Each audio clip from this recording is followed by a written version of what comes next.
Dude, dude, hello? Dude, what's going on? It's so many things just broke. Um, First, YouTube autoplay is not working for some reason.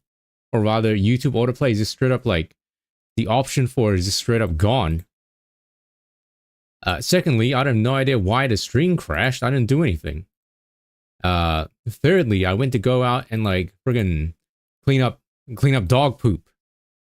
So I put the stream on, and then I went out to go clean dog poop. And then I come back and like the stream's dead.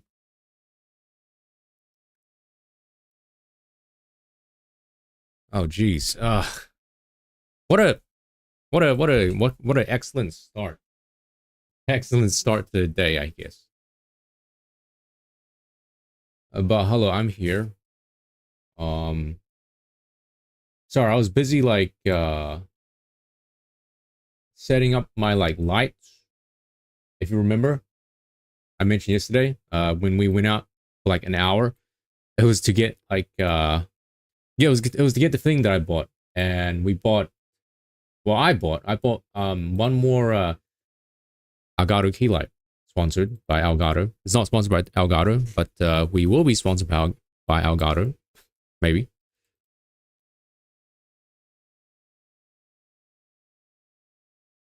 But yeah, anyway, hi. Chad, I'm here. Hopefully nothing else breaks.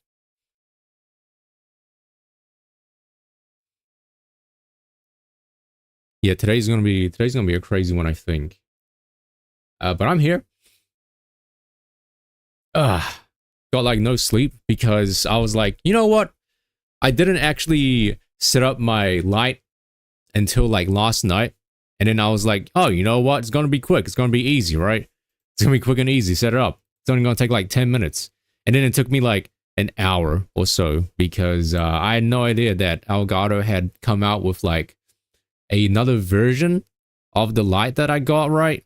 I expected the same exact one as the first one that I have, but no, apparently they came out with a newer one, and like, I had issues trying to like put it together because for some reason they decided to like separate some of the parts, and putting it together made it like harder. But anyway, yeah, there's that. Hello, Luigi. Roll call. Hello, me, and hello, Romex, and hello, Sign, and hello, Kyre, and hello, MD, and hello, Byron, right? And hello, MD again. And Luigi's here, right? Yeah, everyone's here. Okay, sick.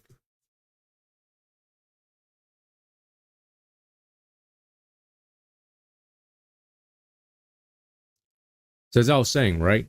I was busy setting this up. Boom. Hello? How do I look? I was busy trying to figure out like how to make the make the lighting look like nice, because you don't see it, but I have another one that's like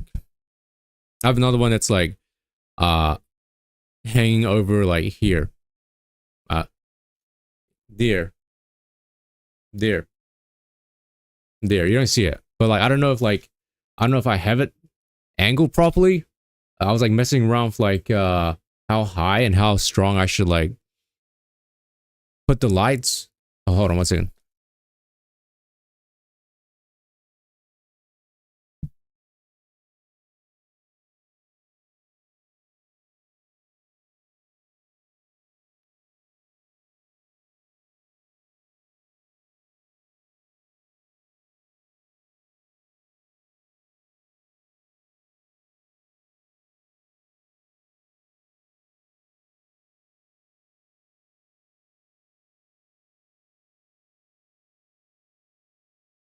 Sorry, Nemo's outside right now. He's there. He's outside my window over there.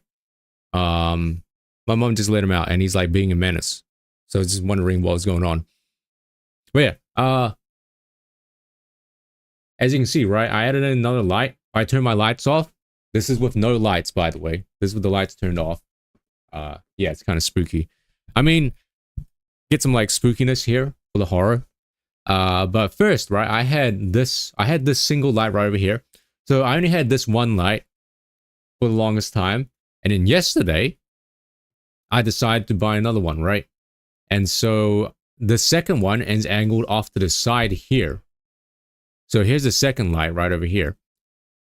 So now if you put them together, put them both together, you get this. And if I turn off the second light, right, you get that. So like, I don't know if it's a huge difference. It is, right? So this is with only one light. As you can see, right, there's a lot of like shadowing here on the side. And if I turn the second light on, it like kind of goes away, right? So I think it's better, right? Yeah, I mean, like before this, literally before this stream, I was looking around like, oh god, how do you set up lighting? And yeah, I'm familiar with like the 3-point lighting setup and all that, but you know, obviously I do not have 3 lights. So then I looked at apparently there's a popular like lighting method called like butterfly light, right? In which you angle the key light, right? Or the main light, you angle it above your face. So it creates like a butterfly shape here underneath your nostril. I don't know if you can see it though. Like here. So I think I did it properly, right? It's supposed to like the butterfly light is supposed to like make your cheekbones appear smaller or whatever, and it's supposed to make your face look longer. Like I don't know if it's working. Maybe it's working. I'm not sure. It doesn't help that I have glasses, so it's like casting shadows like here as well, which is not very like pleasant looking. I guess sign, yeah, but I mainly got this to make the face camming look better. Right, the quality. I can take my glasses off. I can't see. I look like a blob.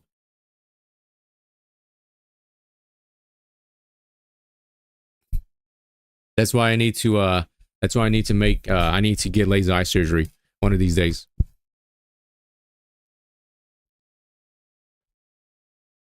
Okay. How are we looking? We good?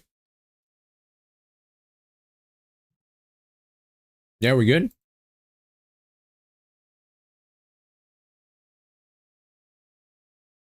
Yeah, we're good, I think. Yeah, I just don't know how to like I don't know if I need to move like the lights up and down or something, or if I need to like make it brighter, or do I need to make it like dimmer, you know? That's too bright. That's too dark. I mean, I guess this is good.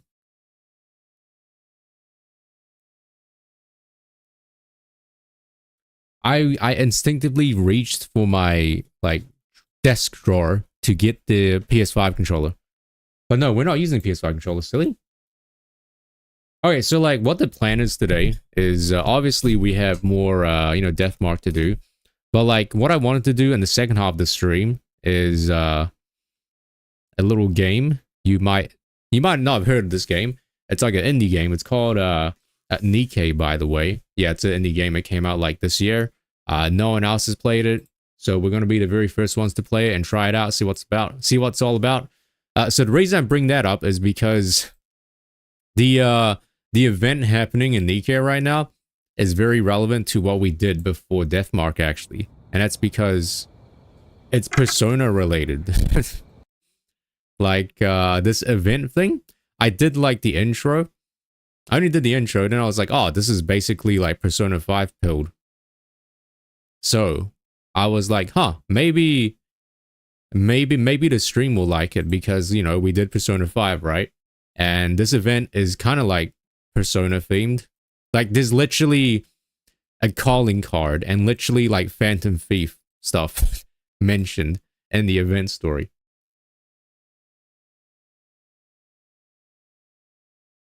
So yeah. We'll see how the time takes us, or where the time takes us.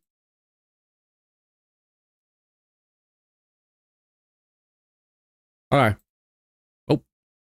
So, man, it's been a while since I did any sort of like face cam, right? I'm like uncomfortable. But hopefully I look fine. Okay, so man, I feel like my eyes are gonna hurt because like usually I've always had like the lighting bounce off the wall, but now I have like two lights blasted on my face. So we'll see how it goes.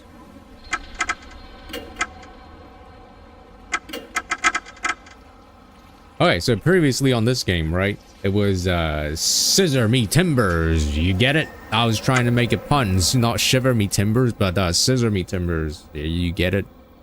Yeah, you get it.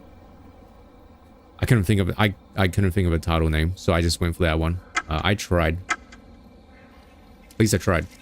So previously on like this, we had like Scissor Lady, and the overarching story behind it was a love triangle between like two students and the teacher. One student blackmailed. Well, that's why I said, I've always had my lights. I've always had the light bounce off the wall. That's how I've always done the lighting. But we'll see. We'll see how it goes. Oh. I mean, we look fine, right? I look fine. Yeah. It does look a bit like too harsh, though. I feel, if that makes sense. Does it look a bit too harsh? I feel like it does. But I think usually these Elgato key lights are supposed to be like, I don't think they're supposed to like, I think they're already like diffused or whatever. So like, you don't need to like make it any softer, if that makes sense. Anyway, yeah, chapter 3. Love triangle between two female students and an art teacher. One of the students attempted to blackmail the teacher by wearing provocative clothing, and like and her other friends took a picture of her doing the act. And as a result of that,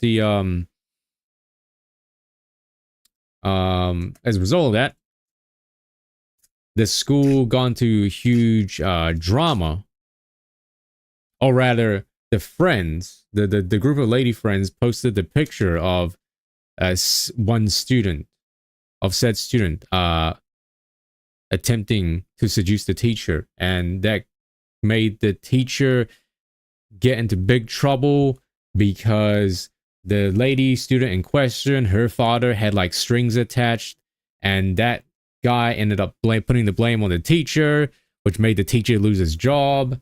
And then the teacher became drunk.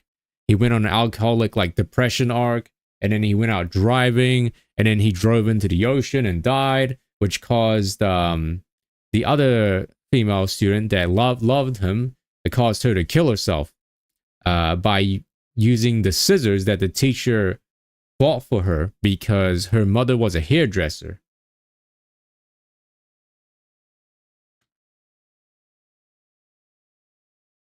Well, thanks, son. Well, like I said, right, it could be a mix of both the lighting trick and my actual like weight lifting and stuff paying off, you know. Like I said, right, I tried to like emulate this like butterfly lighting effect, and it's supposed to make your face look thinner, but maybe it's both.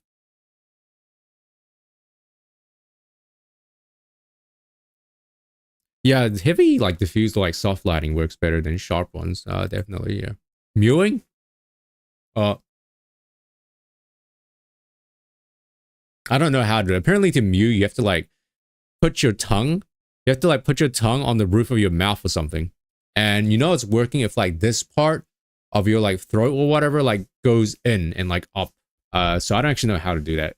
You like you kind of do like a reverse like frog. It's like a reverse frog throat. Kind of. Anyway, yeah, I think it's more so because of like having more lights, so you can see my face better, you know? And it also makes like the stream look like sharper, if that makes sense. So yeah. History of Konoehara Academy. No music? No music. 1927, Konohara Academy is founded in M Town. Wait, I like how you didn't say mew, you said meow. Meow, meow, meow, meow, meow, meow. Yeah, it's actually kind of like hard to do because like I remember I was curious about like what the heck mewing was, right? So this was a while ago, but I did look up videos on how to do it, and it's like you have to yeah, like I said, right? At first you have to like put your tongue, right? You have to make it so your resting tongue location is on like the roof of your mouth, and then when you're chewing, you have to like chew like up and down, right? Like don't like don't like chew in a circle. You have to like chew using like your like cheekbones or something. And like even when you're sleeping, even when you're breathing, even when you're talking, you have to make sure your tongue is like up there. Anyway, it's I feel like it's too much work. I feel like there's a lot of like I'm not sure if it's actually real. I don't know if mewing is actually like a real thing. Like I'm pretty sure I remember watching or reading like a bunch of like articles and like scientific papers about like how mewing doesn't actually change your facial structure. Anyway, 1927, right? I don't know when this game takes place actually. That's the dream, right? Everyone wants a square jaw. That's why they that's why you mew to get a square jaw. 1927. Oh, you wait. Wait, you actually mean meowing. You don't wait, so it wasn't a typo. You actually do meant meowing, not mewing.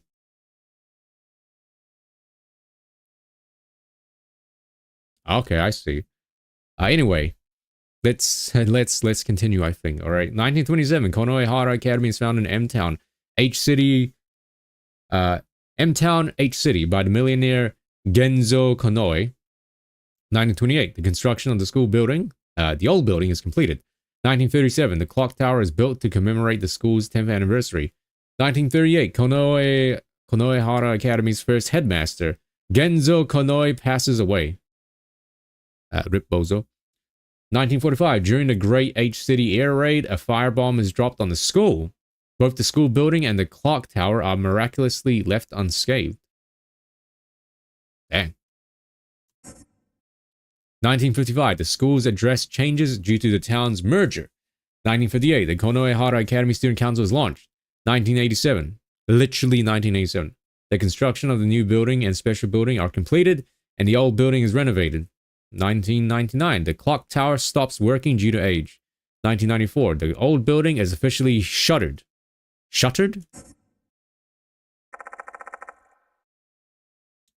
70 years of history. There are likely some tragic incidents that occurred during those decades. Does anyone here, or does anything here give me a hint as to the departed's identity?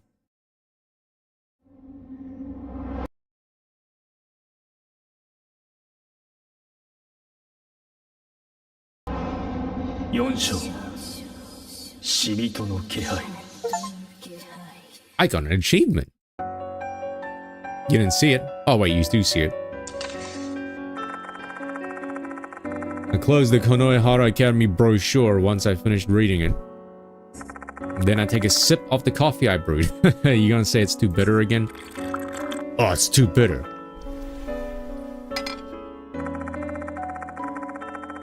It's been 3 days since the end of Slip-Mouthed Kashima's case, and there's yet to be a new notice.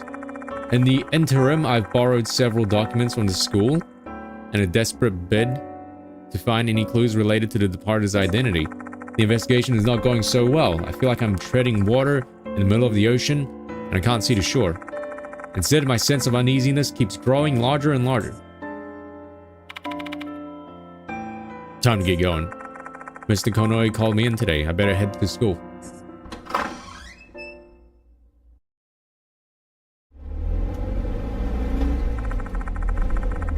I'm feeling much better today than I was last time, so I decided to take my car.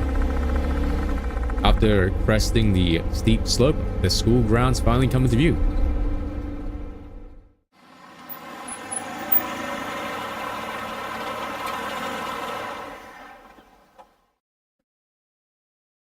All right, what do you think the next ghost is?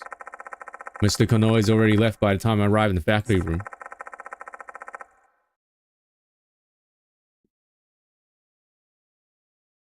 Oh, you actually thought when I mentioned mewing, it was actually meowing.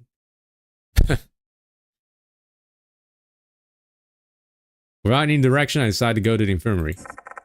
But just then, someone asks me to fill in for an absent teacher. Excuse me. No, that's pretty funny, actually. Teach your cat how to mew.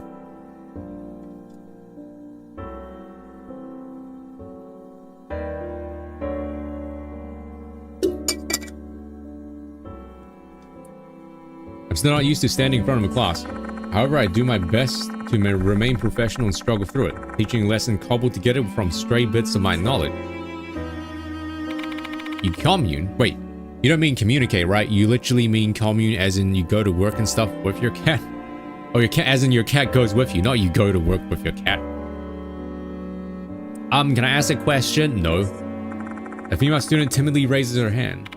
It's not related to the lesson, though. What is it? Heard you're investigating The Departed. Who said that? Does The Departed really exist? They do. They certainly exist. My answer causes a stir among the students. Mr. Konoe and Sakamoto would probably give me massive glares if they knew, but I saw a little point in lying to kids. Yeah, true that. I just hope this will make everyone behave more cautiously. Maybe it will actually decrease the number of victims. Okay, so this is like those mini Persona 5 segments with the classroom, I guess. But less talking and less, you know, stat growth. The chime signaling the end of the class sounds. Saying my goodbyes, I leave the classroom and walk toward the infirmary.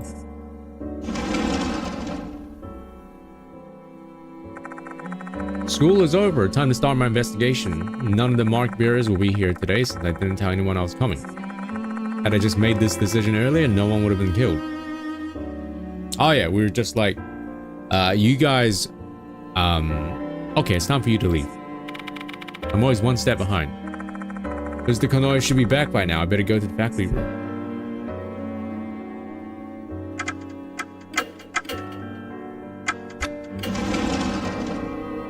Faculty room?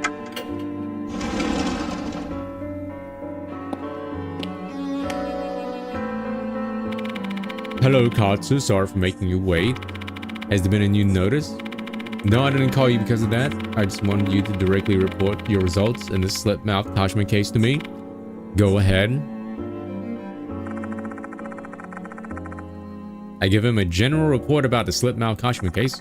It's also been decided that the broken glass and the dirty floor in the art room will be left as it is for the time being. I can't blame them considering the current state of the old building. I see, it just keeps getting worse, huh? Daimon's been attacked and the Departed's identity still eludes us. Are there any clues that could help us unravel this mystery? I've been digging through some of the school's documents, but I couldn't find anything linked to the Departed. Mind lending me other documents of interest if you have them. I'm especially interested in the older ones. I've barely seen any, which is odd for a school that's got 70 years of history. Oh, about that, I assume you learned that our school was firebombed in an air raid during the war, right? I did learn that, during the little prologue, yes. Okay, bye, Romax. You better win this time, alright? I got money riding on you. Aside from the old building and the clock tower, everything was burned down. That included the building that stored the school documents. Even without the physical documents, you can always ask people who might recall the history you're interested in. Do you know anyone offhand who might remember? Let's see. If the previous headmaster were still in good health, they'd be a prime candidate. He was curious about Konoehara Academy's past and did some digging on his own. Where is he now? He's dead. He died of a heart attack last month. That's why he's the previous headmaster and I'm the current one. Oh. Say, Katsu, I want you to be completely honest with me. Are you confident you can solve this case? Yes, because we're the main character. Yes. I like that attitude. Just bear this in mind. There are only so many strings I can pull if people continue to... There's only so many strings I can pull if people continue to despair. Oh, man. Sorry. I'll be held responsible for the fallout, and you'll be removed from the case. To put it bluntly, our investigation will be stopped. I'll remember that. That's all I wanted to say. Oops, there was actually one more thing. This morning, Doryu, the student council president, asked me if you'll be coming to school today or not. Why don't you go see her?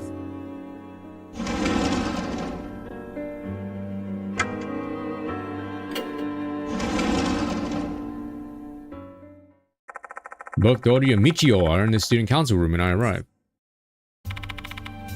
Hello, Mr. Council. Look, it's the best character of the game right here. Hehe, thank you for the other day. Looks like Michio's fully recovered. She doesn't seem sick or dispirited. Mr. Konoe said you're looking for me. Yes, there's something I'd like to discuss with you. Though I don't feel like saying it myself, Michio, can you help?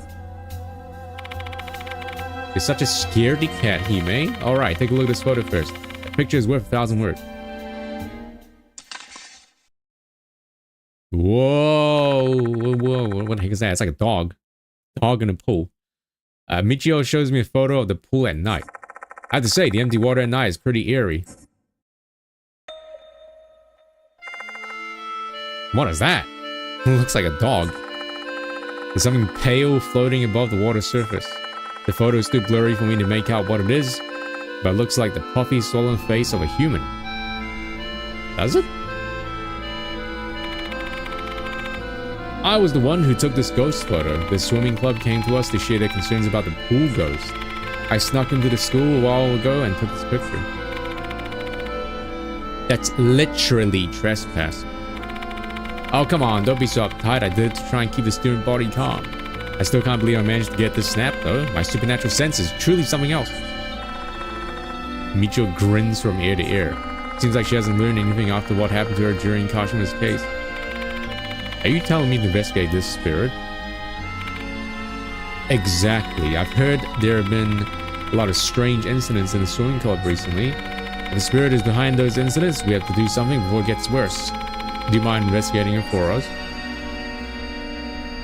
Okay. Thank you. Now tell me more about the spirit. Where should we start? The identity, I guess. Well, we still have no idea who the spirit is. Some say it's a girl. Wow, no way! All of these spirits have been girls. Who would have thunk it? During club activities, some of the swimming club members said they heard a weird female voice. Some also claimed that they saw a severed head at night, like the one in the photo. When did the rumor start? I believe it started after the fuss around Takai died down. Who? What fuss? Can you elaborate? Oh, you haven't heard about that? Kyoko Takai was the first noticed victim. While she's said to be missing, the rumors say she was killed by Hanako at the toilet. Oh no, the skibbity. Is she talking about Ribbon?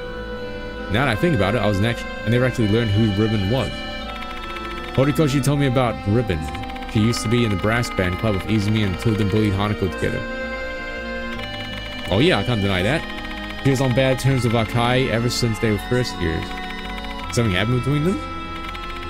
Oh, it was just Takai's personality. She was always an attention seeker. She'd form a clique and have them fawn over her. She really loved that. Akai was invited to join her circle one time, but she refused. Is that what turned their relationship sour? It's just a hunch, but Izumi's bullying of Hanako might have escalated because he had Takai by his side.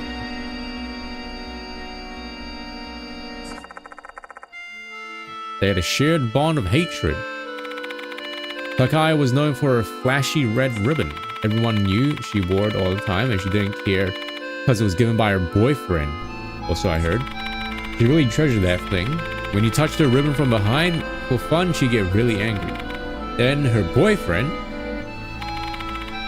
That's enough, Michio. You're flying off on a tangent now. Takai doesn't have anything to do with the pool case. That strange incident. When they're swimming, all of a sudden they feel like they're being suffocated and almost drowned. That kind of thing has supposedly happened more than 10 times. Yesterday when I went swimming, I was actually I was actually pleasantly, it was actually a really good one because I actually managed to swim a lot without like stopping for the first time. That was actually pretty huge actually for me. Wonder why. Too much of a coincidence, don't you think? Bet the spirit was trying to suffocate them for their curse. And also it was like it was also again extremely packed at like freaking 8 p.m.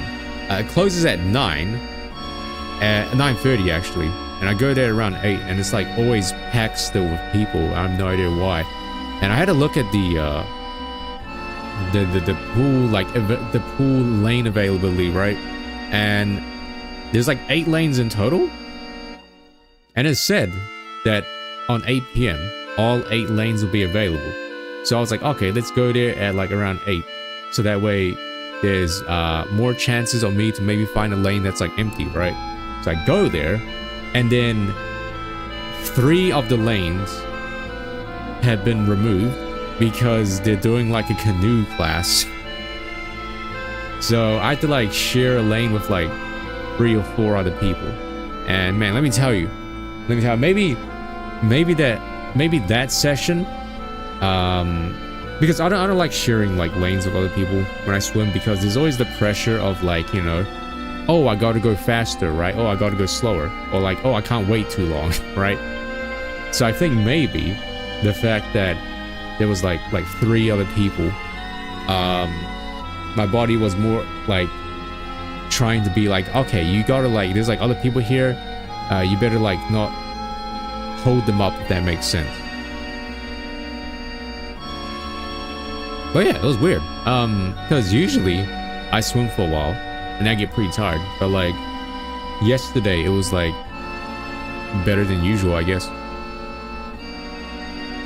Bet the spirit was trying to suffocate them with their curse. Oh yeah, then, you know, I felt like drowning and suffocating, and I think it's because there was a spirit in the pool, actually, yeah.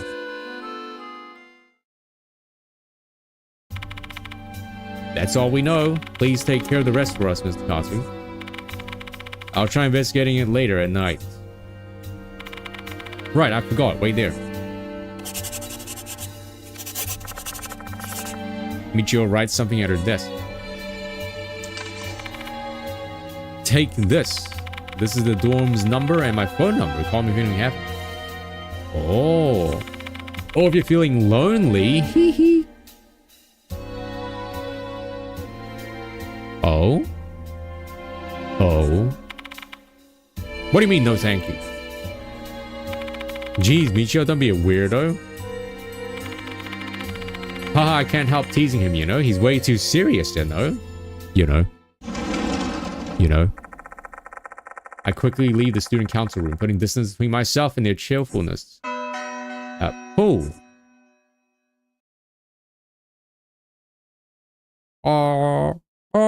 While awaiting the next notice, the student council asked me to investigate a spirit haunting the pool. Several students reported having odd incidents and nearly drowning, leading some to assume a spirit was involved. Before the incidents, a student, Takai, went missing. I also heard a voice at the pool.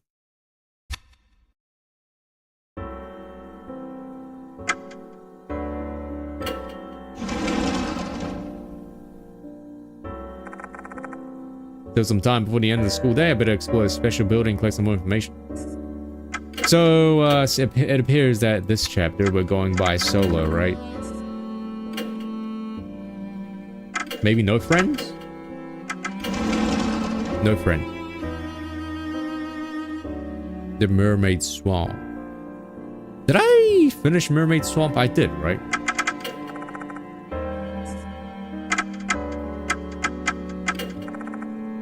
Special building. I didn't see Mr. Kanoi anywhere, and I doubt I'll learn anything useful by talking to these teachers. It was a while ago, actually.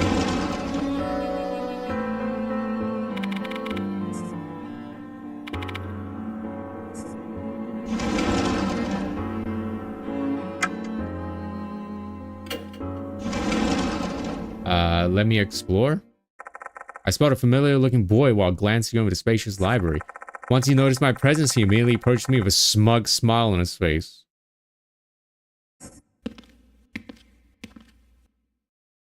Hey look, it's Flower's favorite character.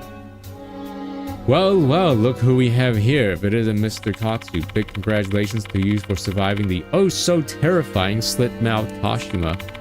I expected nothing less from the renowned spirit doctor. I was just lucky. I think so too, actually. You are blessed by the goddess of fortune. Unfortunately for Mr. Daimon, he couldn't escape his cruel fate. I heard he's hospitalized at K Hospital. Sure know a lot about my situation, don't you, Abe? Don't you think it's time you tell me what sort of tricks you have up your sleeve?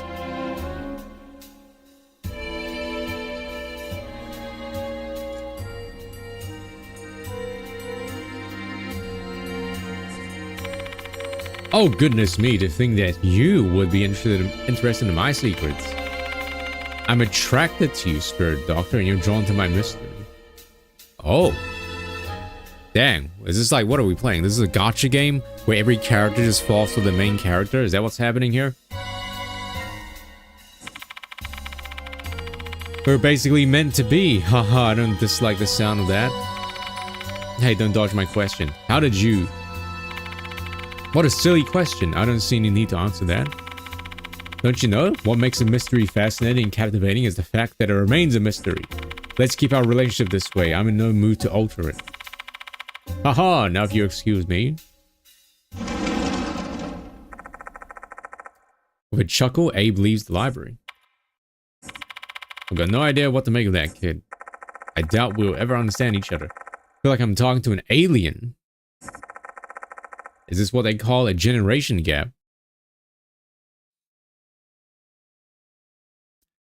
Hello, Crybwalker. Oh yeah, also yeah, true. Maybe later. Maybe later on in the game, the old people will come back. Damn, we're a boomer now. Generation gap, yeah. I stepped out of the library after that conversation, feeling rather frustrated.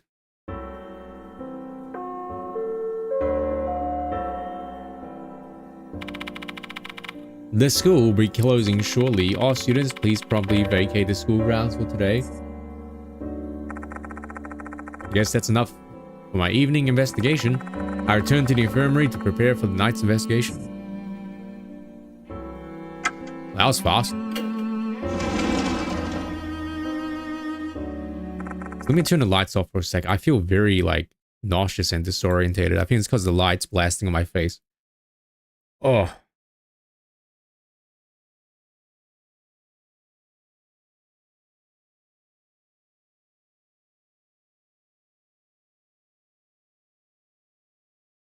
I think maybe I gotta like, maybe I gotta point the lights against the wall instead of my face.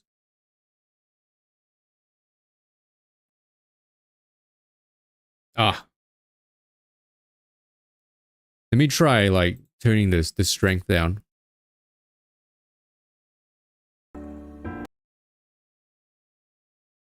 Actually, I can just do this. No, wait, no, let me just do this.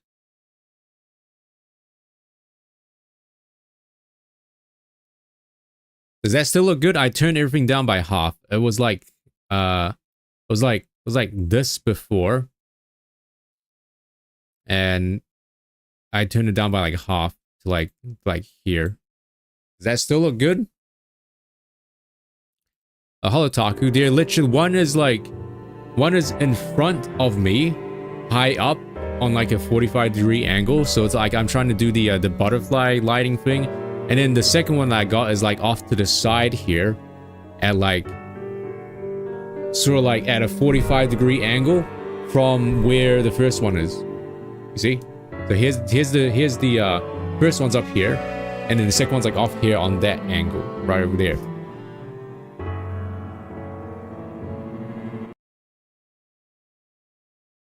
It looks a bit dark now, though, I think it looks a bit too dark. Maybe I gotta get used to it. But with the addition of the second light, right, I have my ISO, right? I have my ISO turned all the way down because previously, the way I had it before was I had this one light blasted against the wall, and I had to like turn up the ISO. But now that I have two lights, right? I have the ISO turned all the way down to like the minimum. So that means the image should look like really clear. And it does look really clear, right? Might as well wait until the sun sets. Since I'm dealing with a spirit here, they should appear at night.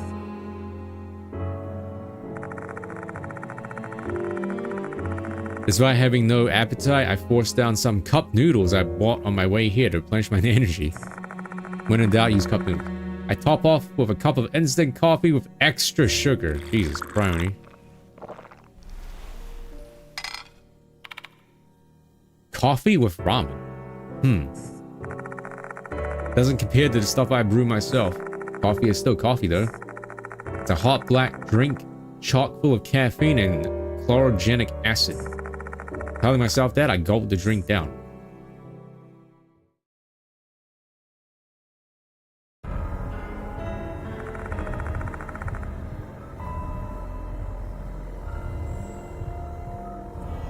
The night is getting late.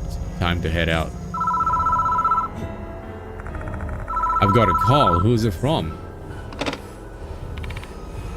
Hello? Good evening, Mr. Katsu. It's me, Himeko Doryu from the Student Council. Also, I gambled. I did some gambling in Honkai Star Rail for Ling Sha, and I got her. The one time that the game gives me like an early 5-star, actually. I was like, you know what? I'm gonna try and get her, and if I lose the 50-50, whatever. But then the game was like, okay, you know, here, we'll like throw you a bone and we can like give it to you early, I guess. That was pretty nice. Why'd you need to call me this late at night? On the flip side though, my ZZZ luck is god-awful because I managed to scourge like 5 or 10 pools for Kaiser and I still haven't gotten her at all. I'm at like 75 pity out of 90 and I still haven't gotten her.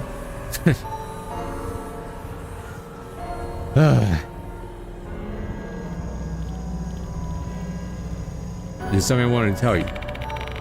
Remember how earlier I said Takai had nothing to do with the pool case? Actually, it's the opposite. Also, Sunday drip marketing? Really? According to the leaks? I have not been looking at the leaks at all. Did you find out something? I asked one of Takai's friends at the dorm. Turns out Takai used to be in the swimming club. Yo, this section, this part of the game is definitely relatable to me because, you know, because of how I went swimming for a while now. Hang on, wasn't she in the brass band club? She quit the club after injuring herself during practice. After that, she joined the brass band club. But apparently, she still often came to watch the swim club practice. I heard she asked one of her friends in the club to let her swim from time to time. Because of that, swimming club members kept away from her. So she just did her own thing. There's more though. There's more, though I don't know if it's related to the case or not. Right before she died, she apparently lost her ribbon in the pool. Let me have a look at the Honkai Star Rail, like, leak.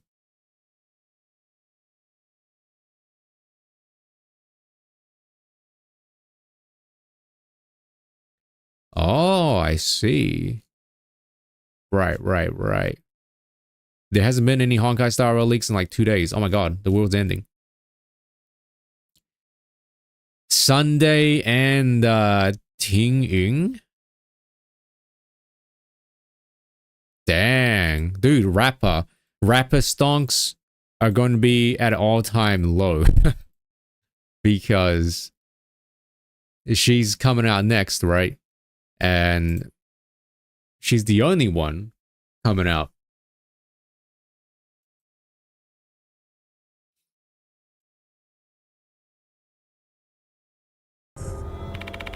Didn't she love that ribbon a lot? Sounds like that would have been rough on her, huh?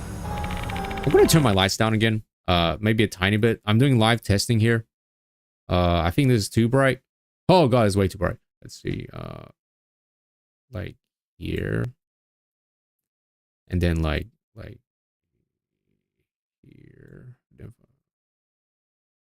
There you go. Ah. Okay, is that good? butterfly lighting.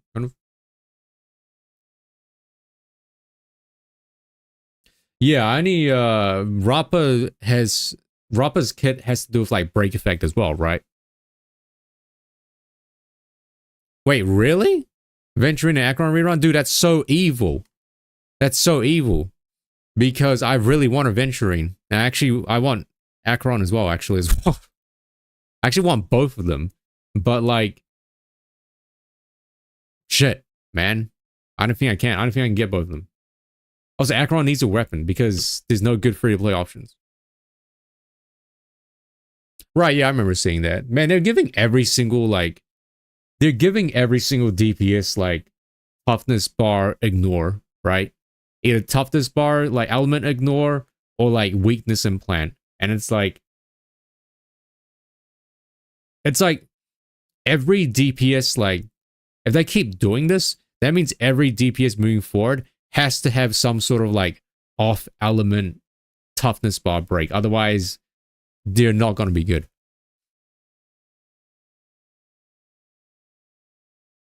Also, I don't have Jaw Chill for Acheron.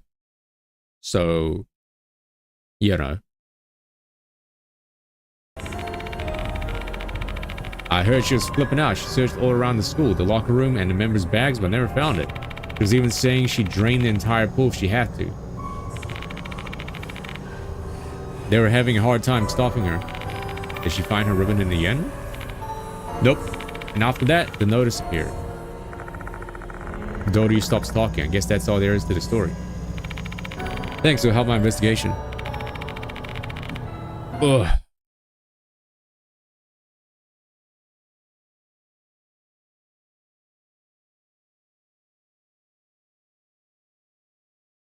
Gwyneth? Yeah. Man, I was looking at my my main account and I was like, wow, my Gwyneth's only at like E1. I'm like, wow, really? And she's at level 1, I think. I never used her. Please go meet you if anything happens. She'll come flying. Anyway, have a good evening. Yeah, I understand. But you know, I need a min-max, man. I'm still not sure whether Kyoko Takai is connected to the pool case. Maybe I'll get a better understanding once I go to the pool.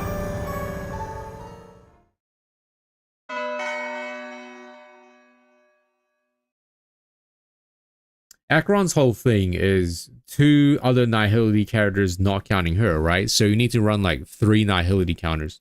3 Nihility characters including her, right? Unless you have like her friggin' like E2 or something. I think it's E2 that lowers it to 1.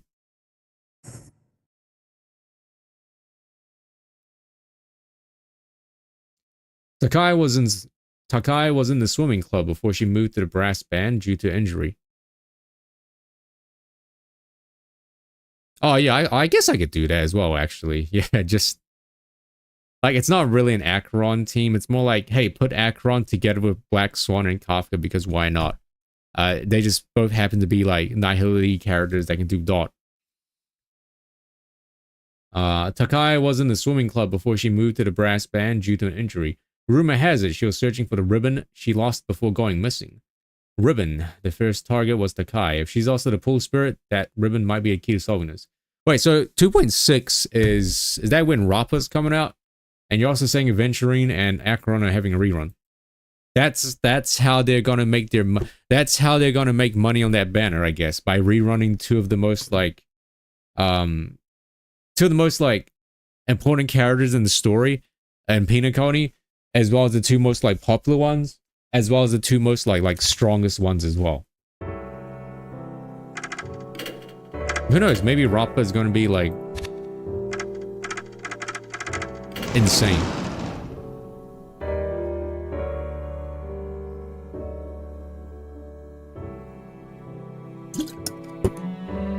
I was thinking about Topaz, and I think I'll skip her because, like, I mean, I do have March 7th already. Everyone has March 7th. Also, my luck, I don't want to push my luck too much.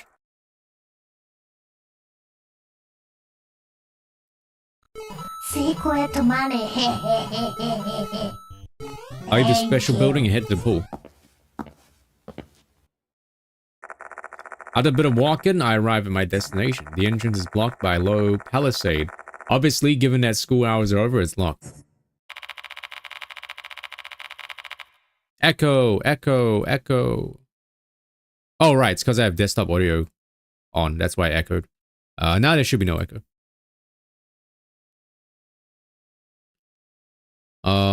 You want Topaz. But Sunday, man. You gotta guarantee Sunday, you know? I don't have Topaz. And I think I'm fine without her. I don't know if you have Faye. Do you have, did you get Faye Shawl or no? Forgot to borrow the key. Gah. No choice but to bulldoze my way through. No Faye Shawl. Dang, ... Well, Topaz. I mean, you can always get Topaz during her next rerun, right? I mean, according to like leaks and rumors, right? The next major archetype is going to be like summons. Now, Numby counts as a summon, right? I think. So who knows? Maybe during the summon meta, Topaz is going to be like a key piece in that team as well.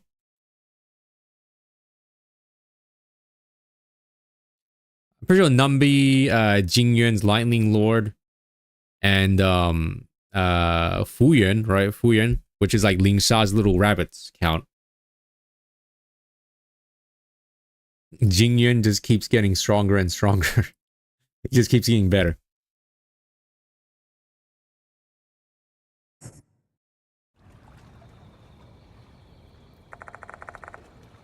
This is the pool in question. This reminds me of something. This CG right here. Is it Corpse Party? I don't know. I feel like every anime pool all look the same. Tiny buffs, tiny, yeah, very, very small. Very small ones. This is the pool in question. Not sure if a spirit will appear tonight, but let's take a look around first. It's a bucket. Where's Potter? There are benches by the pool with dead insects scattered on top. Oh, nice. Yoshi. Any teeth? Yoshi. The bucket and floor brush have been left out. Did someone forget to put them away? Mm-hmm. Did you hear that? It was the sound of... It was like a chain link fence opening or something. There's some benches by the pool. Judging by all the mold growing on them, these benches must be pretty uncared for. Man, this school sucks. You hear that? Each lane has a diving board. Find a small object on one of the diving boards. Is it teeth? Hey, free teeth. Nice.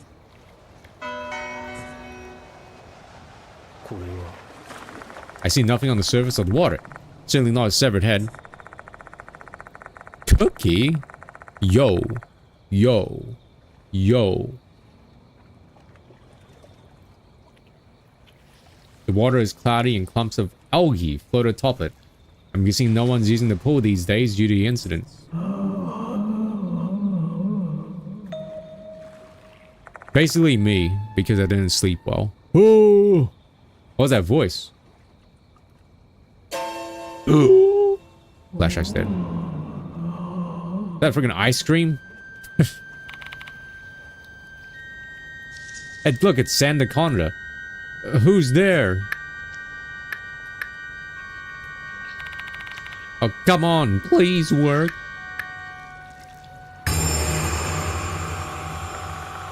Dang.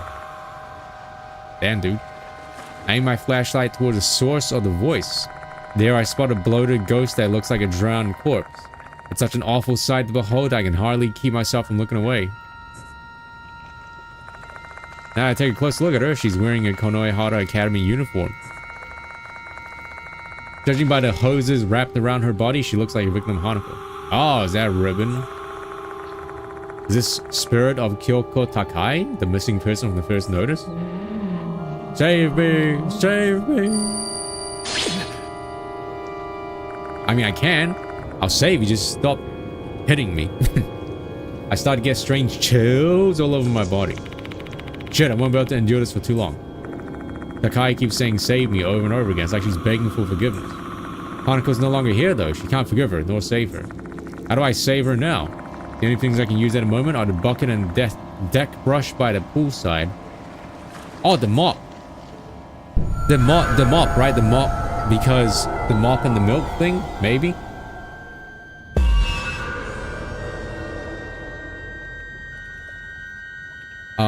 What should I do to save Takai's soul? Scoop up air, scoop up pool water. What?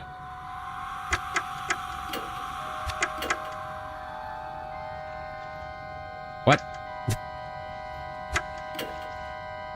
Scoop, save me. Scoop up air, scoop up pool water, scoop up floating rubbish with the brush. What?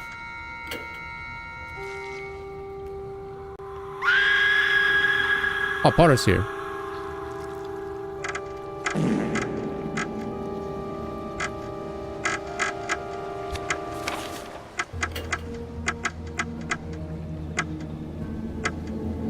I'm gonna try scooping up... Scoop up the floating rubbish. I'm gonna scoop up the rubbish in the water using the broom, I guess. Yoshi. Try scooping up the trash floating within the water of the deck brush. She says no to water pollution.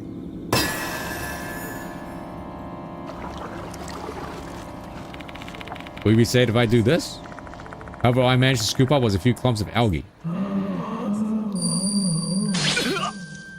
Okay, maybe the bucket then.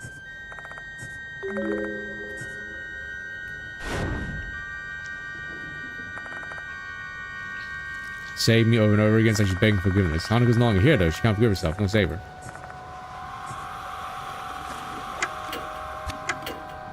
Scoop up pool water. Yeah, we'll try this. Literally. Try scooping up pool water of the bucket.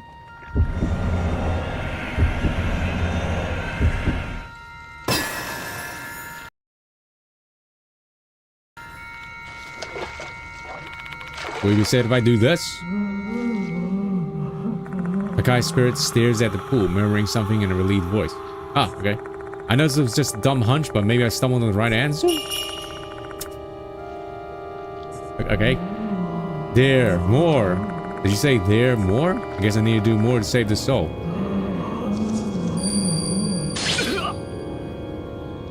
I started to get strange chills. What should I do?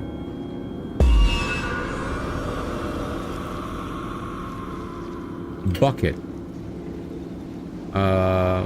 May scoop up deeper water because she drowned, you know?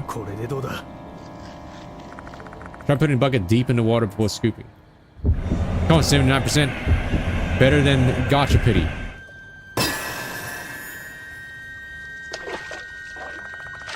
The bucket's so deep in the water that it's quite full. I slowly lift it. Because she wants me to get the bucket deeper into the water when she says there. Alright, because she wants us to find her ribbon or something. In that case...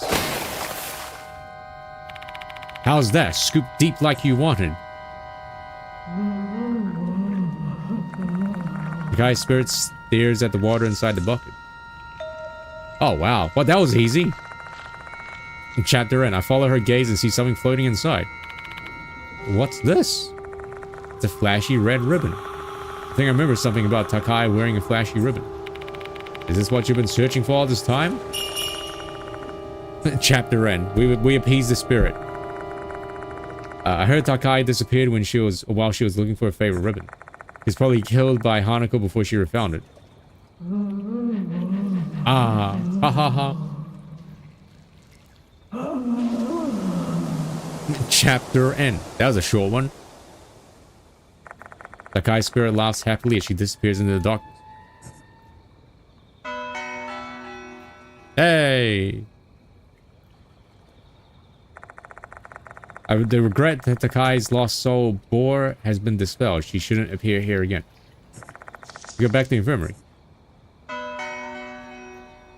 Pool spirits ending. Oh, well, okay. I mean, this was like a, like, what do you call it? This was a, like, I guess you could call it like a random, like, this is like a side ghost story that daughter you brought up. I was like, oh, did you hear about the pool spirit? The spirit haunting the pool was Kyoko Takai, Hanako's first victim. Getting her ribbon back allowed her to rest in peace. Takai bullied Hanako along with Izumi, which is why she was a target. The departed didn't show up during the investigation, so this might be unrelated to them.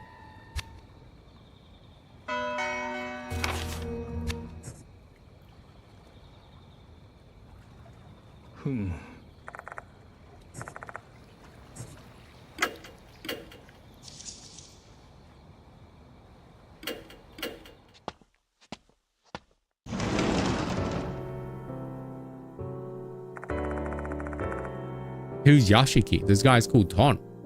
This concludes the request investigation. Yet the night is still young. What should I do next? Oh. Hello, I just saw him. There. You know how sometimes you see like... You know how sometimes you see like videos and stuff of like cats and dogs putting their faces up against glass and licking it? I just imagine this is... I don't know why, this is what I thought of when I saw this. Yeah. Just imagine that instead.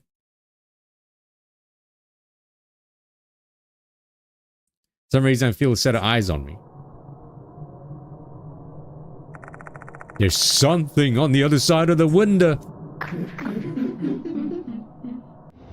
Okay, bye. Was that the departed? Why are they here, though? Huh? There's an unfamiliar item on the desk. This is... Oh, thanks. The departed's notice. Dear student council, I will kill you tonight. I'm watching you hiding in the school. Your beloved, the departed. Oh, how direct. Just straight up the student council. Like, as in, like, both Doryu and Kinukawa? Michio? They name Michio and Doryu? Dang, a double. You can't do a double? Shit, what to do? First things first. I need to check whether they're safe or not. Better call Saul.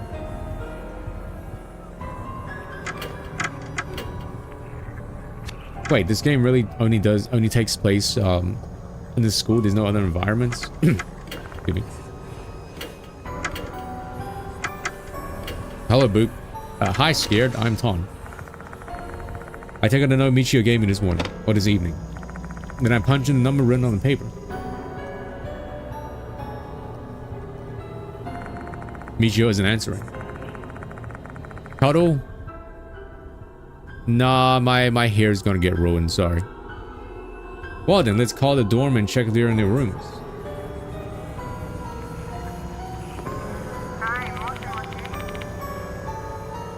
Kanoehara Academy's student dormitory here. The languid voice of a middle-aged woman is transmitted into the receiver that is pressed against my ear. She must be the dorm manager. My apologies for calling this late at night. My name is Katsu. I'm one of the teachers at Konoehara Academy. I have Himeko, Doryu, and Michio Kinukawa return home. Hold on, Mr. Katsu, right? So you're the teacher who's been hitting on those two. What? Aha, playing dumb, I see. I've heard it all from the kids here, you know? They say there's a four-eyed middle-aged teacher who's been hanging around Doryu and Kinukawa an awful lot. Hang on a second, this is... My goodness, how immoral. There have been more and more indecent teachers trying to put their hands on these innocent students. Just a minute already. That's where your tensions are, aren't they? She's getting me nowhere fast. She's prejudiced against me. Why is this happening now of all times? What can I do to make her listen to me? Mr. Konoe. I'm investigating a case at the request of Mr. Konoe. If you refuse to cooperate, that's your choice. But I'm letting you know that he'll be hearing about it. Are you alright with that? Huh? Hold on a second. You're joking, right? Why don't you try calling him and see whether or not he thinks it's a joke? So, what are you going to do? Your call. Dang. Ugh. Door manager remains silent. Merely mentioning the name Konoe seems to be a pretty effective tactic within the school. Ha ha ha, my apologies. You see, the female dormitory has been getting a lot of weird calls lately. I didn't mean to offend you at all. I'm just taking precautions for the girls' sake. You know that, right?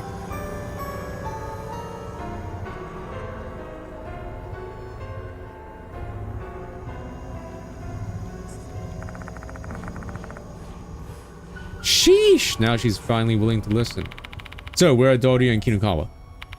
To tell you the truth, both of them haven't returned and it's already past curfew. Excuse me? I always warn the kids that they need to get back by curfew, but the door manager offers up a bunch of half-assed excuses. She obviously just doesn't want to be held accountable. What are you gonna whip out like a ukulele now and start apologizing? They actually left after coming back. I let them go since it was before the curfew. I didn't do anything wrong. Did you ask where they were going? No, I respected their privacy, but I distinctly remember that Kinukawa was talking on the phone before she left. Judging by the conversation, I assume she was invited out by someone. Oh, okay, I'll try looking for them. Oh, maybe it's the departed, like, putting on our voice or something, telling them to, like, hey, hello, it's me. Hello, it's me. Yes, the real Ton. Let's meet out here or something. Ignoring what the door manager...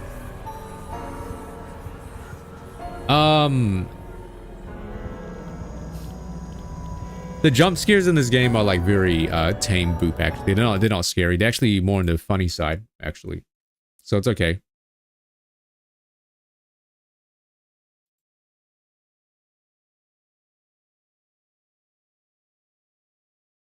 Ignoring what the door manager attempts to say after that, I immediately hang up the phone.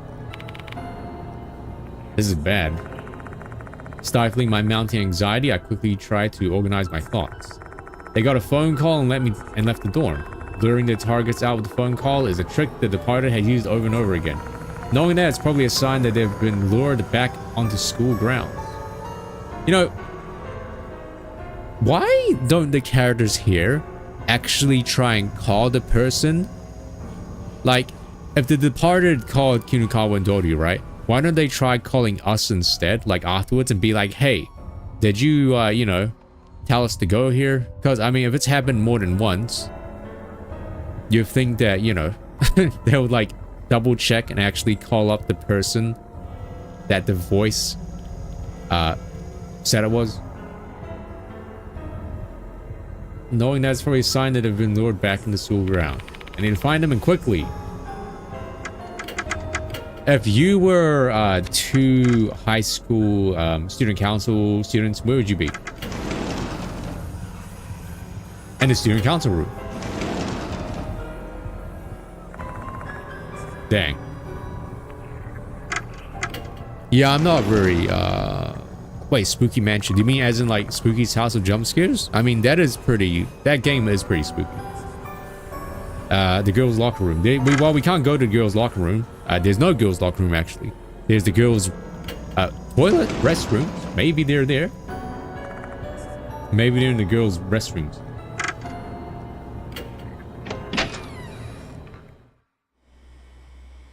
The roof, of course. The two of them have to be at school somewhere. But where to look first? Come.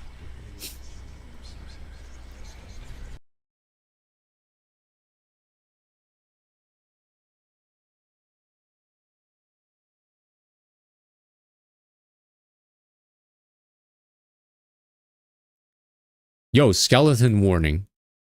Jessica posted this on the Discord. The skeleton appears. Spook warning.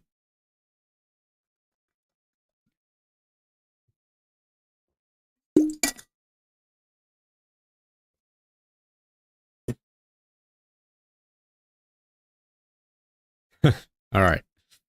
That's pretty nice.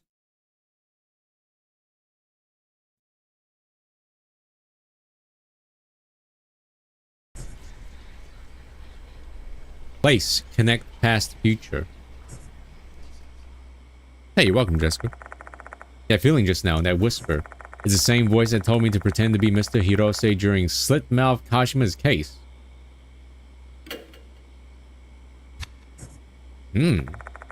Come to the place that connects the past and the future. Oh, so like the connecting bridge. That voice is trying to guide me somewhere. The connecting bridge between the old and new building, then.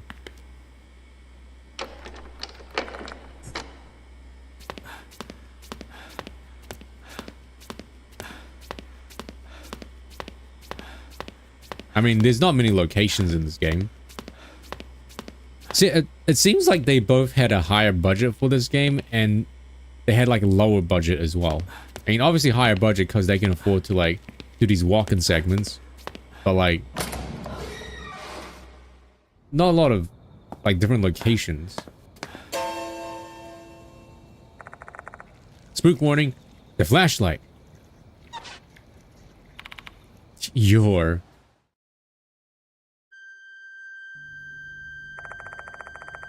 hello. A female doll is standing in the darkness.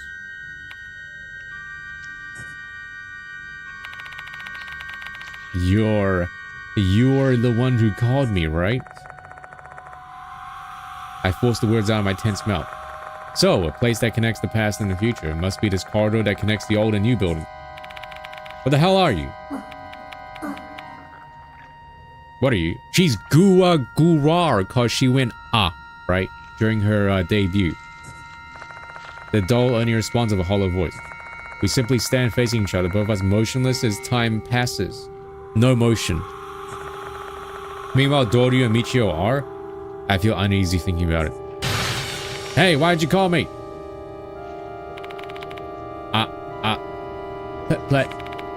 Play beat. What's she trying to say? Place the bell rings. My. Okay, bye. The doll in the red dress disappears, blending into the darkness.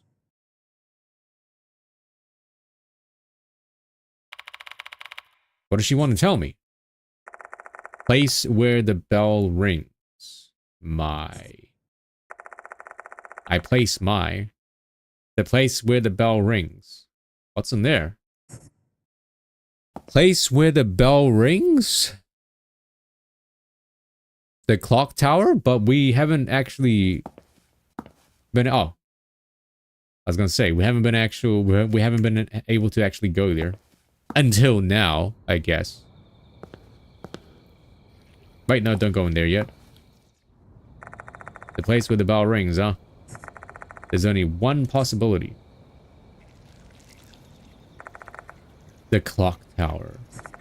A landmark of Konohara Academy that was built to commemorate the school's 10th anniversary.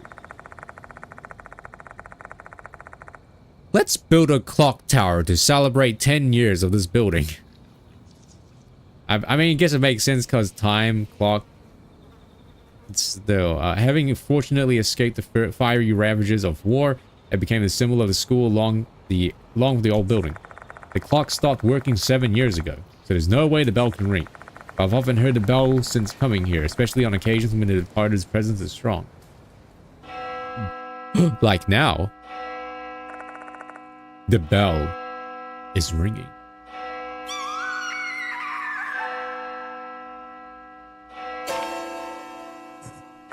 That scream just now, was it Dorian? She's nearby, probably inside a clock tower. Hold on, I need to go check for some teeth. I need to look for some teeth. The door of the grand clock tower is slightly ajar. Almost as if it's beckoning me to enter. Oh, my teeth! The moment I put my hand on the rusty doorknob, the double doors fling wide open. What exactly am I seeing here? Oh. Oh.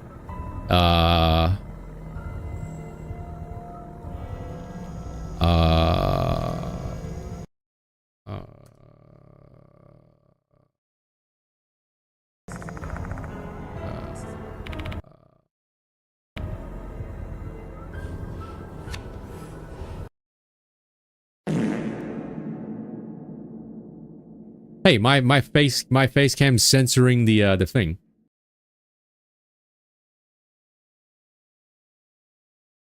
Sorry, this is a PG friendly stream, all right? Chat's blocking that area. I'm blocking the other area, alright? Sorry, you can't, you're not allowed to see this.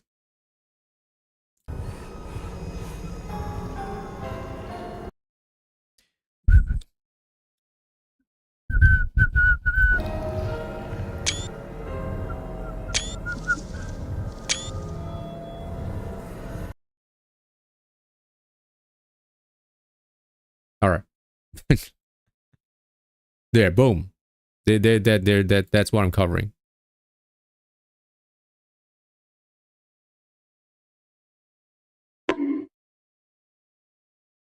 Okay. You guys okay? Both Dorio and Michio are lying on the floor in their underwear. What the hell happened here?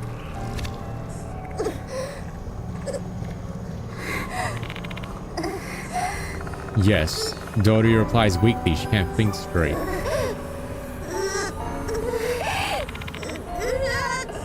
Mr. Katsumichio groans and calls my name. Double audio? Oh, sorry. Here. Can you stand? Don't think so. I can't move my legs and my arms.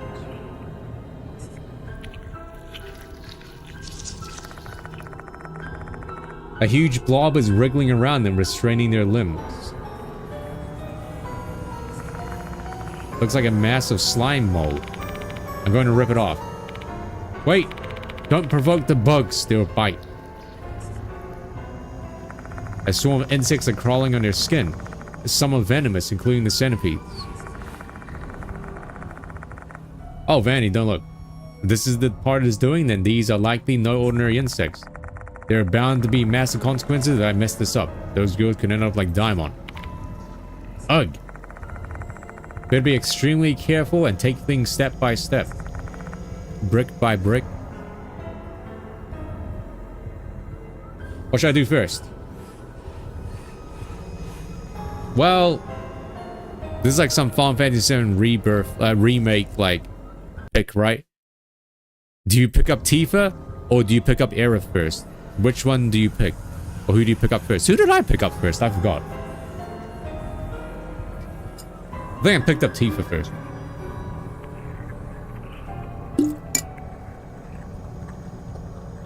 Well, who should I do first? Well, oh, I said what should I do first? I said who should I do first? Well, I did mention that Michio is my favorite character here, so...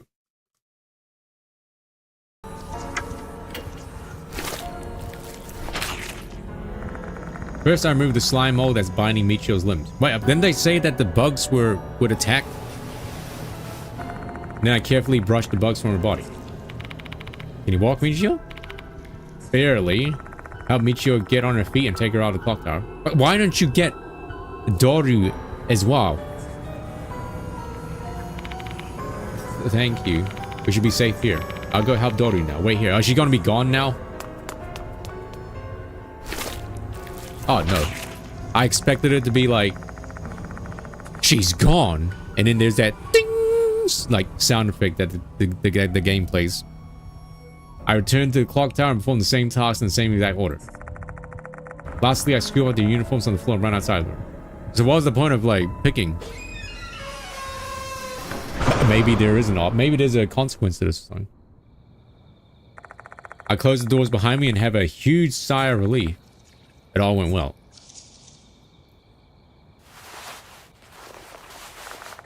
While the two are getting dressed, I look up the clock tower. Is it just coincidence that they were put here? I don't think so. There must be a reason for it. And I calculated one at that. Oh, and a calculated one. Mr. Katsu, we're done changing. That filter on? Yes, I do, actually.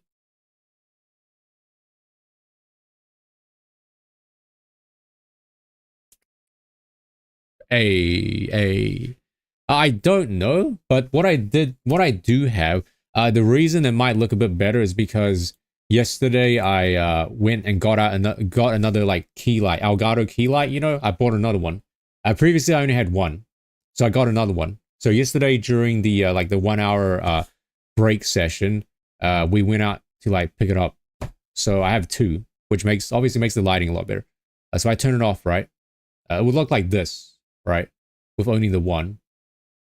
And as you can see, right, a lot of like shadowing here, especially since I wear glasses. But now I have two. So if I turn the second one on, it kind of gets rid of the shadow. So yeah, I mean, it's pretty good, right? I'm still not sure if like this is the optimal way to like position these. But it looks a lot better than like if you go back to like my first face cam, right? Which was like back in 2018 or 2019, right? I mean, it looks way better, right? The quality difference.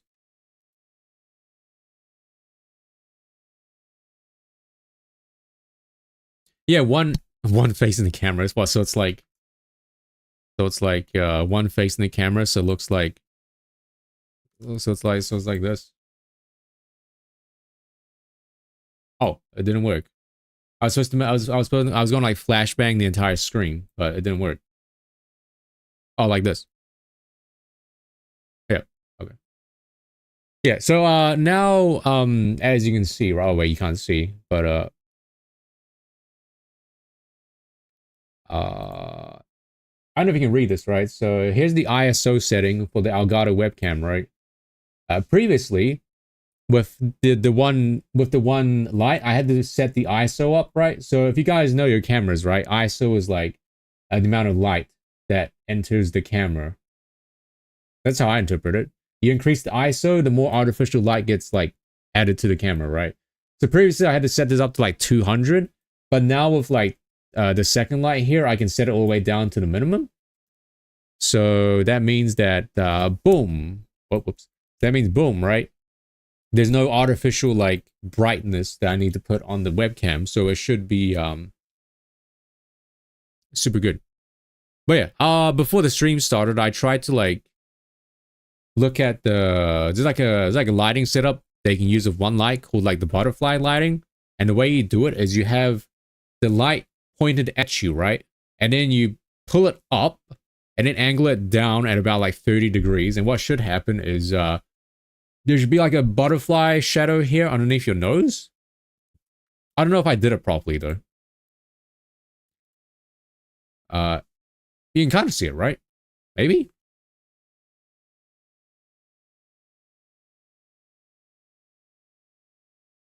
Yeah, you can kind of see it, I think.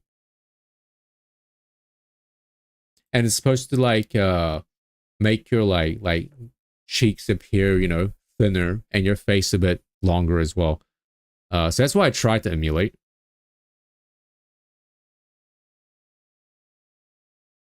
But yeah. All right. I have to ask them what happened. Before that, let's get back to the infirmary.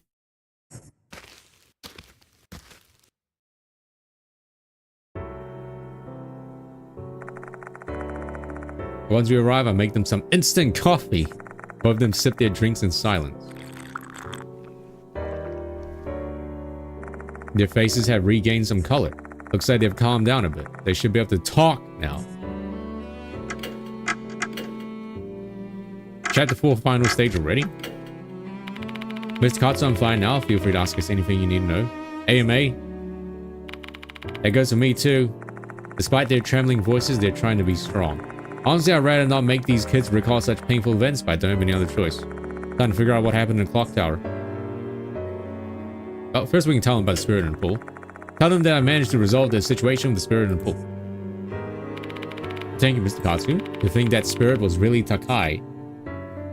So, she was murdered by Hanako and then became a spirit. Kind of scary to think about a spirit giving birth to another spirit. New Rule 34 tag just dropped. Spirit birthing. Takai isn't the only victim that turned into a spirit. Shinji, who was killed by Kashima, was haunting the gymnasium. I have to wonder if this entire series of awful events was set in motion by the departed. It's like, what's that one called? Lemony Snicket's? What's that? Series of unfortunate events? Why'd he come out of school? What happened in the clock tower? We can go through the list. The dorm manager told me you were invited out by someone. Who called you? It was you. Me? You asked us to help you because you were entrapped in a clock tower. So he and I went out there. I think that's probably the departed pretending to be me in order to lure you out. Are you serious? Damn, they're a tricky enemy. That's why I said before, why don't they just call us first? I mean, I guess if it's like, help me, I'm trapped, then yeah, you wouldn't think about that, I guess. Ask what happened in the clock tower. The door was open when we arrived at the clock tower. The moment we stepped inside, a swarm of insects attacked us. They were crawling under our uniforms, so we took them off and tried to get the insects off us. Oh, game. Started panicking, everything went blank after that. If they were just normal insects, I wouldn't have been so scared, but I saw some venomous centipedes among them. My limbs refused to move when I tried to escape. Then you came just when we were at the end of our ropes. Really saved our lives.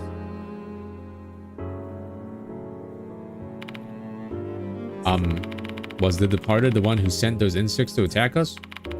Most likely, I sort of noticed that they were trying to kill you two. Student council. Why us? I might have an idea why. Do you mind telling us? So I've noticed that the departed's targets fall into two categories. People directly targeted by the departed, like you were, and those who are targeted by other spirits.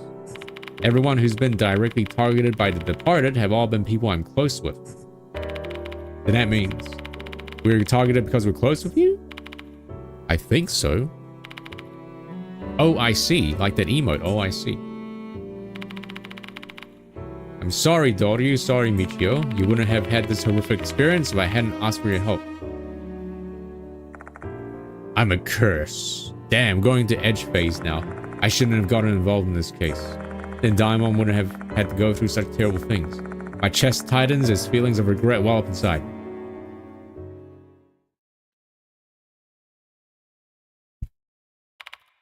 But we are saved because of you. Dang, heartfelt moment, Dory. Well, anime music, you still saved our lives. That's not something that just anyone would have been able to do. What is this, this is definitely anime intro or like anime ending theme song. You did it because you have the skills. Yep. The other adults don't believe in the departed. You're the only one I can rely on to protect us. So please don't apologize for caring about us. We're really grateful to you. Michio. Oh, hello, Mega. Thank you.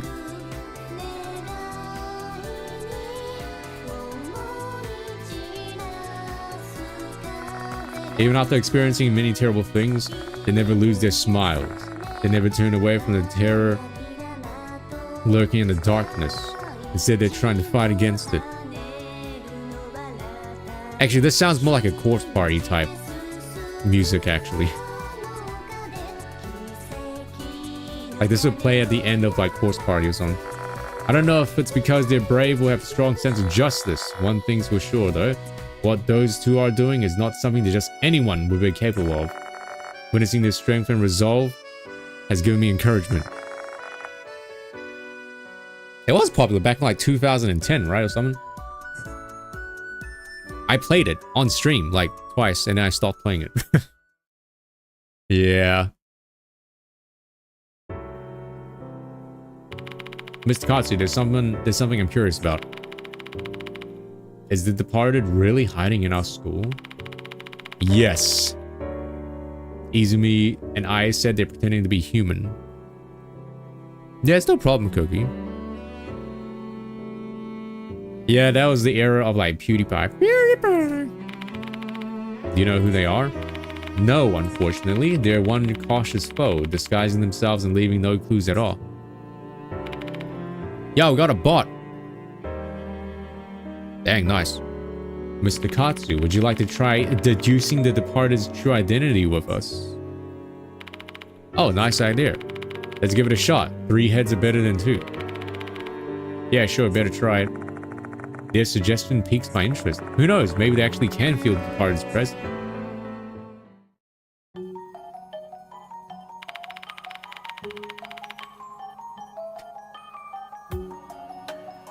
What is music? Hold on, I got a better soundtrack.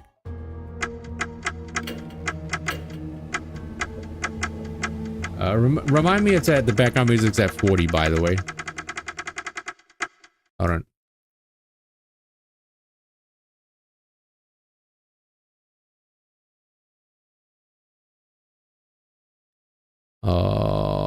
I don't know what it's called, but let me see.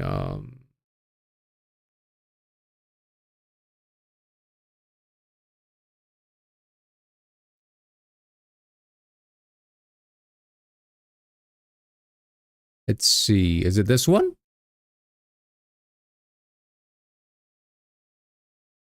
It's not this one, but this works. This works. This is not the one I'm thinking of, but this works as well.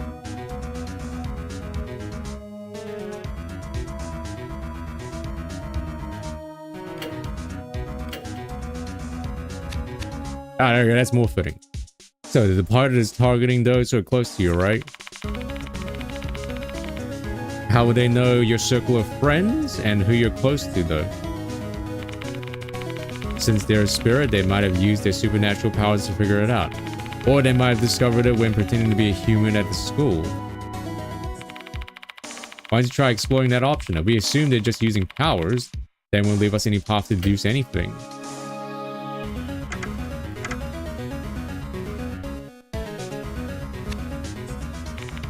There's only a handful of people who know about the eye and show at this school.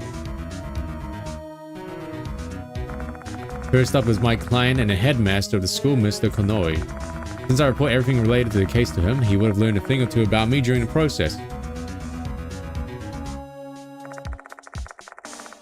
Next, we have our curriculum coordinator, Sakamoto, a serious and cantankerous individual. She might have heard things about me from Mr. Konoi and her colleagues. Ah, you still playing Wuwa? Oh, nice. Did you get a shorekeeper? Wait, Brown Does 2 is collabing Senran Kagura? What? Wow, I'm surprised Senran Kagura is still, like, afloat. At 69. Oh, nice. Next, the male student named Haruaki Abe. For some reason, he knows a lot about me and my connections. He called me Spirit Doc, so he may know about the Mark Bearers, too.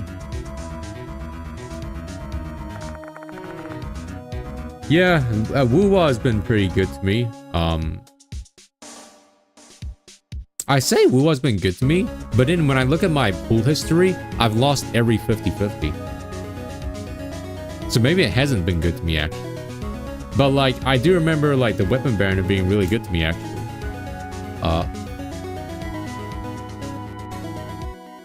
Like, I got Ji-Yen, Chang-Li, Shang-Li. I got all their weapons in like 110 pool when they came out, except and for Shorekeeper's weapon I had to go like all the way to pity though. So that sucked. But at least the 50-50 I lost when I was getting Shorekeeper is to like I lost it to Verena, so it's not the worst one. Yo, Ling Yang, Ling Yang. I was gonna become a Ling Yang main, and then I kind of stopped. Because I was like, oh, you know what? He's not actually that good. And Michio Kinukawa. Yeah, when I heard, like, I don't play Wuwai anymore. But, like, when I heard that Shorekeeper was going to be, like, the next 5-star healer. And the game only has Verena and Baizi, right?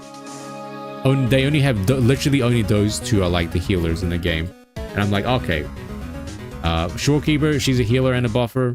She's definitely going to be, like, extremely good. Because literally there's no one else that can... There's very limited options. And I mean, there's already other characters that can do coordinated attacks. Both of them have been working with me, so they know Iron Show as well. Time to kill everyone, like Amogus. Is the departed among them? Speaking of Among Us? If so, who is it? Oh, shit. Oh, wait, we actually... I mean, we don't like Akechi, right? We don't like Abe. Abe is quite popular among the second years. I mean, he's kind of creepy and no one has any idea what's going on in his head. Oh, are you talking about Shorekeeper? But that's her sequence 6. Realistically, like, who here is going to get dupes for 5-star? But I didn't know that part though. I did not know about her intro skill critting. Huh. Interesting. It's really funny observing him. Dealing with him is a pain in the butt though. I've been operating under the impression that the departed was female since they refer to themselves as a bride. I mean, they can shapeshift.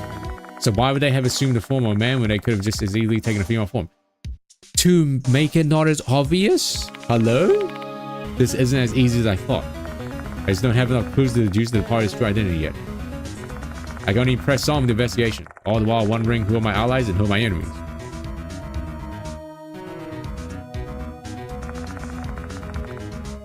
Oh, okay, well, there you go. That was Phoenix Wright investigation. What I wanted to play the Phoenix Wright song that plays when you're in court and you're trying to deduce like the lines, right? Take that, pressing that song. I forgot what that song was called though. Before we realize it, a long time has passed. I can't just keep these girls out when they're already broken their curfew.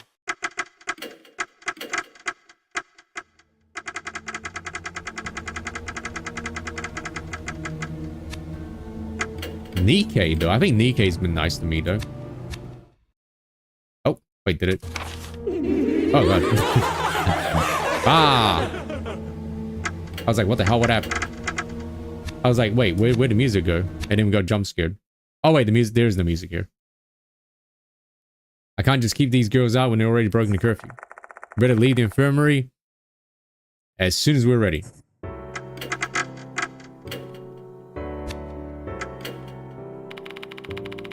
Quincy? Yeah, I got her. I was like, I'm feeling lucky. I did 110 pull. And then, boom.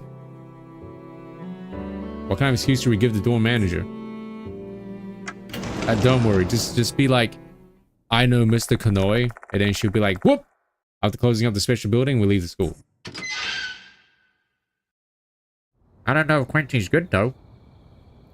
I mean, this solar raid is water week, and you already have Emilia and Ludmilla as water DPS.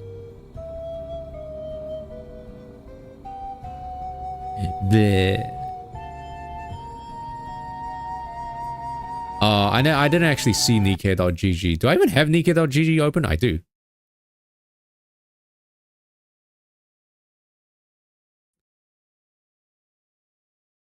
Oh, dang. I see. And she's a submachine gun Nikkei as well. And submachine gun Nikkeis are usually always garbage, right? Especially when they're DPS. Mr. Katsu, would you mind sharing some more details about this case with us? Maybe we could help you come up with something. Well, you're important, but you don't want us to get involved? It's too late for that. We've already been targeted by the departed. You solving this case is the only way we're going to get our normal lives back. Oh, this one? Oh, not this one. No, it's this one, but for Ace Attorney, for the first Ace Attorney game. This song, this is the song that plays, but it's not this version.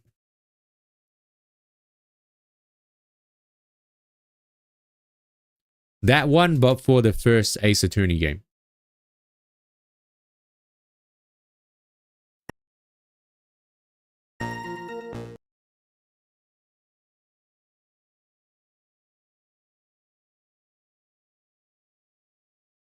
This one. Okay, maybe not this one. This is too fast. I'm talking about the slower one. This one? Yeah, this one. Yeah, I was trying to find this one. But it's too late now. We've already deduced the thing.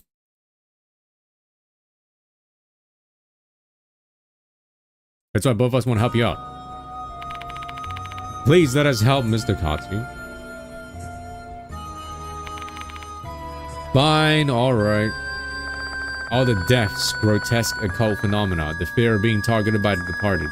My heart is overburdened with all the stress. I want to let it all out. I just want to vent to someone, anyone. Yeah, I get that feeling sometimes. So, once these two press me, I give in easily, opening up like an unlocked diary, spilling the details of the incidents up to this point. How Horikoshi and Manabe were killed by spirits, Daimon's hospitalization, as well as the female doll and the numerous visions she showed me, something I don't even tell the mark bearers.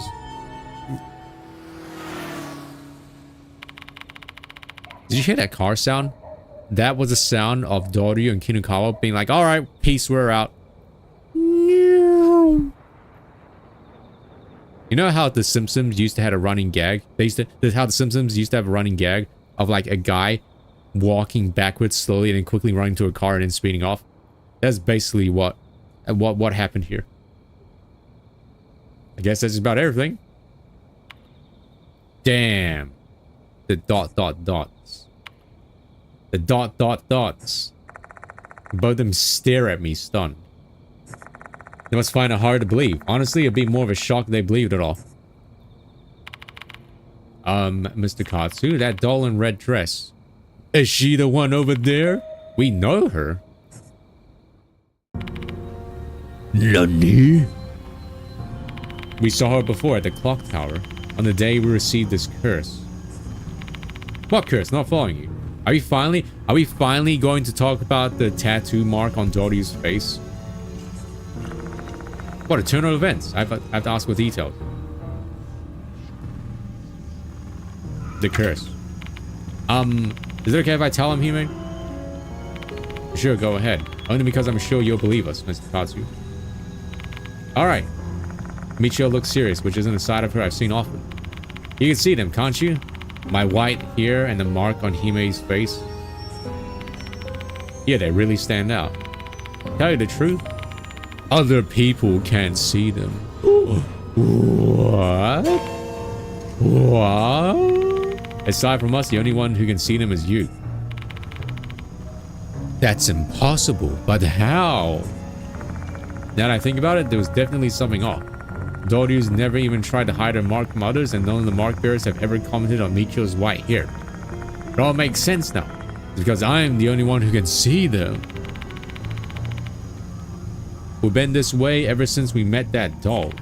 This must be the doll's curse. Doll side. It was 2 months ago during summer break. We went to the clock tower for the school's 70th anniversary project. Oh yeah, weren't you guys planning to get the clock tower moving again? Yes, we wanted to inspect the inside of the tower before moving on with the project. That was when we saw a female doll in a red dress placed on the altar. Did the doll move? No, she was just sitting on the altar. It immediately gave us both the chills, so we decided to get out of the tower. But it was too late. We were already cursed. Why did no one else get cursed?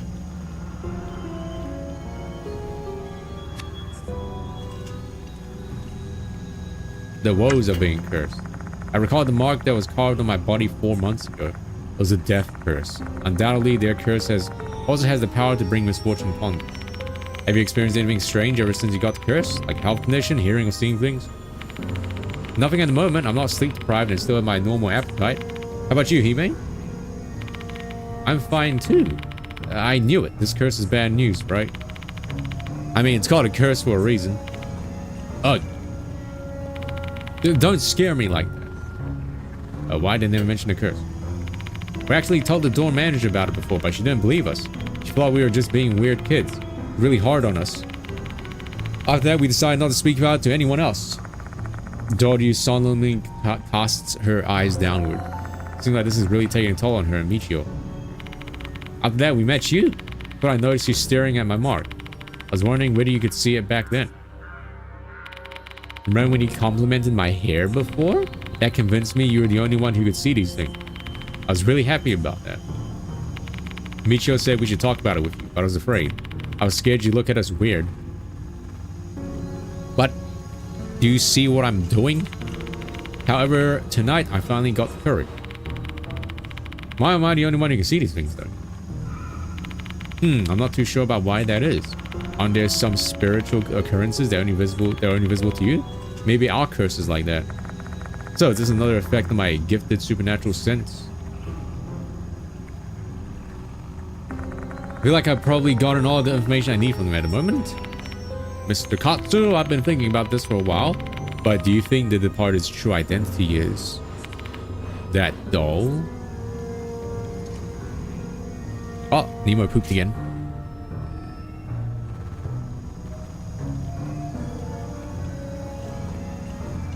Hold on 1 second.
I'm gonna go look at Nemo for a second. He's just outside right now, and he's just so happy. He's just a happy little dog.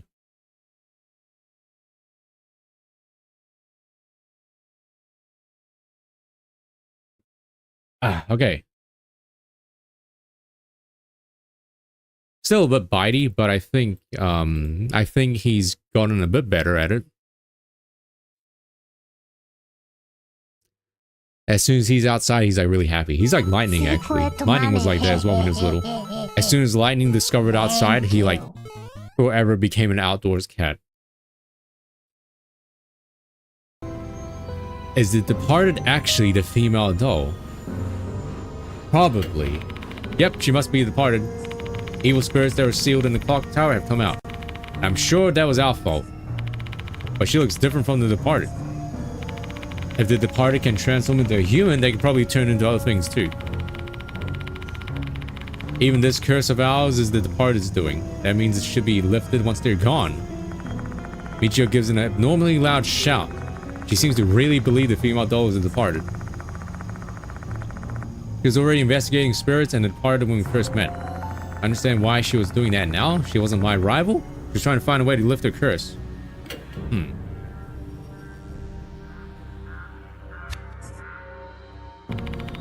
If what Michio said is true, the Departed's case isn't just something that's happening randomly. They're incidents that both of us caused. Dang.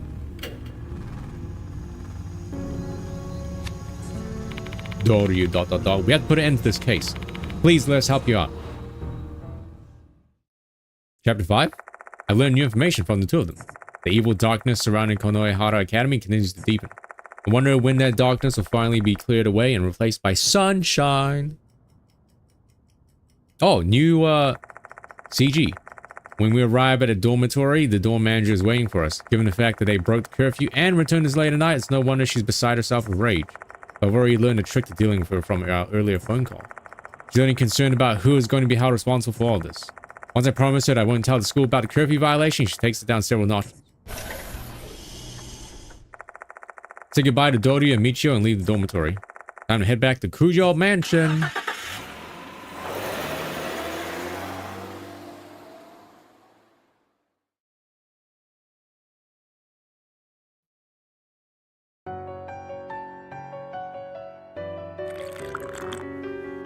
I hear him barking outside.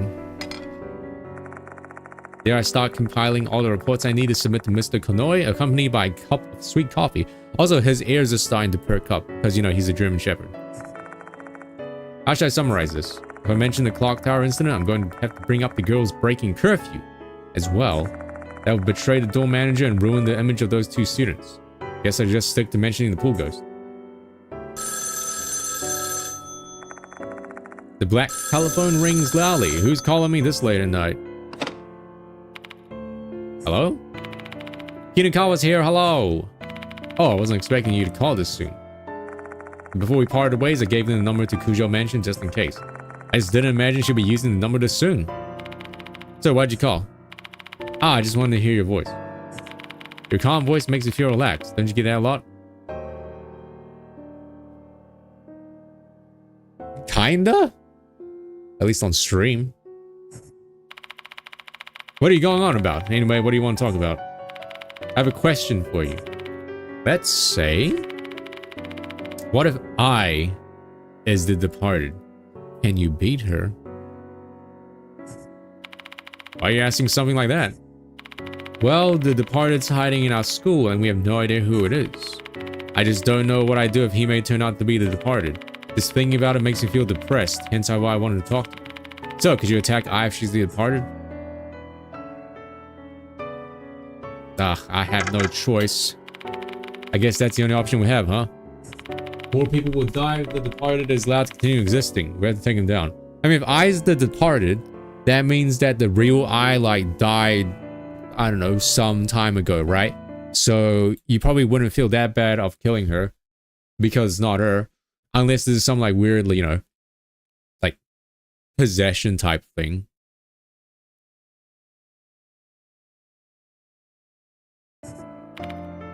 The only thing I can do for those who have become spirits is to save their souls. Hee, that's so like you. It makes you feel at ease somehow. Hope that helps. Thanks for answering my childish question, Mr. Katsu. You really are suited to be a teacher. I love that you have that honesty. Oh, hello, Zixer. Oops, time to take a bath. Good night, Mr. Katsu. Good night. Story is pretty good. It's pretty relatively easy to follow, I would say.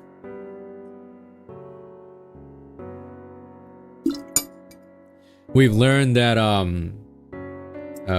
Michio, the white-haired girl we just saw, and Doryu, Himeko Doryu, right? We learned that her tattoo mark on her face and Michio's white hair are actually curses brought on them by this the creepy red doll and the red dress that we saw yesterday and we keep seeing. And only us, the main character, can notice their curses, their curse marks, being the white hair and the face tattoo. Only we can see it.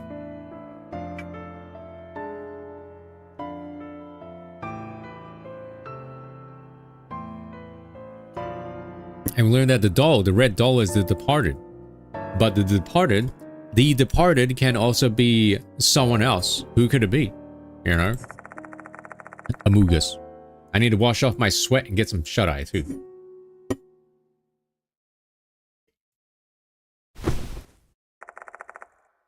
I collapsed onto my bed. Chat dead. When I close my eyes, the smiles of the two girls I saved tonight run through my mind. My tension melts away. For the first time in days, I experienced that pleasant bliss of floating to dreamland, unburdened by the past few days' events. However, I know this tranquility is fleeting at best. Once a new notice arrives, I have to face the specter again. Wow, that was a short one. They are sus, yes.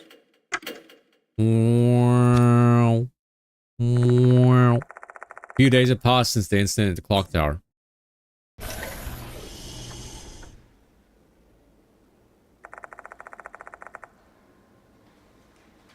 K Hospital is surprisingly empty for midday. Forgive the expression, but the place is basically dead. From the other side of the hallway, a familiar looking man is approaching me. Go, go, go, go, go, go, go. Are you approaching me? What if I use a green screen? Would that make... Do you think it'll make the stream look better? I don't mean a real green screen. I mean one of the fake one. No, actually, no. Probably wouldn't look good. Next to him is a small girl. Yo, what's our favorite otaku man? Are you also here to visit Daimon Eita? Yeah, pretty much. She asked me to come with her.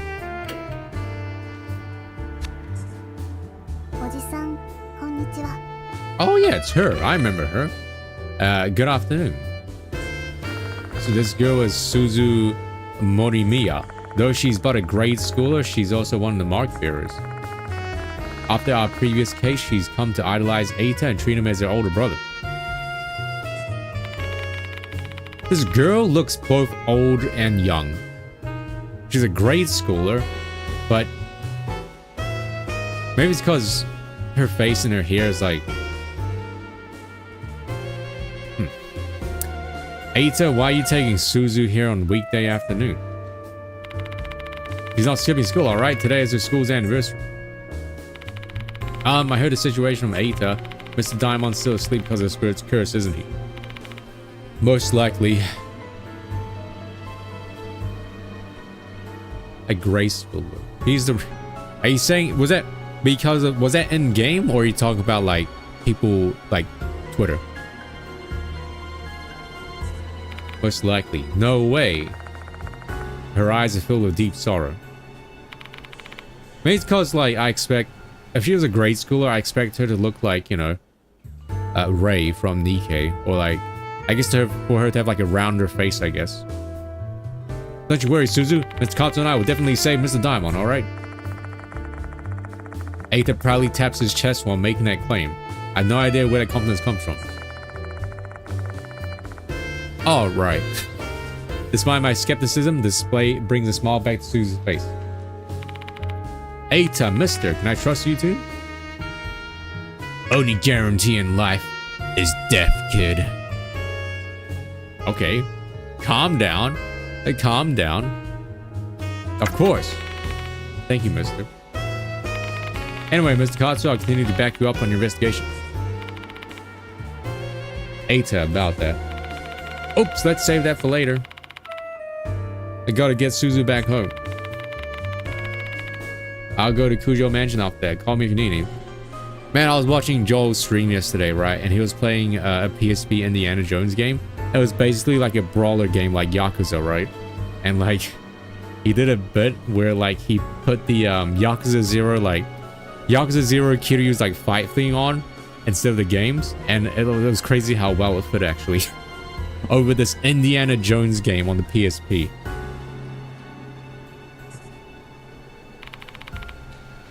See you later, mister. Yeah, if you put this lady in like a high school getup, like a shirt or uniform, you know, she'll fit into an anime or something. Eita and Suzu leave after that. You know, speaking of Yakuza, I still have not seen that Majima game's trailer, by the way. Crap, that was my chance to tell him. Wait, tell him what?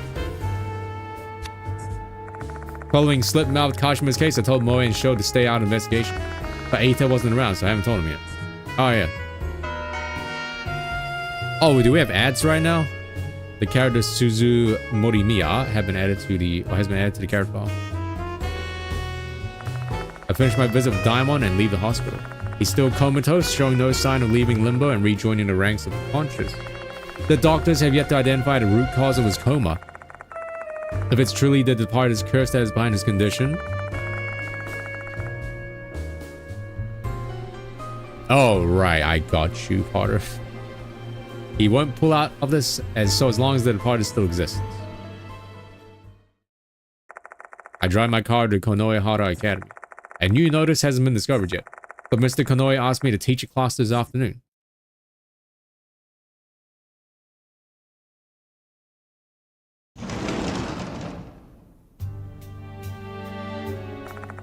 I enter the classroom and take my place among the students. Then I proceed with the class like usual. When Konoe first asked me to teach as part of my investigation, I thought it would be an absolute disaster. But surprisingly, I'm doing quite fine. He was planned as a pedophile. Oh, right. Yeah, I mean, that probably won't fly no matter where you are. On the other hand, the students seem to be doing markedly less fine. The number of fidgeting students that can't focus on class is too large to ignore. Considering some of them have also asked me about my investigation, it's obvious what's on their minds. The departed isn't just a fringe rumor anymore. These students have gone from being amused to being terrified. The human heart is a fragile thing. Seeing these kids with their flagging spirits, I know I need to hurry up and close this case. Oh, it feels like a blink of an eye, class is over. The first time I taught, it felt like time stood still. It's kind of troubling to realize I've now been in it long enough that I'm used to it.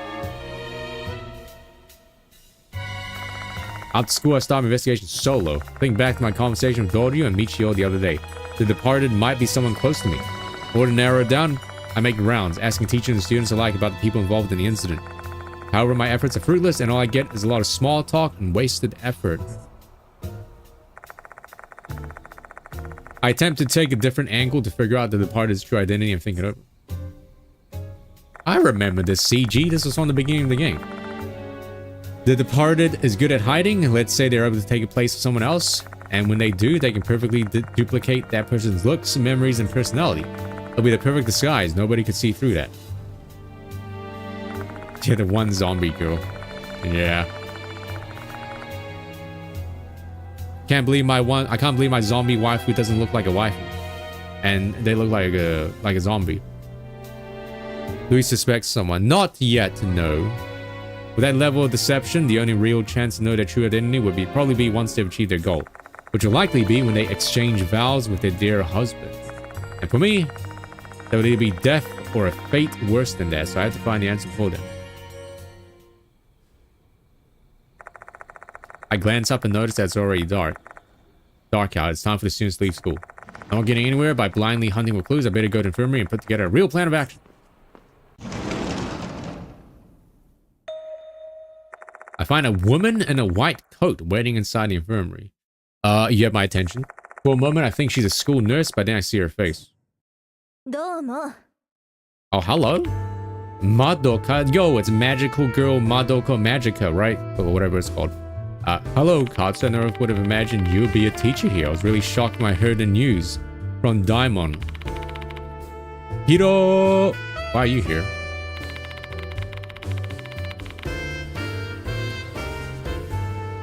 To help you out with investigation. What else would I be doing here?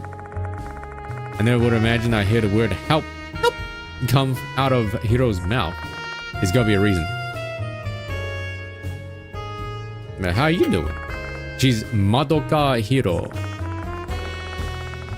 She wears a white coat, but not because she's a doctor. Hiro's a mark bearer who works at a pharma company as a researcher. Oh.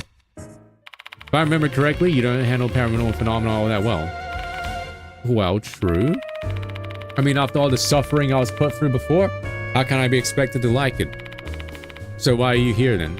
Jeez, it's so annoying. I have my own reasons, alright? He's rather intelligent, but Hiro also has quite the cowardly streak. However, there are times when her curiosity gets better of her and she ends up poking her nose in the bizarre incident. Call it a test of courage, I suppose. Why are you here? To tell you the truth, I'm here because Daimon asked. In the event that something were to happen to him, he asked that I come help you instead. Hence, I'm here using up my paid leave. I appreciate you taking your obligation to Daimon seriously, but This case is extremely dangerous. There have been a lot of casualties already. Oh, come now. Don't patronize me. I'm fully aware of the dangers present. Then, why are you? Because I want to save Diamond. Simple as that. They're my friends too, not just yours. Goodbye, investigate. Diamond appraised me of this situation. Or apprised me? A spirit known as the Departed issues notices targeting people and then has other spirits kill them, correct? Yeah, and it has been pretty successful. We have a number of victims already. Nice DreamWorks space right here.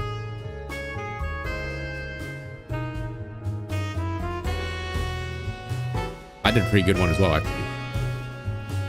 That spirit seems to have some human tendencies, eh? They behave a bit like a serial killer. The Departed is different from any other spirit. I'll be honest. Oh, that robot. I know which one you're talking about. Yeah. They're cunning and they possess the ability. Wait, what? All right.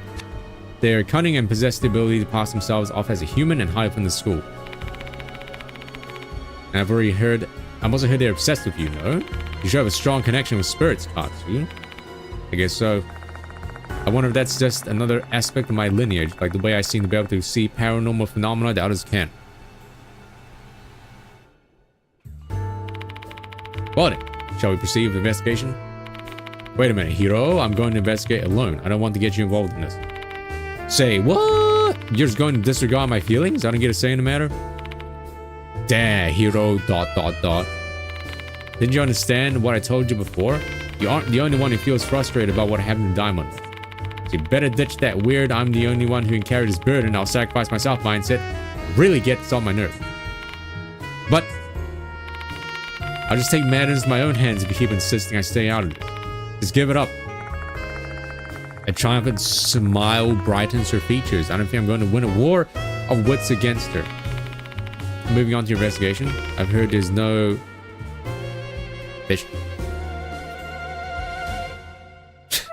That poor cat. I heard there's no new notice yet. As of this moment, that is correct. I have a feeling one will arrive soon, though. Let's go check the faculty room. You have a sixth sense or something? I guess you could call it that. I have a feeling the Departed wants me, their dear husband, to continue pursuing this case. If my hunch is right, that means they'll be more likely to issue notice while I'm here at the school. Madoka Magica has been added to the party. In chat, I shall take a snack break, right? Time to get some snacks, alright? Because I think we're all hungry. Not pissed because I already went. But you guys can take a piss if you want. I'm fine. I'll be right back.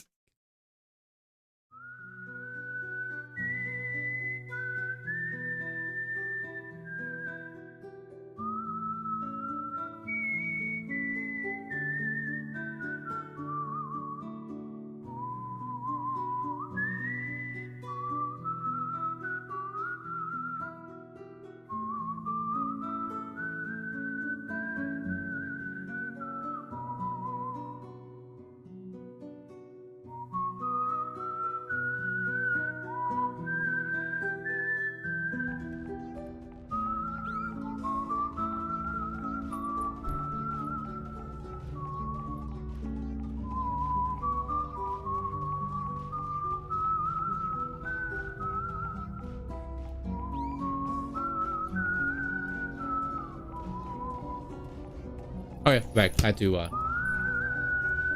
get a text through. Yeah, you literally you just missed it.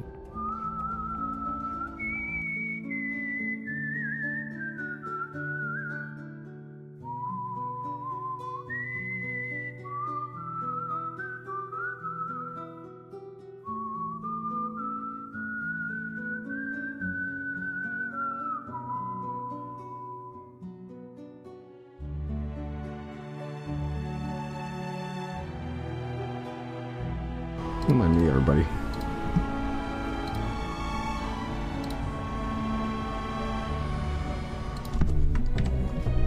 The blood race is looking real live, bam and smash.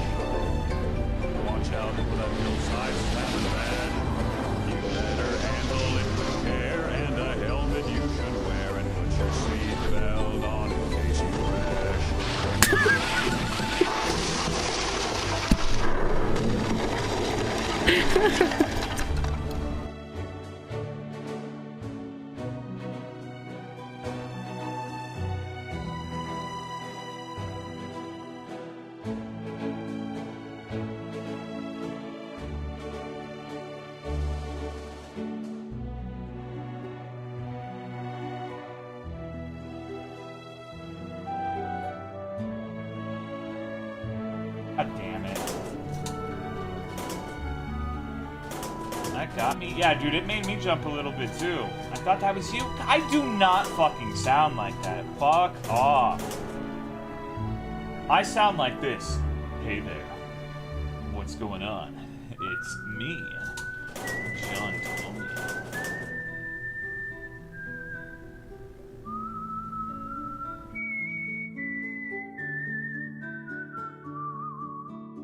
Veil Genshin Impact. Yes, I need her. Boobs in my mouth. Boobs in my mouth. Boobs in my mouth. You're nothing. Boobs in my mouth.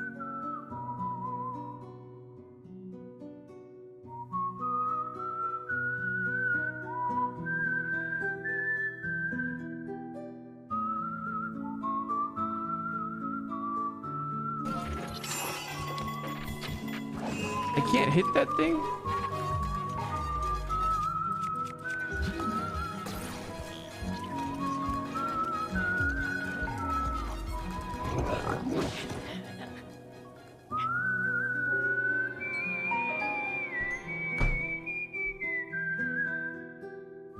Hello, hello.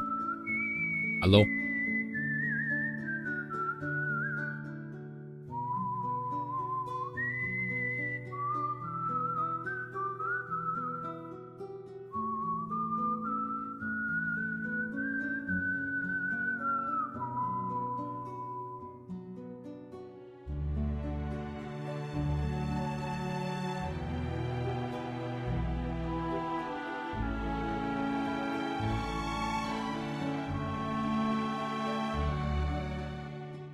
Oh, fucking massive webcam.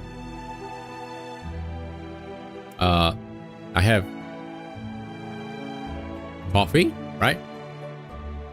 Yo, with the new light, with the added light, you can actually see stuff now. It's a pretty cute one. This is like, it's like holographic or something, I think. Ooh, shiny. And I'm eating like, you guys have probably seen this before, right? Musashi? I don't know if you have it there, but it's like a protein brand. It's like a sports supplement brand. Pretty good.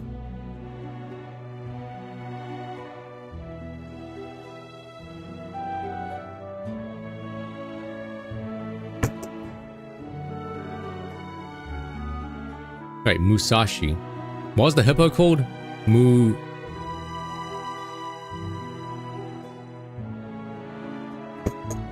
something? Mooding? Mooding.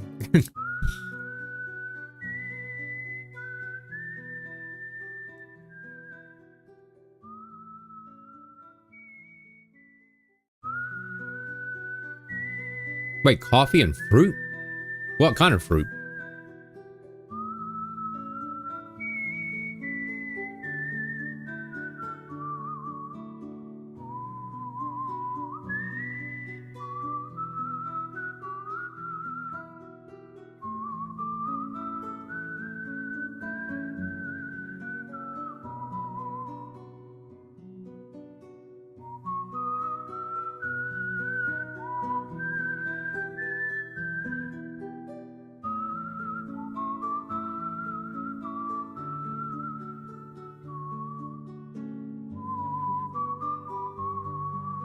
Huh.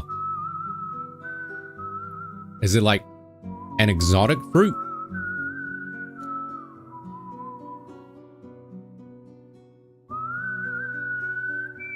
Yeah, fruit with coffee. Never heard of that.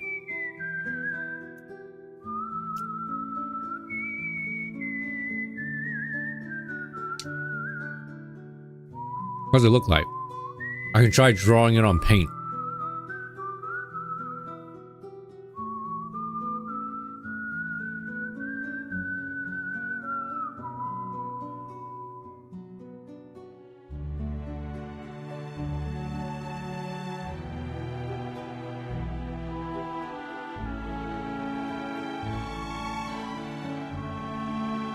Or if you describe it, maybe ChatGPT can figure it out for you.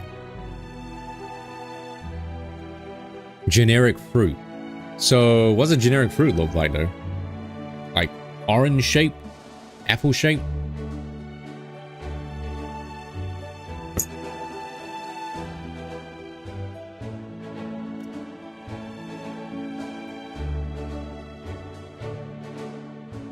Fruit shape. Right.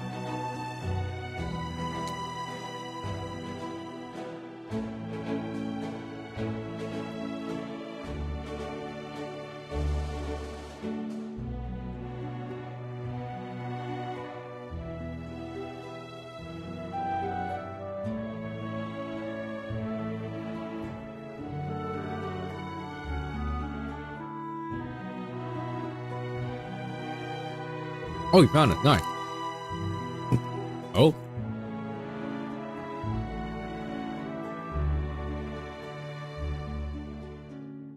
Hold. Hold.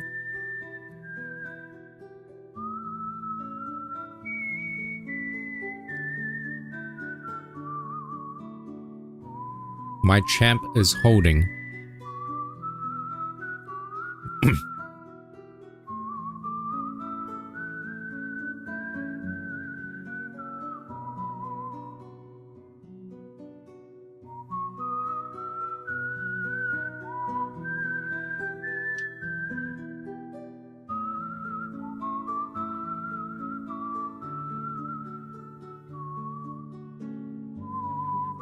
Link too long. Is it a Google image link? In that case, you can just like save it and then post it on Discord, right?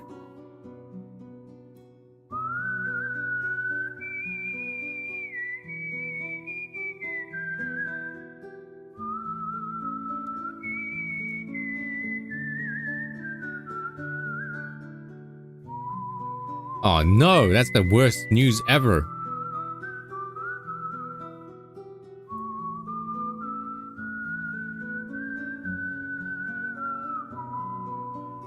Type of jackfruit.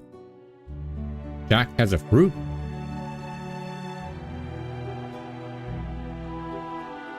Huh. I see. Species of a tree in the fig, mulberry, and breadfruit. Huh. Interesting. Looks like a tropical fruit.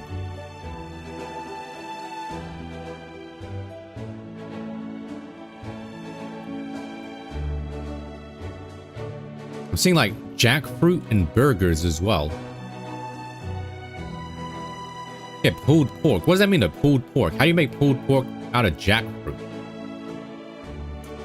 Is there actually pork involved? Allergic to jackfruit? Wow. Huh, I've never had jackfruit. I don't even think I've seen one. I don't think I've ever seen one in my life.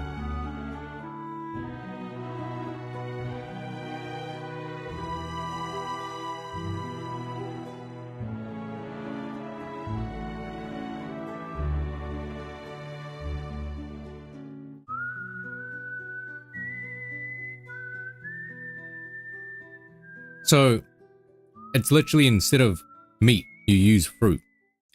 The jackfruit. The jackfruit.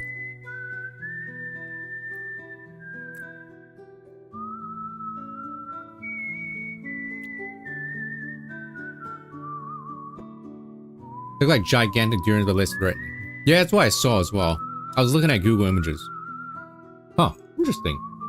So you split it open. Don't jack the fruit. So you split it open and you just eat it like this, nothing else. There's no like seeds or there's no like things you need to worry about. Just crack it open, eat the things inside.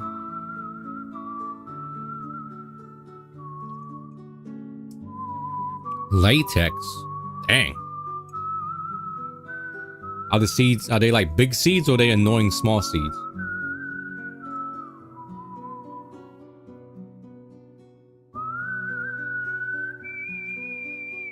Okay, if it's big, then that's fine. I hate those like tiny small seeds that you sometimes find in like grapes and oranges. Peel the meat. Oh, you peeled it. Okay. But jackfruit allergy.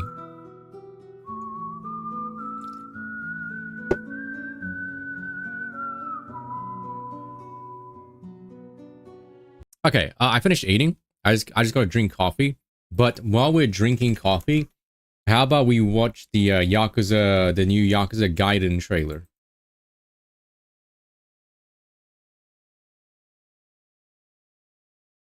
What is it called?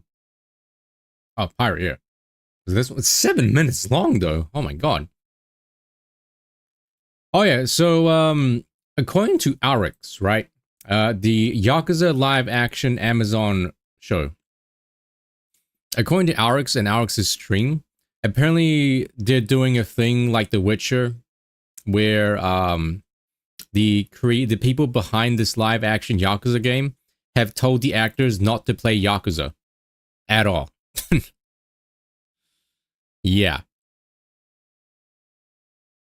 Oh, it's cauliflower. Long time no flower.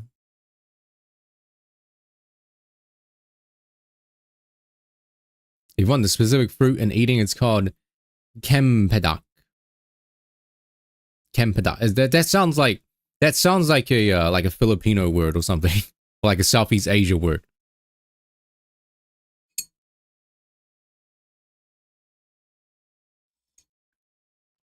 It is. That's why it will suck. We'll see. Like Kiryu, the actor that plays Kiryu is really slim, like skinny. I think the person that plays Majima is actually Majima. I think, like the VA.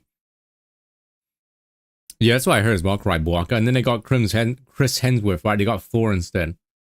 Is this the trailer that we want to watch for Yakuza? It's 7 minutes long, though. I don't know if I want to watch 7 minutes of this.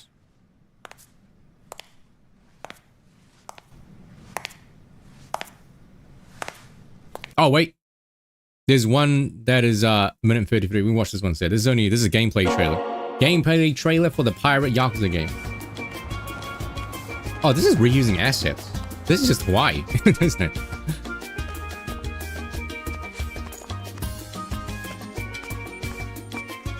I don't know why. This looks like one of those GTA 5 like photorealistic mods that you see sometimes on YouTube. I don't know why. This kind of reminds me of that. Like someone modded in Majima's model. Someone grabbed Majima's model and put it into GTA 5.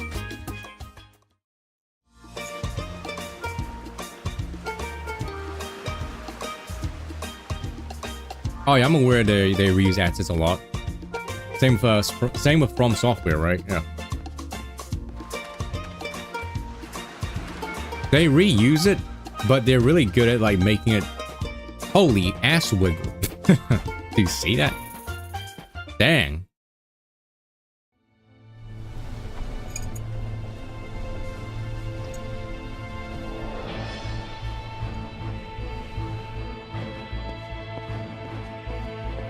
But yeah, RGG Studio, right? They're like the kings of reusing assets. They reuse assets a lot, and yet they still make it seem fresh. That makes sense. So what's the gameplay? What's the actual gameplay like for this game? Like, is it actual like... What? That didn't really show anything. Is it supposed to be turn-based? Is it like action? Like what is it? I'm missing. There's like ship battles, sure, but like, what's the gameplay like? Walking sim. It was basically like this. Hold on, I gotta show. It was basically like this.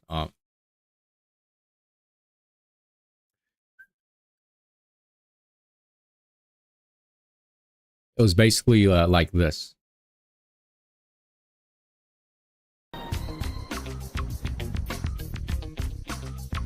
It was basically this. That's it?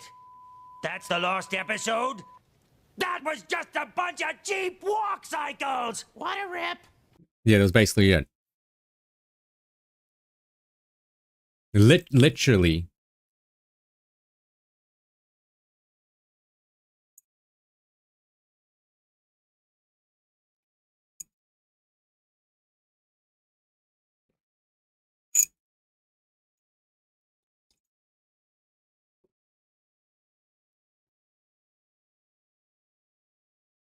Ah, man.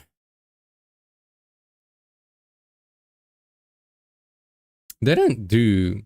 Wasn't Patchy the Pirate actually just... Tom Kenny?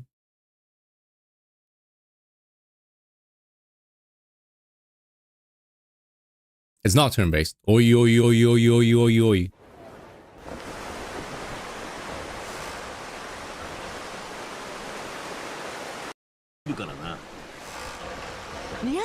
Is there gonna be karaoke though? Yeah, it was just Tom Kenny.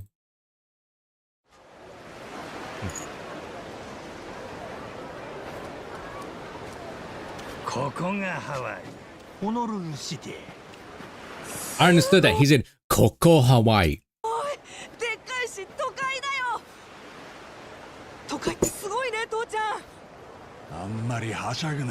Is this the main character from Days Gone? I think it is. Kind of looks like him. Quick, quick, hide him before the developer like gets angry again about his main character being another video game.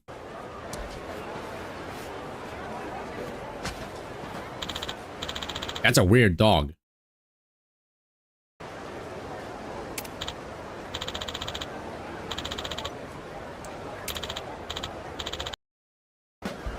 Oh, classic Yakuza. You got the thugs that you got to beat up for the tutorial.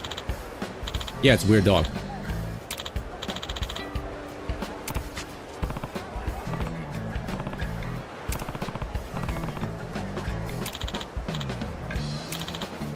Did they say when this game takes place in the timeline? Oh shit, yeah, Majima actually has a brand new moveset. Holy shit, he's got air combos. Damn. Yo, he's got his Shadow Clone Jutsu. Oh, it's actually after 8.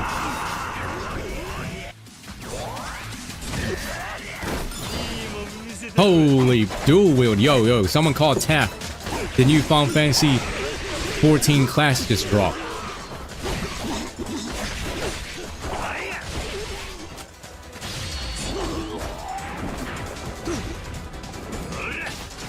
The actual new heat moves. They didn't just reuse them. Oh god. Oh no. Oh no. Oh no. Kyra, I challenge you to Yakuza Kart. Yeah, he pulled out a gun, but they skipped it. As soon as he pulled out a gun, they skipped it.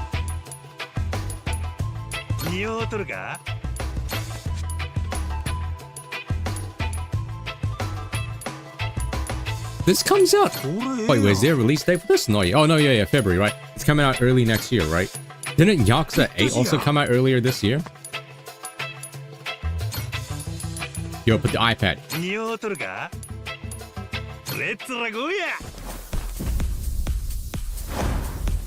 Damn. Pepperonis. Oh. Yo, no way. What if they re-sang this? They probably did re-sing this.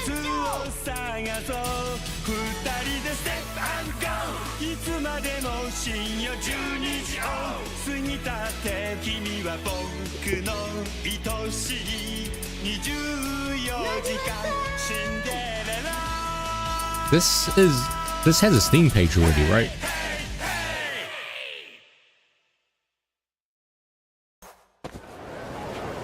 Oh god, I did this like once and that was it, and then never again. Yeah, I only did this once. The friggin' ragdoll. At least they kept the over-the-top rag dolls, which is nice. So Yakuza 8 came out earlier this year, and this is also coming out earlier next year. Damn, we're living in a simulation, chat. We're starting off next year with this game again. Starting the year off next year with another Yakuza game. And then Persona 6. Persona 6 will be out. And then Persona 6 is gonna take us not 5 months, but 10 months to finish.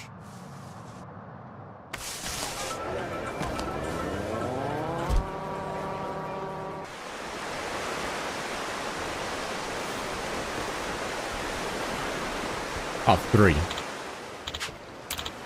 When do you think Persona 6 is coming out?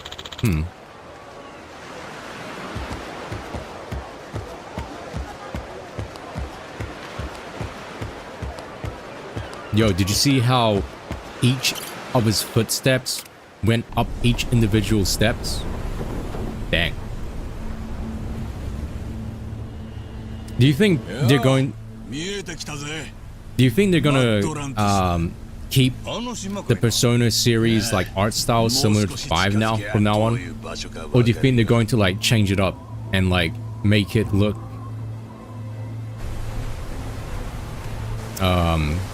like not photorealistic, but like kind of like Final Fantasy? You know how Final Fantasy is like not photorealistic, but you know, because obviously people don't look like Final Fantasy characters, but like, you know what I mean by like hyper realistic.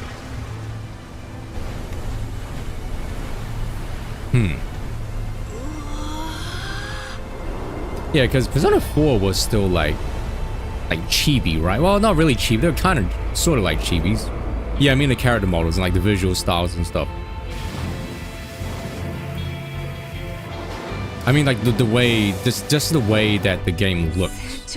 Like artistic wise, yeah, it's still gonna look similar, sure. He's doing the point.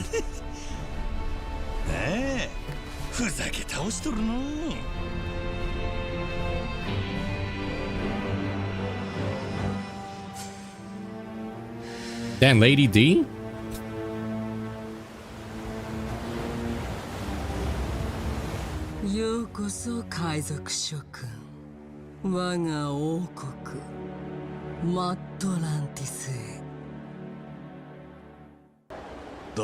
Well, let's hope that this old lady is gonna be a better antagonist than I've got the guy friggin' from Yakuza 8, the main bad guy.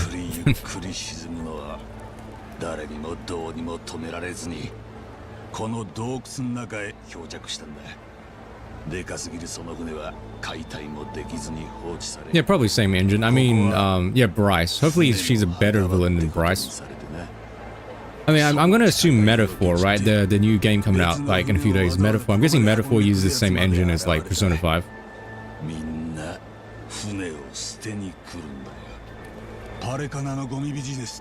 Wait, Palicana. Palucana. I heard Palucana again.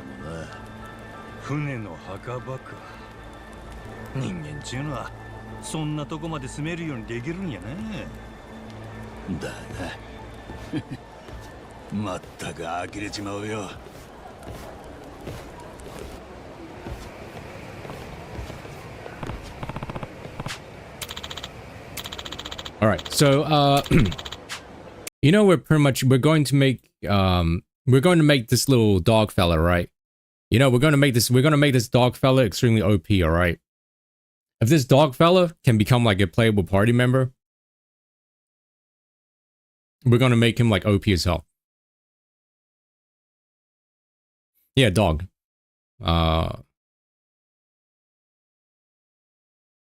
Yeah, it obviously has to take place after 8 because during 8. Oh no, wait, no, they did. Well, yeah, they did get better after 8. I was gonna say they were busy ruminating and being they're busy sulking in the shack on the outskirts of the town in a little beach. But I was like, oh no, wait. At the end of the game, they're basically there in Hawaii with everyone. So.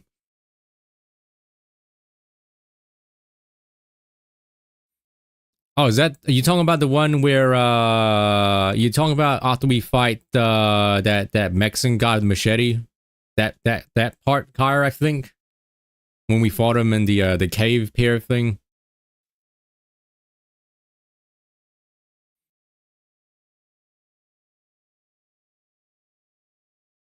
Yeah, before 8 would have made sense because of freaking the VTuber takeover.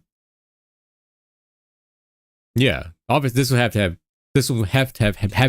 been after the VTuber apocalypse.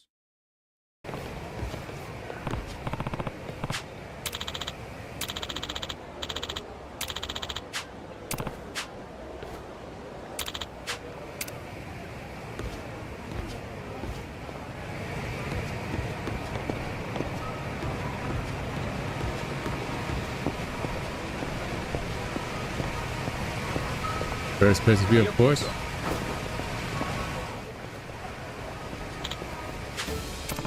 Classic.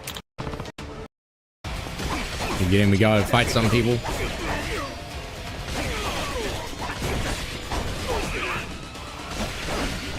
We got the HP bar and we got like 2 heat bars, it seems like. Or some sort of like MP bar.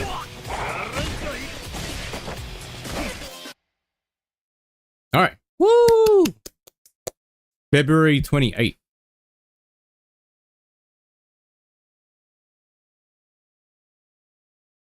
Hey, you gotta give them props though. Actual gameplay. Actual just gameplay. No commentary. Just gameplay.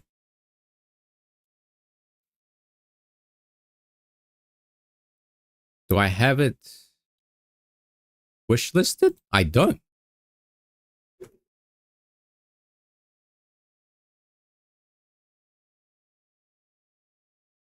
Now I do. There was this pretty cool game that I think Duck linked a while back that I put on my wish list. It's called Nightmare Operator. I don't know if I showed this on stream or not. Maybe I did. Oh, this says no announcement date, actually.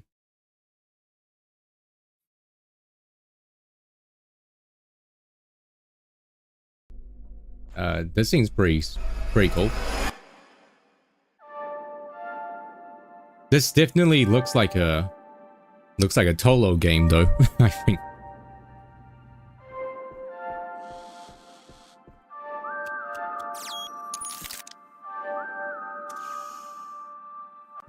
Yeah, so this is pretty sick.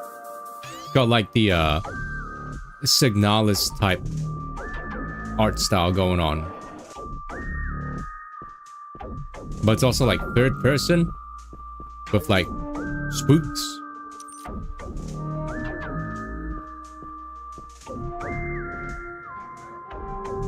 What I imagine we describe it. Wait, what do you mean? Wait, which part? Do you mean the main character? Hopefully it's not too like funky though. It seems like this game is kind of going for like Resident Evil 4, like the original Resident Evil 4, because the original Resident Evil 4 is kind of like tank controls a little bit. This feels like it's kind of like Resident Evil 4, where like your character is kind of like very slow, and you kind of, well, you feel like a tank.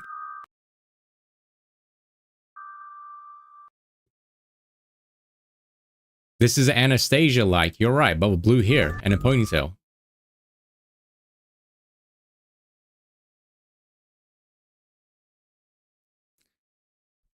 Yeah, I'm not sure about the futuristic one, though.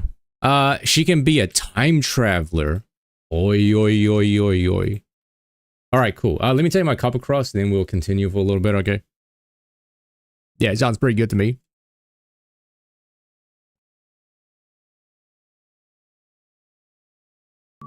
Alright. I shall be right back in like 10 seconds.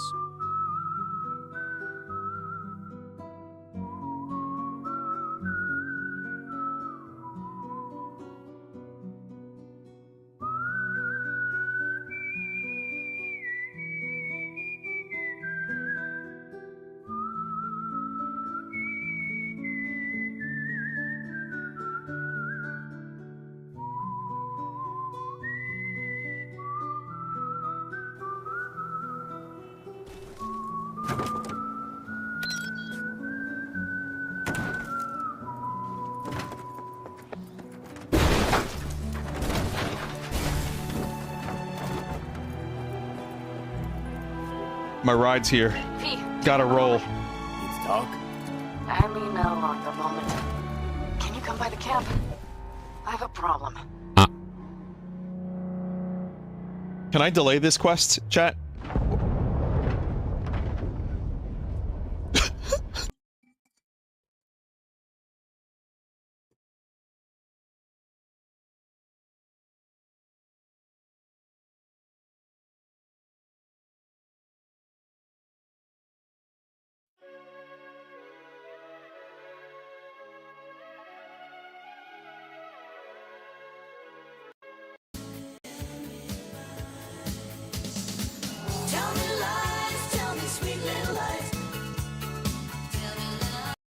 Who's lying here? I think you're lying, actually, alright? I never lie. You just counted too fast, alright? Did you actually count each second as 1 second? No, you didn't.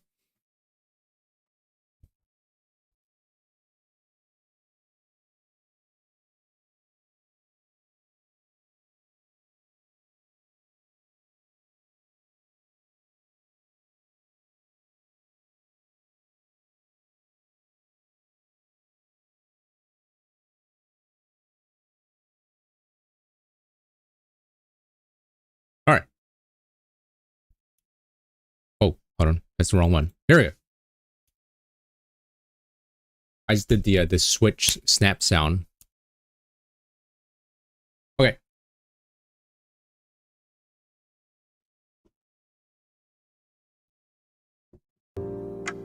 We should go for a little bit longer, and then I'm gonna switch. I did mention this already, but like what I wanted to do was like switch over to bot game, Nikkei, because like the current event is like literally Persona 5. And I was like, you know what? I think chat will maybe like this because we did Persona 5 literally not too long ago. There's literally calling card and like phantom thief.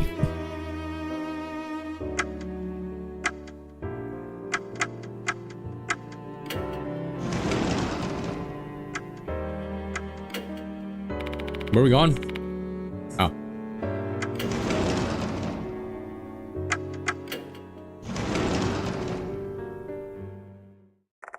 When I get to the room, one of the teachers informs me that Mr. Konoe is away at the moment, which unfortunately means I'm going to have to ask Sakamoto.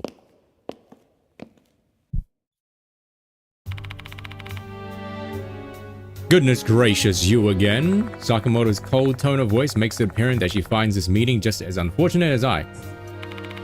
What's your business here? I have work to do. Here's a new notice from the departed arrived. Notice. Oh, now that you mention it, I did get a report or something like that earlier. What about it? What are you being so nonchalant for? Why didn't you tell me sooner? I believe I made my position quite clear. I find this investigation of yours to be, at best, a pointless waste of time. And Sakamoto shoots a withering glare at my direction.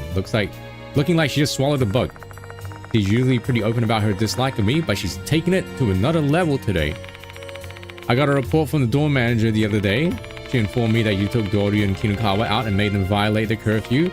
The headmaster might have ordered me to let your absurd behavior slide, but this is unacceptable. So that's why she's being particularly hostile towards me today. I didn't make those girls break curfew, but I can see how it skewed that way in Sakamoto's mind, and I doubt my explanation would change much. Those notices are pranks. It's mere coincidence that the students disappeared when the notices were issued. Copium. The departed, a ghost, and supernatural. It's all a bunch of ludicrous nonsense. You think a man like you has sullied the good name of teachers just to investigate this rubbish? Sakamoto's practically got steam coming out of her ear. She's seething. Seething. Alright? I wonder what I can do to calm her down. Be delicate.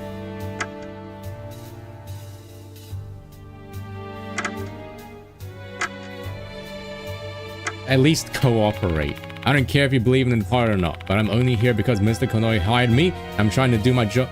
Trying to do the job my client, your boss asked me to. Can you at least cooperate? Ugh. Where's the new notice? I don't have it with me. I told the student who picked it up to throw it away. Tell them to do what now? Which student was it? Kakuna. From the disciplinary committee. He found it when patrolling the school. Kakuna evolves into Beedrill, right? What does he look like? He's a strapping, well-built boy. He's in the karate club. Hello, Quentin. Hello. Oh my, look at the time. I have to go now. I have a meeting. Before I can even protest, Sakamoto's already left the room. Other teachers are following suit. Well, she's clearly not a fan of yours, Katsu. Though you pretty much earned that treatment for hitting on high school students. That's not what happened. Stop making things weird. Looks like we're going to have to put in some effort to find this Kakuta boy. I mean, we might stumble upon him simply by stopping to talk to each stout student we see on the way. But it'd be nice if we had a bit more information to go on. More information? Doryu or Michio might know him. Sakamoto is obviously going to be keeping a close eye on my contact with those two, but I can't let that interfere with my work.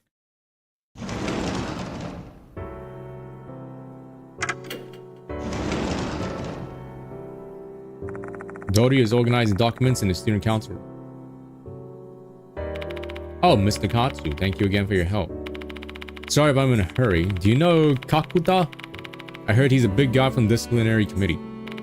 I know him, he's in 2C. How about you try looking for him in his classroom? Got it, thanks. My eye hurts.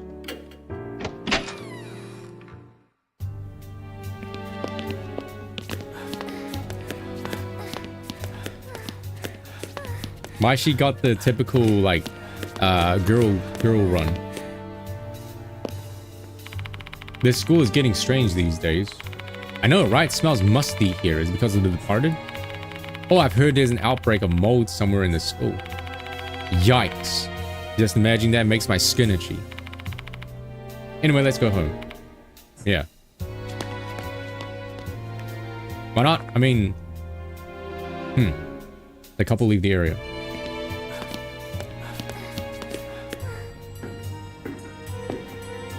He's pretty short, yeah. He's got my posture.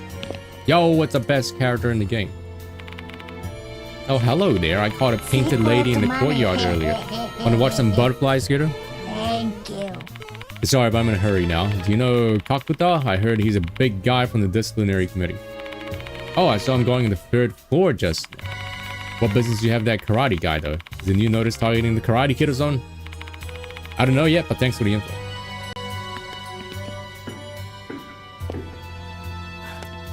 Isn't he this guy that was like freaking, you know, that guy that was up here in the beginning of the game? I saw a big guy going to the back of the hallway earlier. Probably cocked up from the 2nd year. I wonder what he's up to. Classic end of the hallway.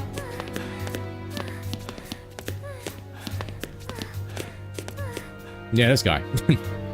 He's in his stance. There's a big, well-built guy standing over there. He looks pretty strapping. Are you Kakuta? Yeah, damn, what a Chad. God damn, look at his jawline. Look how sharp and angular this guy is. Yes, the name's Shinichi Kakuta.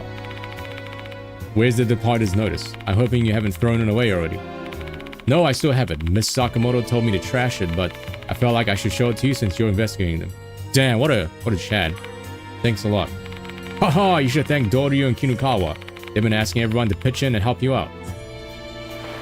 This guy Muse? Yes. He pulls out the departed's notice and hands it to me. If that's it, I'll be heading to my class. Feel free to come by 2C if you still need anything. I'll be at school for a while. What a guy.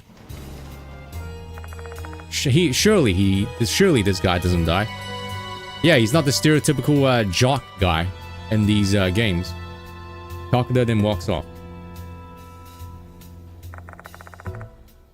I quickly scan a new notice. Reusing assets as all the hallmarks of the previous notices. An accordion folded paper, a piece of paper with airy handprints on it. So this is what a notice looks like, huh? Heh, it's really giving off the horror vibes. Hurry up and check it out, come on. Dear Hooligan. Cock. Yep, Cock. Kokuri will kill you tonight. I'm watching hiding in the school. Your beloved, the departed. Hooligan. The next victim is Hooligan, and his spirit is Kokuri. So by hooligan, they mean those boorish thug types, right? Yeah, so I think we should try and get information that would lead us to the identity of these two things. Asking the remaining students will probably be more fruitful than asking the teachers. Faculty doesn't seem so corrupted. Yeah, and maybe that student council girl will tell you. I mean, she actually appears to be trying to help you. Also, I'd like to hear more from that Kakuta guy or kid. Yeah. What's the view? Yeah. Come on, give me more to work than with that. This is your operation here. Don't make me handle everything alone. Oh, okay. First, I want to point out that she's cut me off every time I try to speak. I hold my tongue. Besides, Hiro's plan of attack is basically what I would have suggested. You better start asking around Hooligan.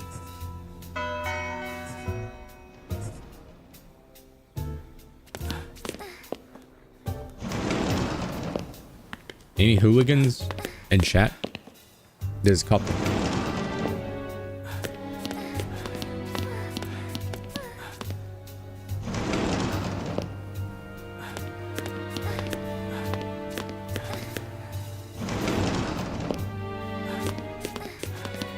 Surely no one's in any of these classrooms, right? Doesn't seem like it.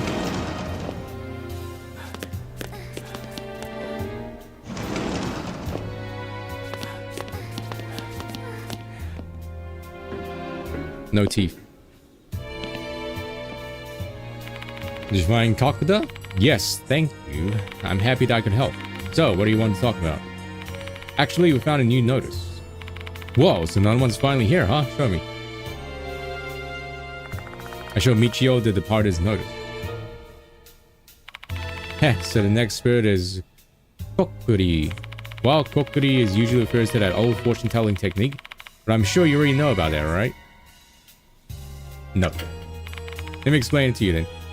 Kokuri is a fortune-telling technique that uses a coin and a piece of paper.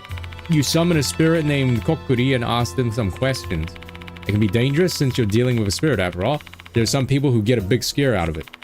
But the Kokuri mentioned in the notice is a ghost, not the fortune-telling technique. So Kokuri is both the name of the technique and the summoned spirit, and the rumor is referring to the spirit. You tell me more about it, Michio? Sure, why not? That reminds me, Hime and I were caught by Miss Sakamoto this afternoon. You know what she said? Don't get too close to Mitsukatsu, he doesn't belong here. Oh, okay. Ah, sorry, I shouldn't have talked to you. She's probably gonna give you a lecture. Haha, don't worry about it.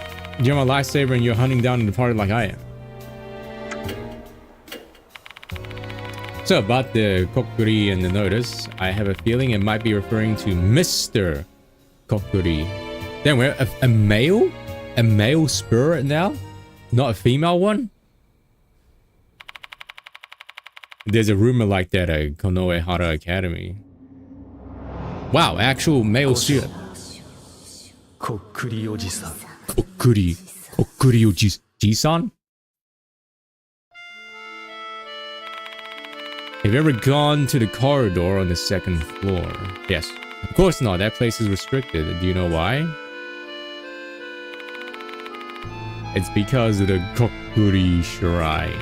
That place is cursed. I'm not lying, it's the truth. I even heard stories about it. It is Ryuji. One rainy day, some delinquents were hanging out on the second floor's corridor.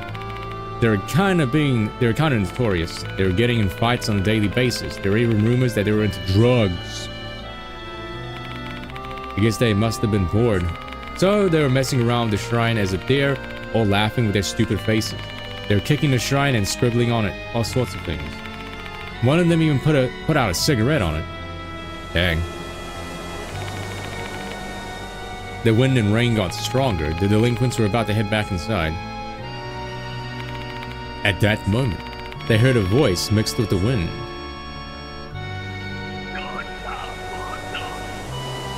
Kill Hooligan!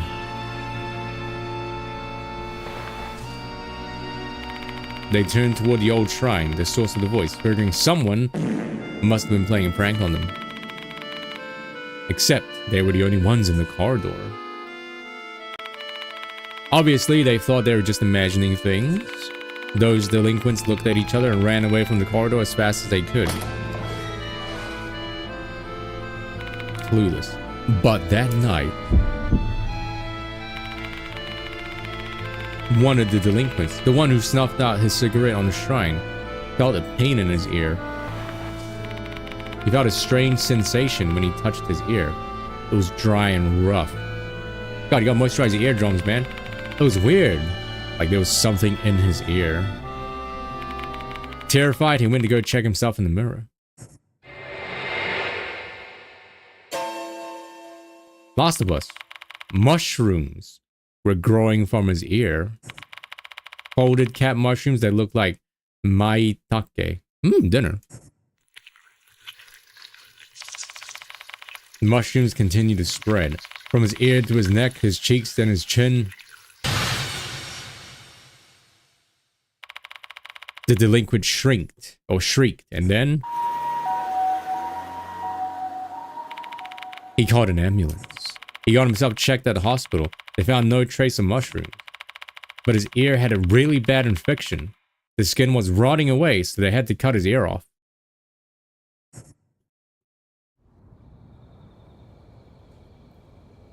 Dang. When a teacher heard this story, they said, "It's the curse of Kokuri Shrine." That voice must have been Mr. Kokuri's, and that was his work. The rumors say Mr. Kokuri is the apparition of a priest who haunts the shrine.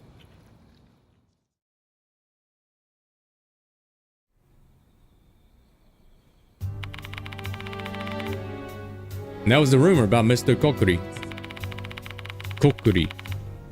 So please stay away from the shrine in the second floor's corridor. I didn't even realize that there was a shrine there. If you're cursed by the mushrooms, your lovely face will be ruined. Is Mr. Kokuri the name of the shrine? Correct. It's called Mr. Kokuri because the shrine has a mysterious voice. No one knows what Mr. Kokuri looks like, as they only heard his voice. Creepy, isn't it? Hooligan. Hooligan? Can't think of anyone. Maybe Izumi, I guess, but he's dead already. Alright, thanks. By the way, Mr. Katsu, I've never seen the person beside you. Is she a doctor like Mr. Diamond? I'm a researcher, not a doctor, though I do also deal with the health of the living beings as part of my job. Oh, I see an idol and a female scientist, huh? You sure have some amazing and gorgeous assistants, huh? By the way, which one do you prefer? They're both dependable in their own ways. I has the stamina. Stamina, huh? Hiro has the intelligence. That's not what I mean? Oh, well, it was stupid of me to expect something. Heh, you two sure are close. This girl might be the departed, you know. Shush, Hiro. Oh, I don't mind as long as Mr. Katsu trusts me. Sorry, it's a joke. I'm kind of on edge since we don't have any idea who the departed might be. I don't mind. In this kind of situation, it's natural to have some suspicions. Ugh, I miss my normal school life. Hey, Katsu, shouldn't we be able to pretty much guess who Hooligan might be? Based on what Michio told me about the Mr. Kokuri rumors,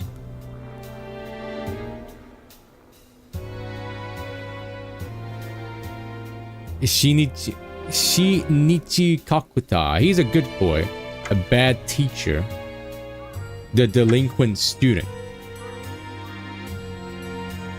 Who the heck's the delinquent student? I agree with you there, but I still have no clue who it might be. The rumor said a delinquent student who was cursed by the shrine in the second floor corridor. Why don't we go take a look there? Wait, are you serious? Aren't you being too cavalier here? We're going to be stepping into some deep shit if we approach that shrine. I'm not doing it for entertainment, it's for the investigation. You can stay here if you don't want to go. I never said I didn't want to go. I just wondered if there was a better way to do this. That's it. I'm not scared at all. Yeah, he's a good boy. Surely. Or maybe that's why he found the note, you know?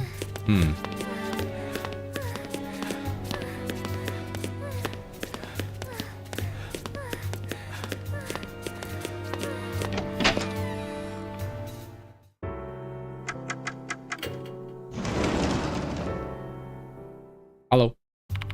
Did you find Kakuta? Yes, along with the new notice. So there's another new notice, mind showing me. I should order you the departed's notice. So they're threatening to kill someone again? And it's my job to prevent that from happening. If you got any information that could help, please let me know. Sure. Actually, during lunch break, I went to the clock tower. What? You shouldn't be taking risks like that. Spirits don't show up during the day, so it's fine. I didn't go inside though, the door wouldn't open. That's weird, did someone lock it? That's unlikely, the key to the clock tower is missing. Nobody's able to enter the clock tower right now. But it was open that night. Was that the departed's doing? I guess we should investigate the clock tower. Understood, I'll try searching for the key. Sorry, I don't really know much about spirits. You should ask Michio instead. She's over. Okay, I did. Hooligan. Hooligan, huh? Compared to model and pianist, this one's got a lot more room for interpretation. Finding the target might not be so easy. Okay, thanks. Thanks for the help, I guess. Finish my conversation with Dory and leave the student council. To the save station.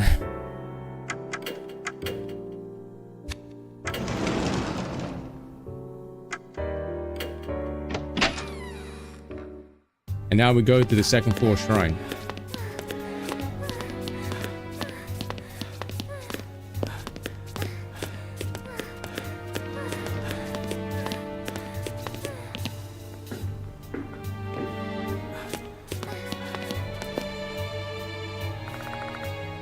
Second floor's corridor should just be just ahead. There's a crumpled piece of gap. Crumpled piece of gap in the paper between the doors. Warning, second corridor is off limits. The shrine where people supposedly heard Mr. Kukuri's voice should be right ahead. Looks like the door is unlocked. Let's check the place out. Looks pretty. Careful you don't trip over the rope. Nice. Do you see this line here? This is a fake world. We're in the back rooms. We're living in a simulation. I don't know if you can see it. There's like a line going down here. Right here. Oh, hey. It's this girl again. Is she the hooligan? Oh. At least she's wearing a face mask. She got really mad at us when we kept on talking to her. A tanned, ostentatiously styled girl is absent-mindedly lingering near the shrine. Hello? Why, hello there.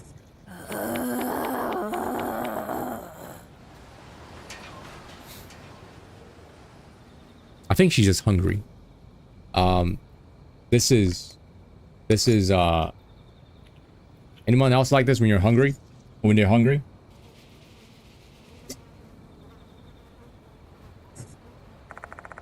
Her reply is unintelligible, more of a groan. Just ignore her, Katsu. Something's wrong with her. Bug. Angry. Yoshi. An old shrine is standing here. This has got to be the shrine from the rumor about Mr. Kukuri. Let's take a look. The first thing that stands out is that it's a rather small shrine.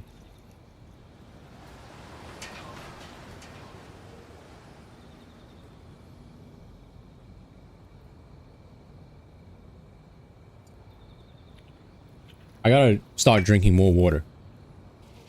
Especially since I had, like, you know, coffee.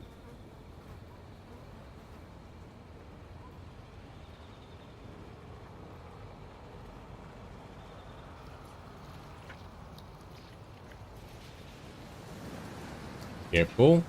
Careful. Careful. Careful.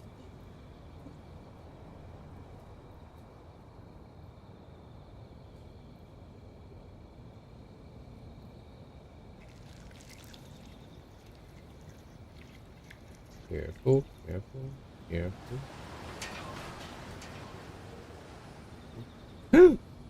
No, we're fine. Sorry.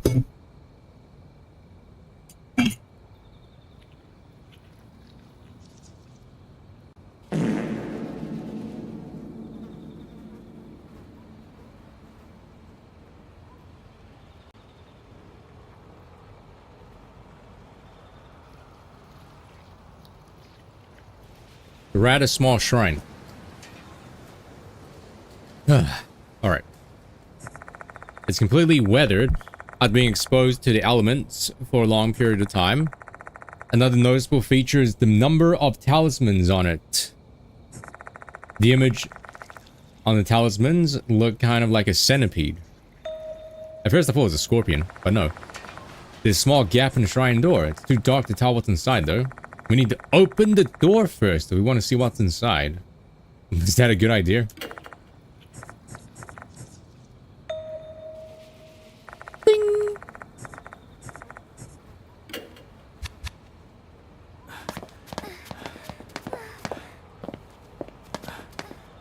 Touch. Don't touch. The door is locked and tightly shut. I can't enter the old building from here. You know what the big straw rope in front of the door is? I have a feeling it's telling us not to enter. Like, in a spiritual sense. I'm getting goosebumps.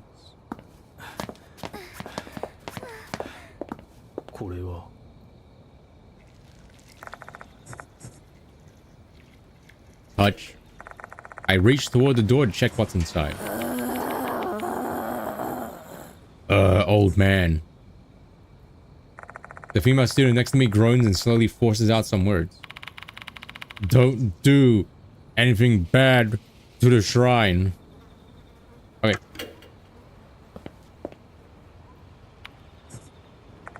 Okay. But we have to. Mm-hmm.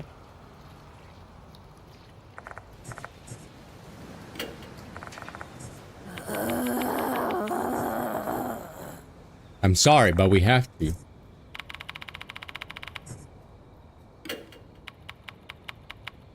Old man, you're... Oh, snap.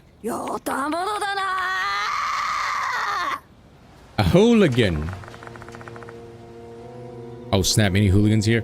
We got growling. This female student launches an attack.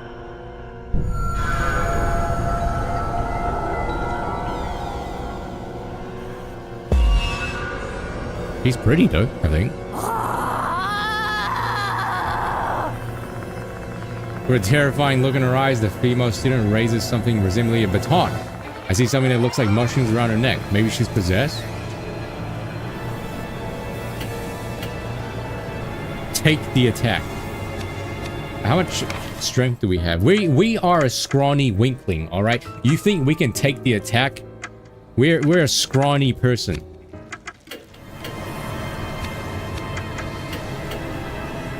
Alright.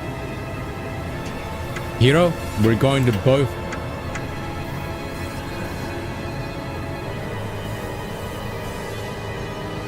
go in the offense. We swing my bag, trying to strike back. Or does he take the attack like... Ow. Or is, are we gonna take the bag and, like, you know, defend ourselves?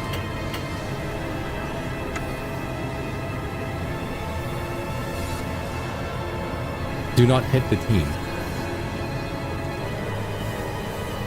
We're fine. We're fine. If it doesn't work, it's the other option, obviously. We swing our bag, trying to strike back. What we failed is 99% chance. Oh shit. Before she can attack us, we land a solid hit with our combined strength. How's that? Pretty much didn't recoils. Grab her, hero. Okay. Calm down. Hero captures the student's arms from behind. Helping out, I immediately restrain her.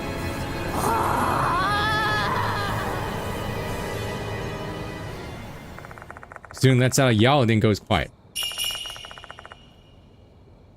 This is basically like trying to get Nemo to calm down, you know. That's basically what Nemo's like.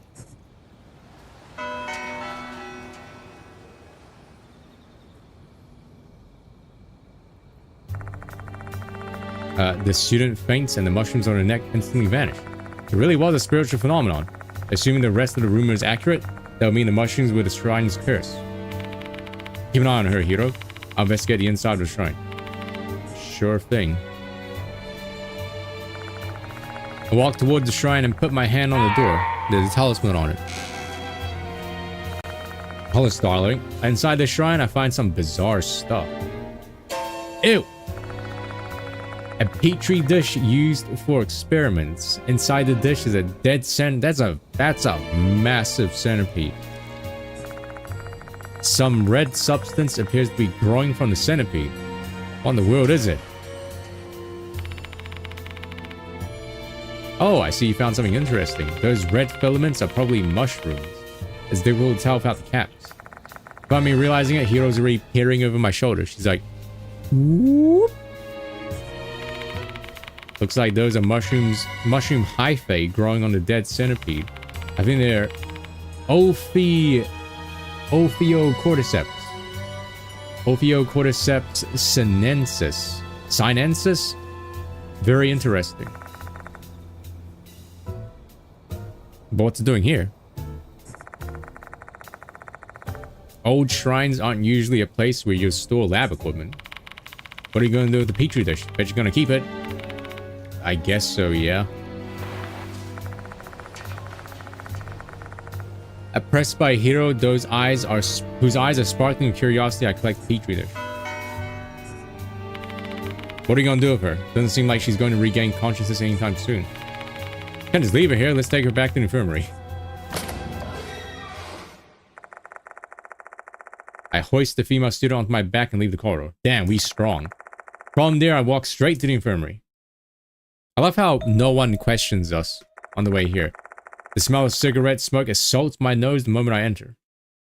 Is this Krybaka's husband? It is! It's Levi!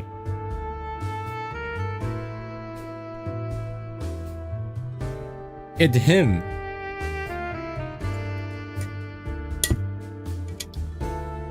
Hey, you're finally awake. I've been waiting.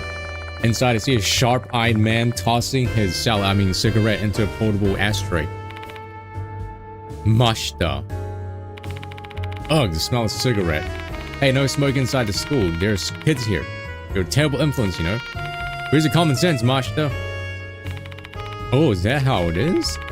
Back in my day, the teachers would openly smoke in the faculty room.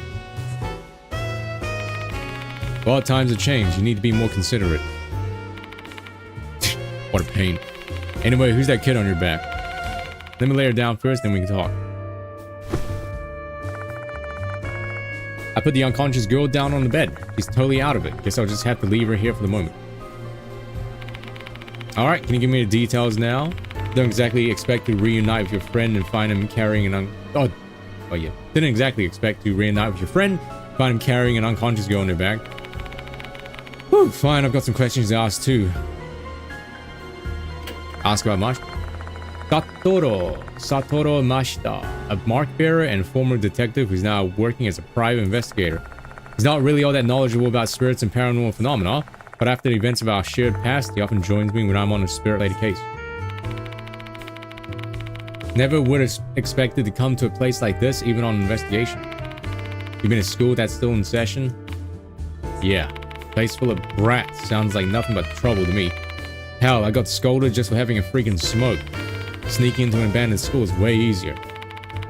Let me just make one thing clear, Mashita. I'm begging you, please try not to attract any unwanted attention. No guarantees on that one, pal. I'm just gonna do my thing. Gonna do things my own way. If anyone's got a problem with that, they'll just have to deal with it. The corner of his mouth twitches into a mischievous grin. Mischievous? Mischievous? Mashita is a man who will do anything for his investigation. Mr. Konoe and Sakamoto will not appreciate his presence or methods. But his eccentric methods have a way of dragging the truth out of situations where a more civilized approach will fail. Why are you here? Have you finished your job, Mashita? Yeah, can't tell you much about it though, since I'm under NDA. What are you, a Twitch streamer? And just when I thought I'd be able to relax for a bit, that hag Yasuoka asked me to help you out. He's a real slave driver. This man is built different from the other mark bearers. Because of his job, he's a seasoned veteran. when it comes to cases of all the dangerous and bizarre spirits. If he's offering help, I'll jump on it. His help makes it that much more likely that Hiro and the departed targets will survive. Sorry for causing you trouble. Save your thanks for the old bag. I'm just here to work. What do you think about the case? Yasuoka gave me a summary of the case. A spirit masquerading as a student, huh? Wonder how their grades are. He's cracking jokes, but his eyes show no trace of a smile. Under the surface, he must be just as tense as we are. You want to know what I think? You're basically being jerked around by the departed. All those spirits from notices, and you're still no close to figuring out who the departed is. Maybe you're right. But if I just ignore the notices, someone's going to die. Shush. Then what's your plan? He's going to keep dancing to their tune until they get bored and quit? That's... Don't get sidetracked and forget your original goal, Katsu. The only way you can solve this case is to find the departed hiding in this school. What you should do is start looking at everyone around you as a potential suspect. Even him.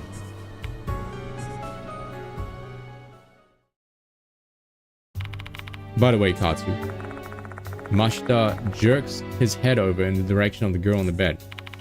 Tell me about her already. How long are you gonna make me wait? I share everything I learned about Mr. Kukuri and Hooligan and the events at the shrine. Heh, so this kid attacked. School violence is kind of a lost art these days. What a special moment in your teaching career, eh? Cut it out of that. Hearing you say that makes my skin crawl. Okay, Snake. No matter how you choose to look at it, this kid isn't normal. He called us hooligans and had mushrooms growing along her neck. Right, considering that. Maybe she was possessed by Kukuri. Don't look at Booba. I recall at the time Michio was possessed by slip-mouthed Kashima. He's fully under the control of the spirit, led by their desires. The student might have been the same as her.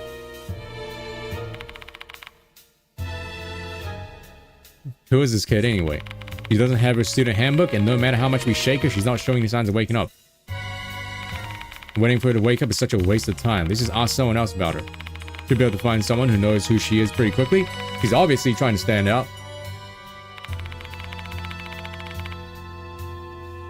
Let's ask around about the petri dish too while we're at it. Who knows, maybe we can learn who placed this inside the shrine. So, we're just going to show that thing to the students? They're going to start talking about me. Haha, too late to worry about your reputation. You already tricked 2 female students into breaking their curfew. I don't care if you get all chummy with those brats for the investigation, but you better not do something weird that ends up blowing back on me, Katsu. Give me a break, you two. I really hope this puts a stop to this topic. I'll have whoever I don't bring with me keeping an eye on the unconscious girl while I resume the investigation. Let's see if anyone at school can tell me about this girl or the petri dish. Well, obviously, we're going to have Mashita Satoru come with us, right?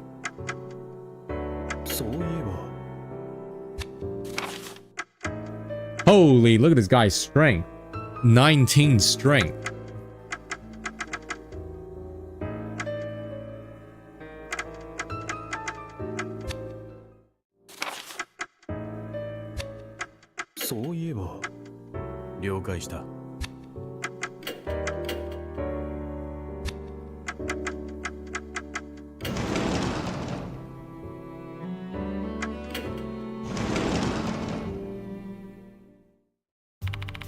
How much have you learned so far?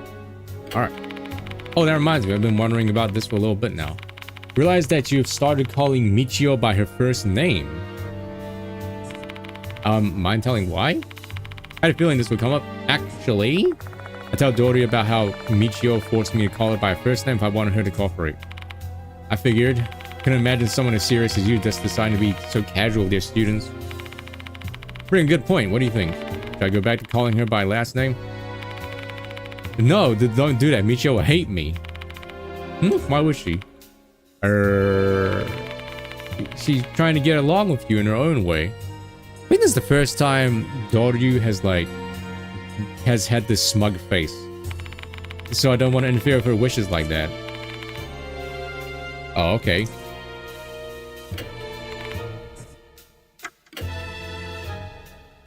What if Doryu is the departed?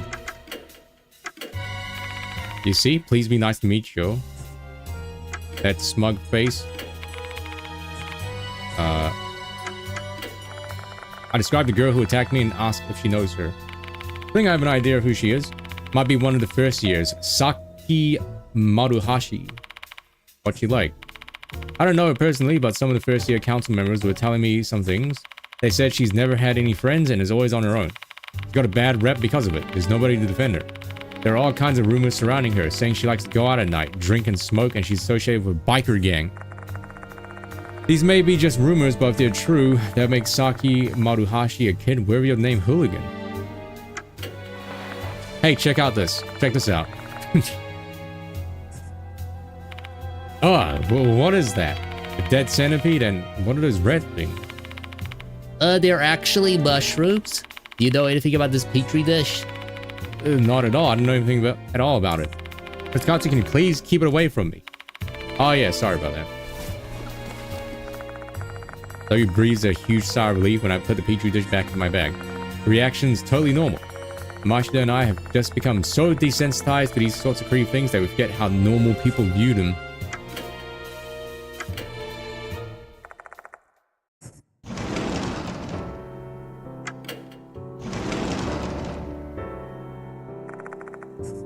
No one here. No one here in the library, probably. Yeah,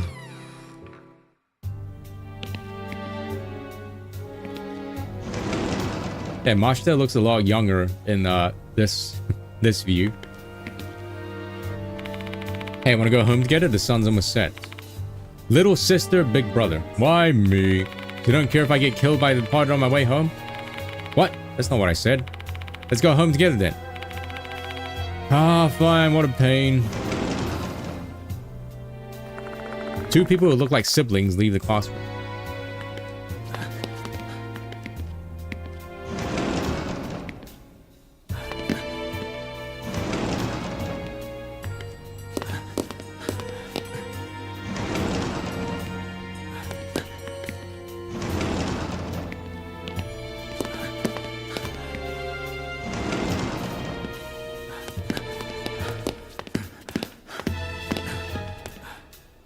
Hey, Mashita, do you want to go into the ladies' bathroom to investigate?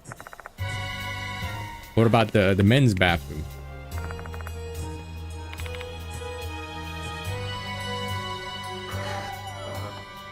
It's been a while since we've been okay.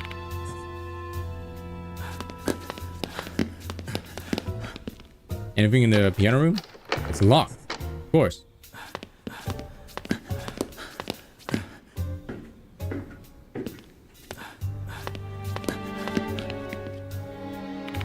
Ah, I was just thinking about insects. Cabbage worms are cute, don't you think? Don't pay any attention to what Miss Sakamoto said. Hime and I are your ally. Oh, friend. Oops. I described the girl who attacked me and asked if she knows her. I think I've seen her before, but I don't know her name. I'm not a delinquent after all. Okay. He knows all about bugs. I got a creepy petri dish and showed it to Michio. Ooh, a Chinese redhead. Colopendra subsibenips mutilans. Did you know, even though the name centipede means 100 foot, there aren't many centipedes that actually have 100 feet. Well, there you go. I think, like, only a few soil centipedes have that many feet. Seizing the opportunity to talk about insects, Michio immediately begins flexing her knowledge about centipedes. Doesn't even have a reaction to the terrible sight inside the dish. Hey, I appreciate the centipede lesson, but what about the mushrooms? Heh, so these red thingies are mushrooms. No clue. It's beyond my scope of knowledge. Oh, I see, thanks. Judging by their reaction, Michio won't be able to tell us anything useful about the petri.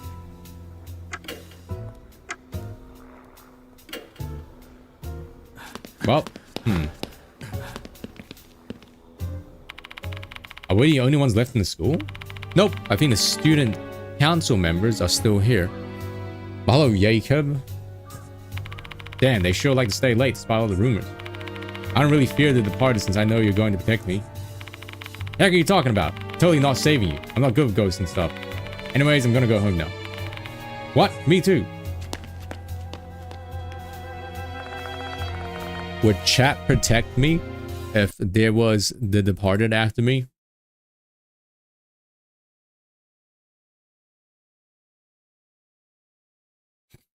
Finger student takes the stairs down. Okay, maybe we need to go downstairs. I think that's the cue for us to go downstairs, son. Sure. Yeah, that's why Kyre is a mod, and you guys aren't. All right. That's why you aren't a mod.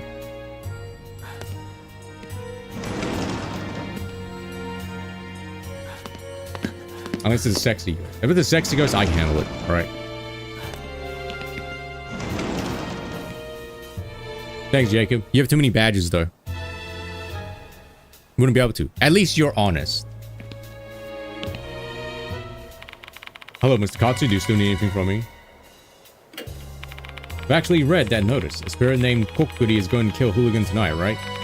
Well, Mr. Konoi told me not to discuss the incident with the students out of consideration for their mental well-being. I can't just give him a dismissive reply, though. No need to hide it. The rumors have spread. Izumi, the pianist, and Horikoshi, the model, have been killed just as notice said anyway. And the one who killed them was a spirit named The Departed, right? They're hiding in the school right now. This guy knows too much. If rumors of the incidents have already spread to this extent, I'm not doing anyone any favors by keeping my mouth shut. I doubt that these rumors have been purposely spread by any one target. These students believe in The Departed, and they're connecting the dots and spreading the rumors on their own. The weaker students must be tired of living in fear. I guess they're scared of the idea that the person next to them might be The Departed. You're not scared, Kakuda? Me? Scared? No way. The spirit deer show itself to me, I'll just go to work with these... Damn. Ghost riding options, huh? Oh, ghost ridding options.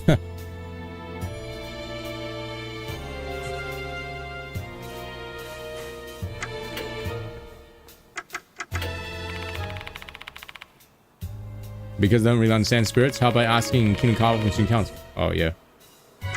A delinquent girl. Describe the girl who attacked me and officer knows.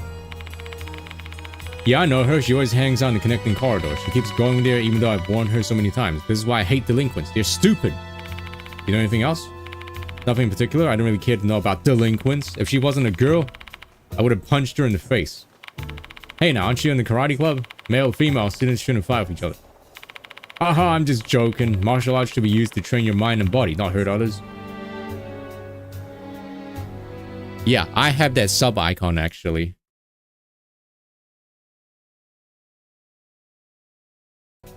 Creepy petri dish. Take the creepy petri dish out of my bag and show it to me. What? The moment he sees the dish, his eyes booba. Boing. What's wrong, Kakuta? No, it's just... My apologies, it's so disgusting. I don't even know what to say. Centipedes alone are already gross, but the mushrooms just make it so much worse. Where'd you find it? Science room? No, it was inside the shrine in the second floor's connecting corridor. Huh? What was this thing doing in here? I have no idea either. Doubt it's a prank. Oh. Duh, I have to go back to patrolling. Sorry, but I've got to end our chat here. Kakuta bids us farewell and quickly leaves the chat room. Or the classroom, the chat room. Oh, good night, Jacob. Hey, Katsu, something's off with that brat statement. You must have noticed it too, right? What's all about Kakuta's statement? Huh. What he said about centipede, what he said about the mushrooms, what he said about patrolling. Centipede, mushrooms, patrolling.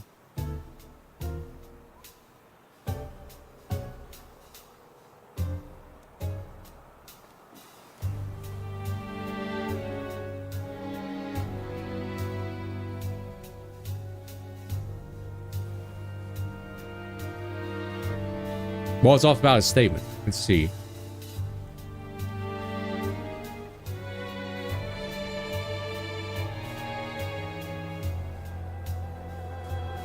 Centipedes are gross, but mushrooms just make it worse. The mushrooms? Oh, how does he know? How does he know it's mushrooms? Right, yeah. How does he know it's mushrooms? It's mushrooms, of course. When I first saw that petri dish, I didn't even realize they were mushrooms. But Kakuta noticed that right away. That's a bit strange. Correct. I see your brain is working just fine. Thanks, Machida. I got bunger brain.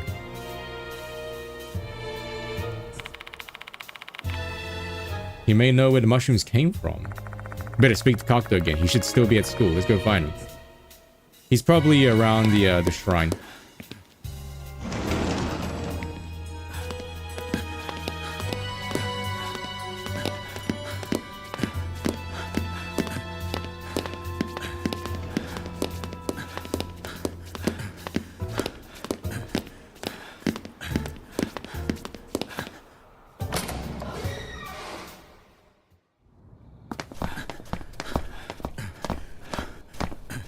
No? Okay.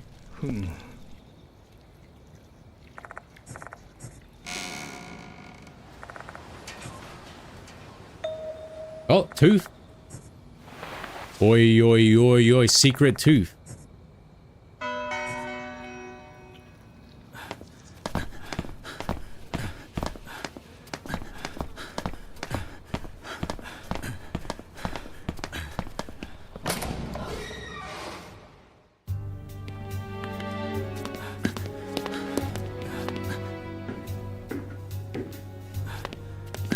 If you were... Oh, he's probably in the science room.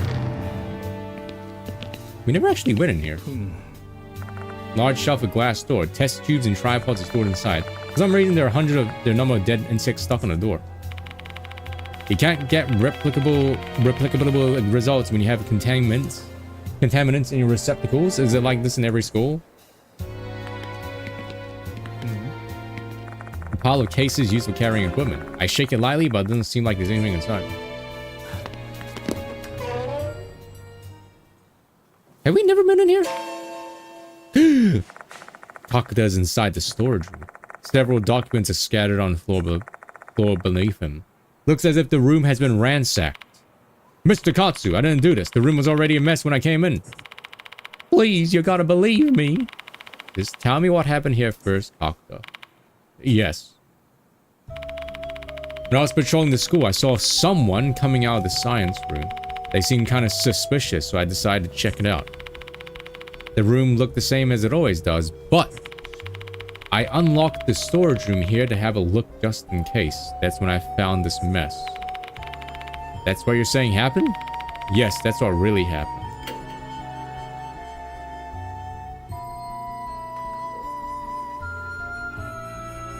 So you saw someone coming out of the science room, but you said the storage room was locked, and when you went in to check, it was already a mess.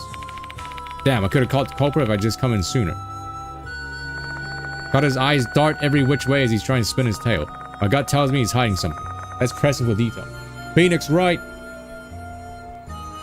That's about a suspicious person. What do they look like? You saw someone coming out of the room, right? What do they look like? A delinquent boy with brown hair. He was running at full speed, so I couldn't get a good look at his face. Why didn't you chase him? I didn't know what I should do. At that time, I had no idea he'd been poking around in the storage room. Is anything missing from the science room? I don't think so, but I'm not totally sure since I don't often come here. My apology. Did you check if there were any shadows? Someone might be hiding in there. Checked over the room, but I didn't notice anything out of the ordinary. Yeah. But I didn't...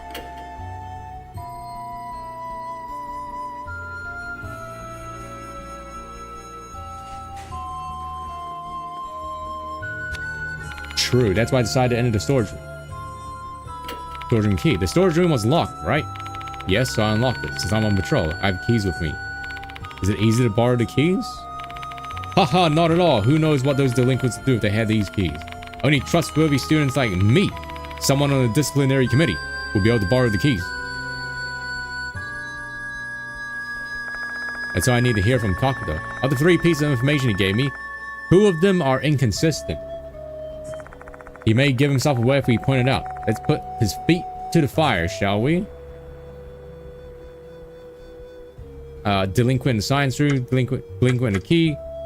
Science room and a key, right?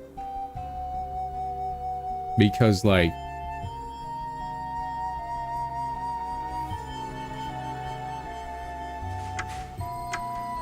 Has to be... Wait. Has to be these last two, right?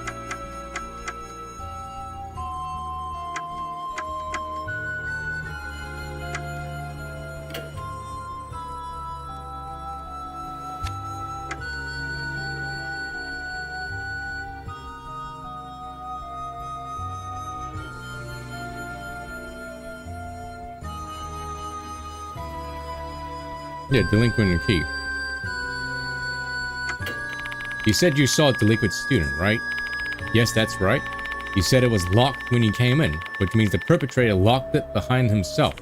But you also said the key's under tight control, and then never be lent out to untrustworthy delinquent student. I was wondering if you could explain that for me. He must have stolen the spare key. Those delinquents, they have no shame. What else is this guy capable of? Well, I suppose we can always go check if the spare key's been stolen or not. Except I've got an alternate theory. Doctor, you broke into the room using the key you're holding. Ugh. I have no idea why you did that, but... you started acting weird after I showed this to you.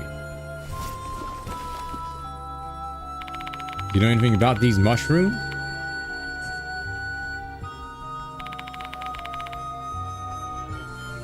I don't really know the details. I was just told to do this. By who? That's...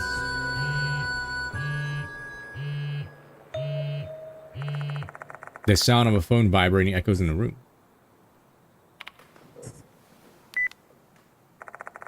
This phone will now self-destruct in 5 seconds.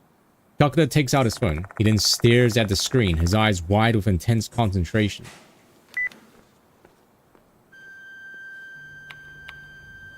Oh.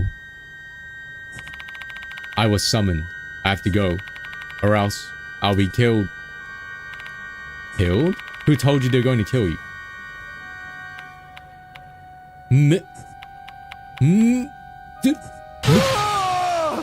Mickey Mouse, MK. Calcutta runs out of the storage room, screaming at the top of his lungs. Wait!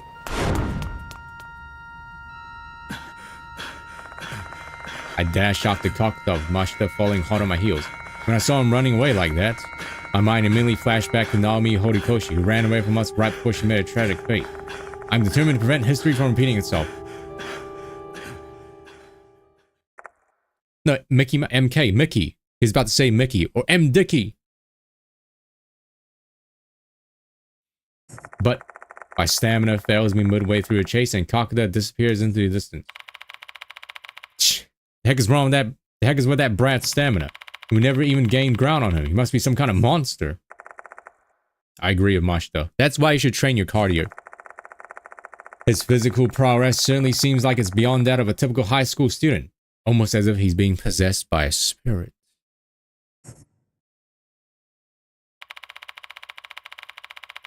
Fine then, let's go back to the science room. I'm curious what Kakuto was trying to do.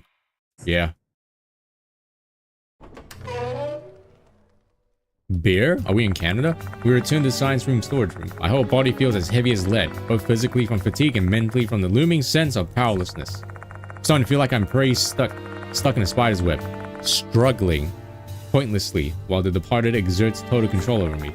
Does this struggle have any purpose? Can I even save a single person? Don't give me that hang-dog look.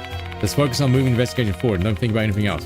If you can't handle that, then hit the road. Hiro and I can handle the rest. No, I'm fine. Mashita is right. We need to act, not mope. Let's inspect the storage room. We need to figure out why Kakuta broke into this place. There's a large spiral shell fossil inside the shell. Helix fossil? Or the other one, I forgot. Is this an ammonite? Its distinctive shape looks pretty artistic for something natural.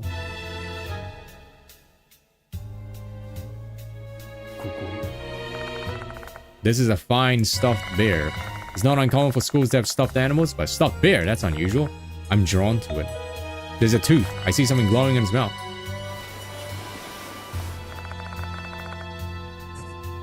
Free teeth. What in the world are you doing? Oh, there's something inside, but I can't reach it since my hand doesn't fit. Well, then I won't be able to do it. We need the science girl. You do something like that here? Definitely call on one attention. Getting deja vu for some reason. We need Slender Man. Okay, third floor science room storage.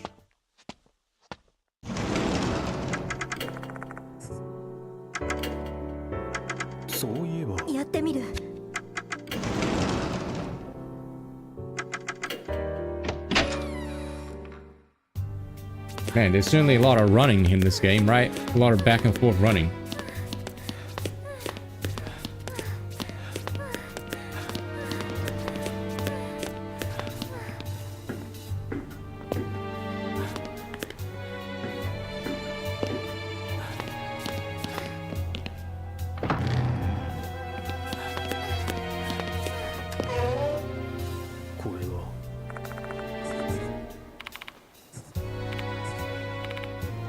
Yes, please, please give it a try.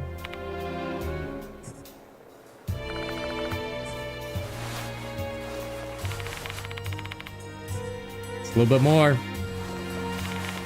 Nice. I got it. Here you go. Hey, have this free tooth. What'd you do if someone gave you a tooth? Thanks. That goes into my, my compilation.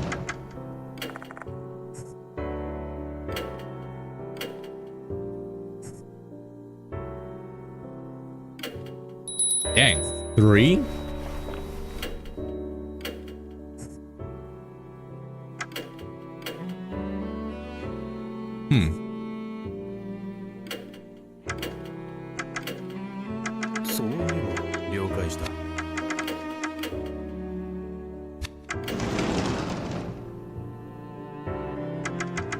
So the Tooth Fairy, huh?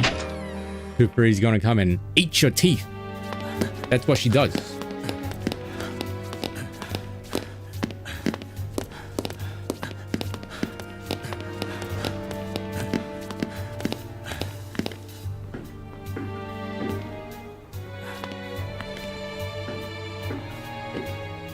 I don't know that reference, so I'm just gonna say LOL. I'm just gonna play along.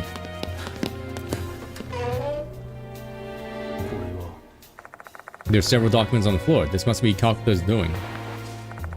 Pick one up. I pick up one of the documents and look at the cover. There's a label with a caption written on it. Research on native plants that grow around Konohara Academy.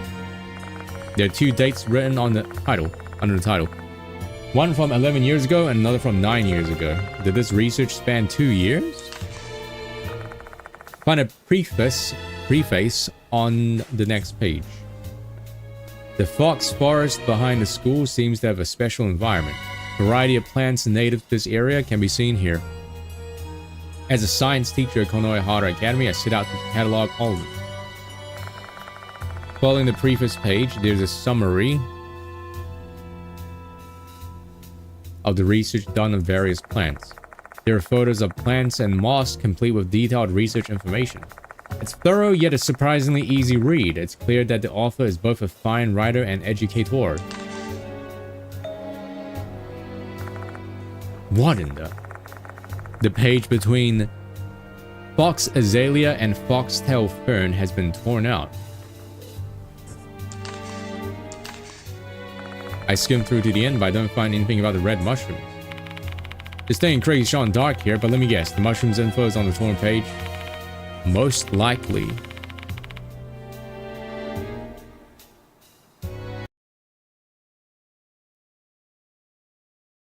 Oh. I've seen this around. But like... Oh. I've seen this picture around, but yeah, I don't get it.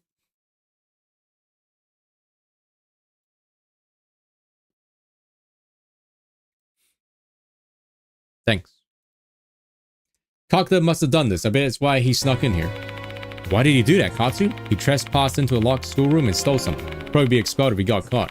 Was some information on mushrooms really worth that much risk? I guess he thought it was. I can't even imagine what information would be that important, though. If we can find that lost page and may get a step closer to understanding Kakuto's motive. Should we report him to school? No, we shouldn't. We'd back Kakuto into a corner if we did. We can always decide to turn him in later once we've heard his side of the story. We got another bot. Likely ban evader restricted. Do you guys see that message or no? Or do only I see it? Or do only the mods see it? Me and the mods probably only see it. Okay, only me and the mods see it then. Yeah, there's another another bot. And Twitch was like, likely ban evader restricted. Carpenter was rummaging through the shelf until a bit ago. The door is wide open and documents all scattered. There's no such thing as bots. You gotta wake up.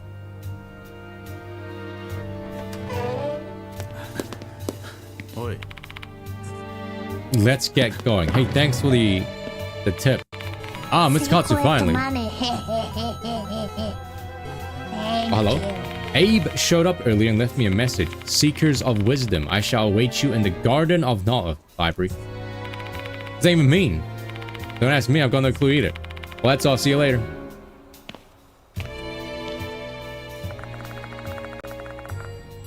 And finish your business with us. Michio strolls off.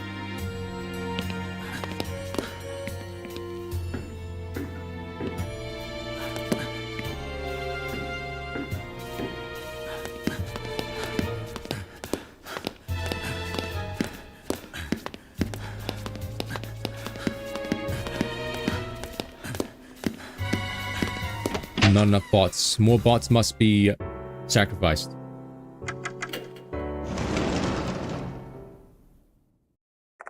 There's no one inside library. Or so I thought. After a beat, a boy suddenly emerges from behind the bookshelves. Welcome to the Garden of Knowledge, Mr. Katsu. Seeing that you're here, that must mean you're in need of assistance from the sage, aka me. You're the one who called me here. You're the one who called me here. Goodness, so you haven't realized it yet. My left eye said you wanted my wisdom. Hence why I told you where I was in advance. Consider this my being generous and proactively providing you service. I can't follow his line of thinking at all. One thing for certain, he's being nice to me today. Maybe he's in a good mood or something.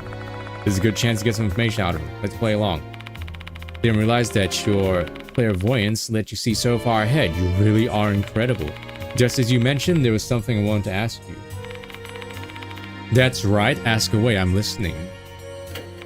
You seem to be in a good mood today. What's got you feeling so upbeat? What fine perception. I expected no less from the one and only spirit doctor. I'll be meeting my mentor for the first time in a while today. So they're the reason you turned out this way. I mean, are they the person who got you interested in paranormal phenomena? Correct, my great master taught me the truth of the world. They made me the man I am today. They're the reason why Abe has developed such an interesting personality. Oh, we got another bot.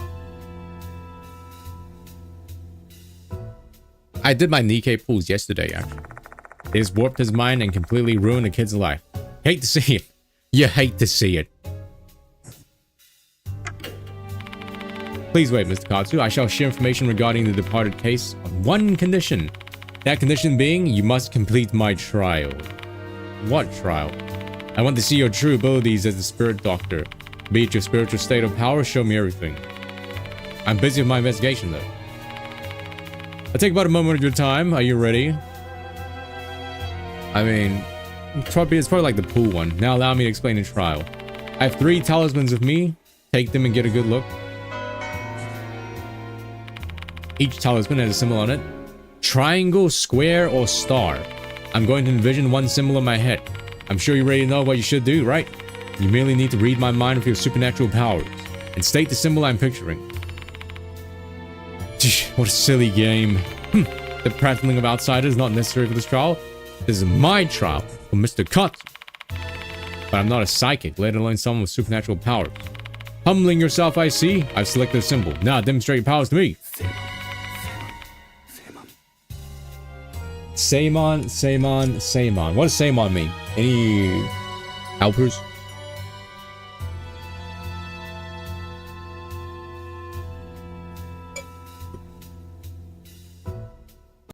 Seaman.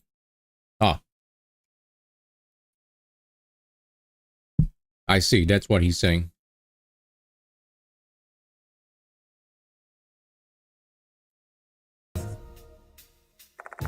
Abe starts mumbling something as if he's meditating.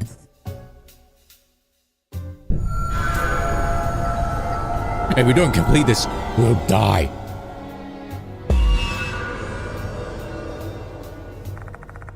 Saimon is what they call a pentagram in divination, would be a star. But he might be trying to throw me off, and the correct answer could be either a triangle or square. Don't need to give a correct answer though.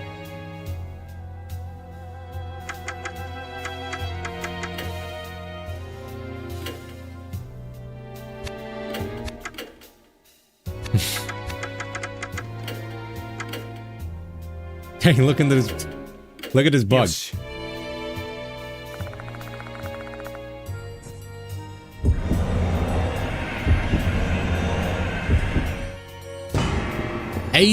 %, by the way. We took psychic damage from that.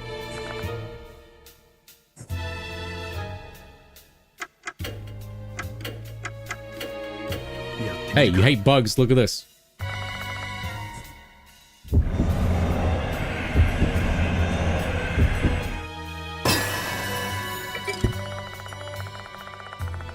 The hideous centipede can be clearly seen the moment I open the lid. Now that I think about it, Abe really hates bugs. Playtime is over, so Abe, get a look at this. I present the petri dish to Abe, making sure the centipede inside is impossible to ignore.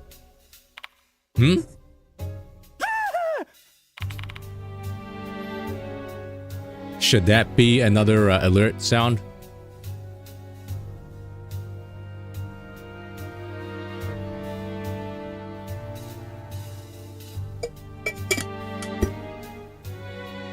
Actually, on the right option. Yeah. Because he hates bugs. Okay, someone clip it. I can clip it.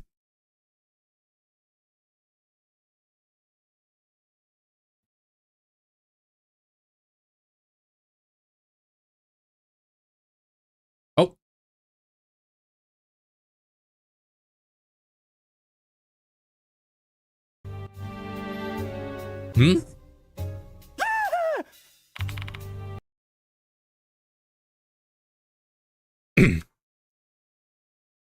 New alert sound on point.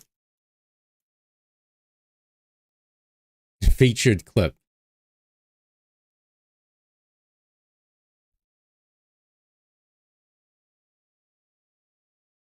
I'm gonna post that to my TikTok. No, I'm kidding. I'm not gonna do that.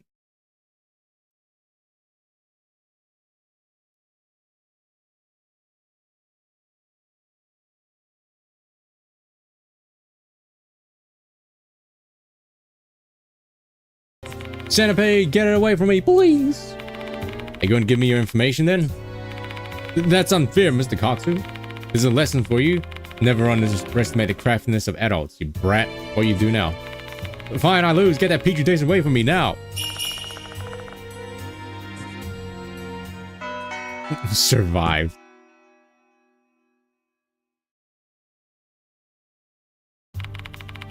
I've learned a lot. So this is how you exterminate spirits. You observe them and then strike their weaknesses. How incredible, spirit doctor. I've fulfilled my end of the bargain, Abe. Time for you to spill your beans, everything you know. Understood. Kokuri. I let him know that a new notice has arrived asking about Mr. Kokuri. So this time it's Mr. Kokuri, huh? I know him, obviously. A spirit that haunts the shrine and the second floor's connecting corridor, as well as the Fox Forest, is it not? Forest? That's news to me. Goodness me, the spirit doctor didn't even know that trivial bit of information? I guess he leave me no choice. Oh. There's a rumor going around. Allow me to tell you the rumors I've learned.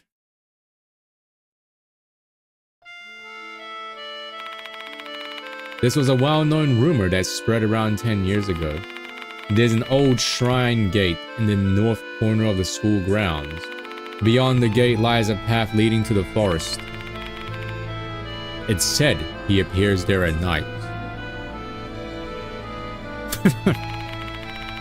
Just the picture of this monk guy with a mask just carrying around a shotgun.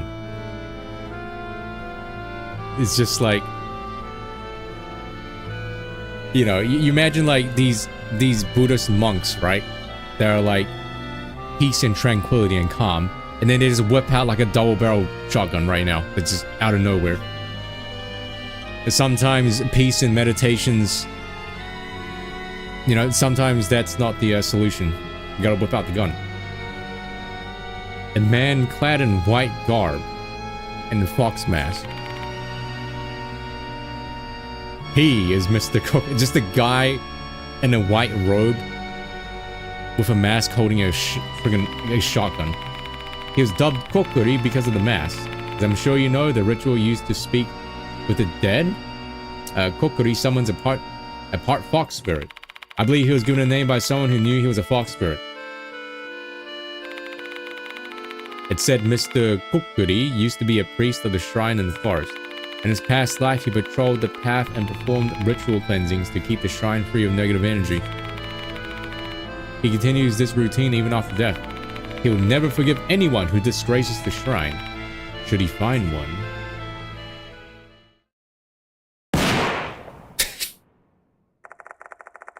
He'll shoot that scoundrel right in the head. Just, this game's all about supernatural spirits, and then this guy just has a gun. That is the Mr. Kokuri I know. These darn kids! Get off my lawn! That's really it. Thank you for allowing me to impart my wisdom. That's different from the rumor I heard. There are two rumors of Mr. Kokuri after all. The Fox Forest rumor predates the one about the second floor shrine. Perhaps details have changed over time though. Over time through retelling of the rumor. Or, what if both rumors are actually true? And none of the details have been changed at all? What if Mr. Kokuri actually shows up both in the forest and the corridor? Interesting. Unfortunately, the Mr. Kokuri of the corridor is completely different from the one in the forest in terms of the period, place, and curses they wield. Do you think they still are the same? Yes. So you still believe they're the same spirit despite all these noticeable differences? Is this the sixth sense of the spirit doctor? My, I witnessed something nice today. What do you think, Abe? I have no idea. A definitive conclusion would require more information. Yeah, just bust the door down with friggin' double barrel. Should we assume both rumors are true though? That means the two spirits are connected. Is there anything that leads you to that conclusion? More or less, the priest that became Mr. Kokuri is said to have traveled the forest path in his past life. That path connected two shrines. Excuse me.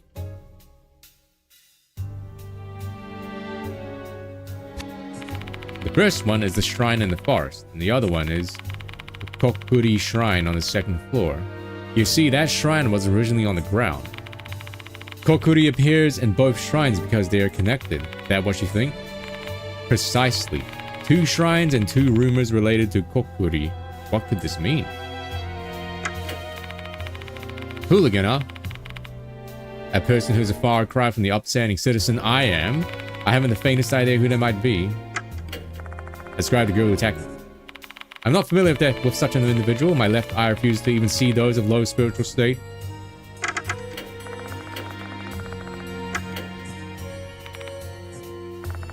Go. Alright. After I finish talking about Ava, leave library.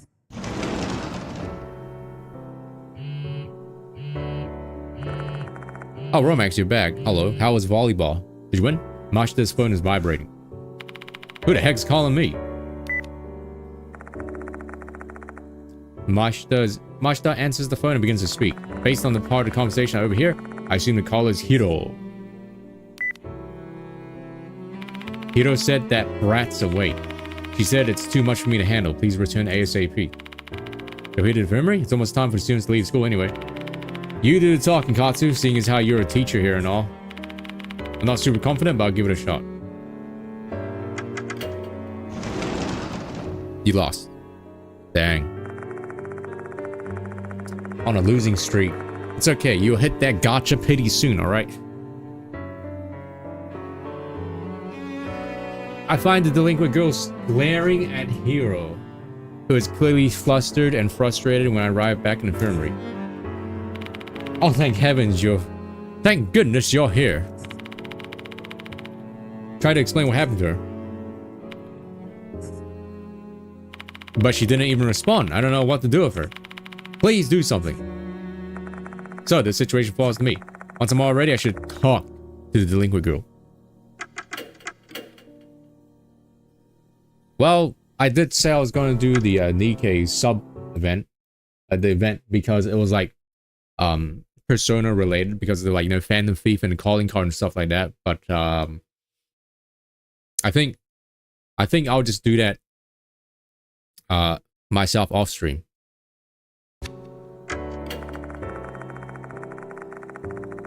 After taking a deep breath and organizing my thoughts, I approached the girl and talked to her.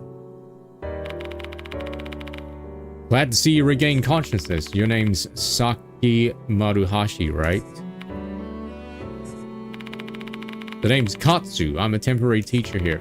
Have you heard anything about me? I'm currently investigating the departed's case. How do I put this? Do you remember attacking me with a baton? This isn't going well. She's not answering at all.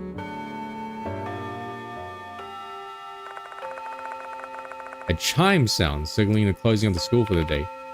I'm going. Bye. Maruhashi starts walking towards the exit. Wait, there's something I want to ask you. At that moment, someone else enters the infirmary. Oh, Batarian. Good afternoon. It sure is quite lovely here, isn't it? Yas, Uoka. My, it's been a while since we last saw each other. The beguiling, kimono-clad woman is Tawako Yasuoka. Another mark bearer and also a renowned fortune teller. She's also quite famous as a spiritualist and has helped me a lot. The sacred objects Moe brought to the school are actually hers. What brings you here? Why, I'm here to help you out, obviously. Daimon and Moe have been keeping me informed about your case. So you've gone and gotten yourself wrapped up in another terrifying incident? And knowing you, I suppose the wheels of fate must be turning once again. None can escape the fate they were born with. I'm curious to see what twists and turns that strange fate of yours will take you down. Perhaps Yasuoka's age has given her this philosophical perspective on life. However, she's certainly not cold-hearted. If she were, she wouldn't bother lending a hand to people who face a daunting fate. By the way, who is this girl? Maruhashi stares at Yasuoka. Stare. This is a far different look than the glare she directed at us earlier. There's not a trace of her prior hostility. You're Tawako Yasuoka, aren't you? You're on— oh my god! I thought she was like turning into a fangirl when I saw oh my god. You're on oh my god paranormal experience. Yes, that is I. Whoa, are you serious? A legendary celeb is here? Oh, but I was right on the money, I guess. Shit. I'm like super nervous now. What's up that 180? Maruhashi went from ice cold to totally excited. She seemed overjoyed to meet someone that she'd seen on television. Your raw energy is out of this world, Miss Yasuoka. You're so freaking refreshing. My, thank you, dear. You're also very beautiful. That hair color suits you well. You think so?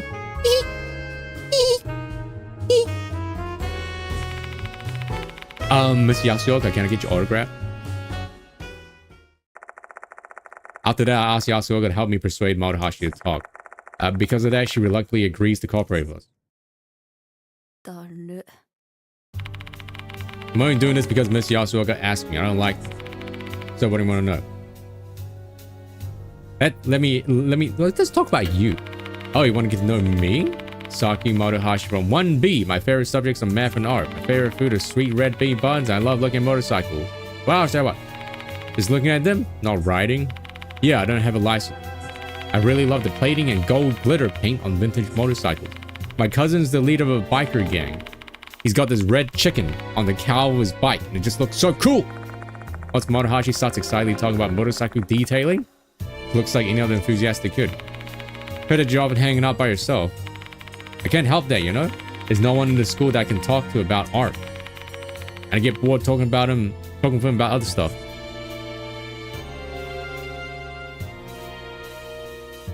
His cousin, huh? Ask about Mr. Kokuri rumors. Do you know anything about Mr. Kokuri? Nope, never heard of him before. Who is he anyway? That's a pretty strange name. He's a spirit that haunts the second floor corridor. Guh. Are you for real? Guh and for real. I would have never gone there if I had known. It's stupid to mess around with spirits. Did that spirit show up from the shrine? It also said he appears in the Fox Forest. Not the Fox Forest! That place sure is bad news, huh? I've heard weird stories about it. What kind of stories? Are they spirits? Are they about spirits or... Nah, not those kind of stories. Heard punks used to sneak into the forest a long time ago. I don't know if it's real or not, but apparently some will never come back. It's the Blair Witch. Punks in the forest at night, huh? What a strange combination. I don't remember who that person is. Don't ask me why, I've got no idea. But none of the students here ever go near that forest because of that rumor. Why'd you attack him? I don't remember. It's like there's a blank spot in my memory or some shit. How much do you remember then?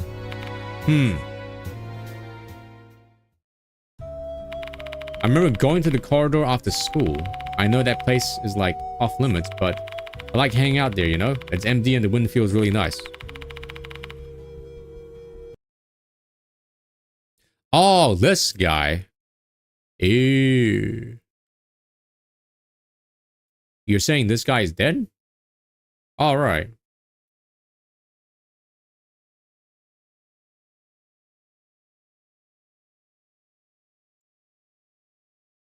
He's an NG. So, NG? Oh, NG is technically... The NG is technically like... Timeline-wise, it's the furthest one. I'm just spacing out while looking at the sky. But then I got this strange feeling. Wow, no wonder the graphics look so much better. Whoa! Technology and the graphics got better because it's further along in the storyline. But then I got this strange feeling. I got goosebumps. I started freaking out. And all came from that shrine, so I approached it. Oh, you're approaching me? And I opened that door. I found a disgusting petri dish inside. Thought it was just a horrible prank, so I went to grab it.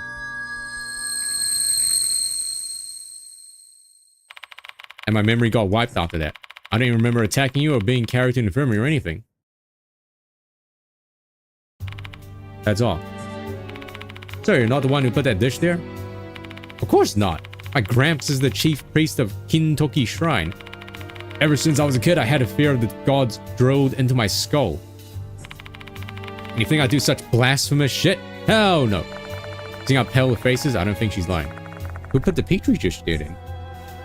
Probably that guy Kakuna. I've asked everything I can think of. Is Saki Maruhashi really the hooligan that Mr. Kokuri is targeting? I share my doubts with the mark bearers and ask for their opinion. She's not a hooligan, she's a hooligan. Hula ain't? I don't know. Neither the law of matter conservation nor Euclidean geometry apply to spiritual beings. So it's not like you can apply logic here. I don't know about her being the target hooligan, but she's definitely delinquent. I'm thinking the same thing. Hey, old hag. This spiritual stuff is kind of your whole thing, no? Give us your take. Let's see. Maruhashi doesn't strike me as a malicious person, and if she were truly the target, she should have been slain from the shrine. Instead, the spirit only chose to drive her mad. In my opinion, I'm doubtful that she's your hooligan. Well, who was hooligan then? Even after discussing the matter further, we failed to arrive at a convincing answer to this mystery. That means we're still lacking information. We have no choice but to keep investigating the subject. Which means that our next destination will be the place Abe mentioned earlier. The Fox Forest. Behind the school. Hooligaint. Hooligaint. A few days after the incident at the clock tower, a new notice arrived. This time, the murderer is a spirit named Kok, and the target is Hooligan. A rumor is also circulating about Mr. Kokuri, or Kokuri. They say he's the spirit of a priest that haunts the corridor shrine and punishes delinquents.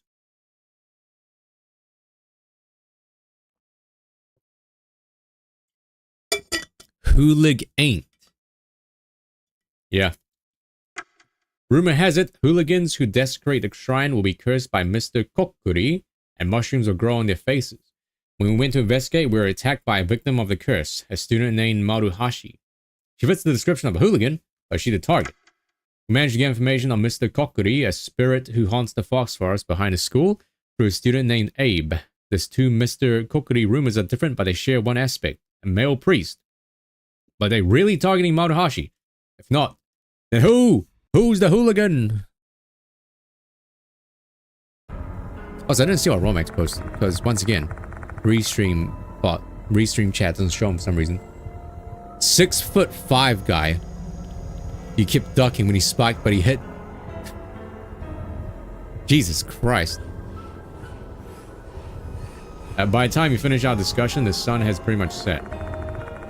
The night phase of our investigation is about to begin.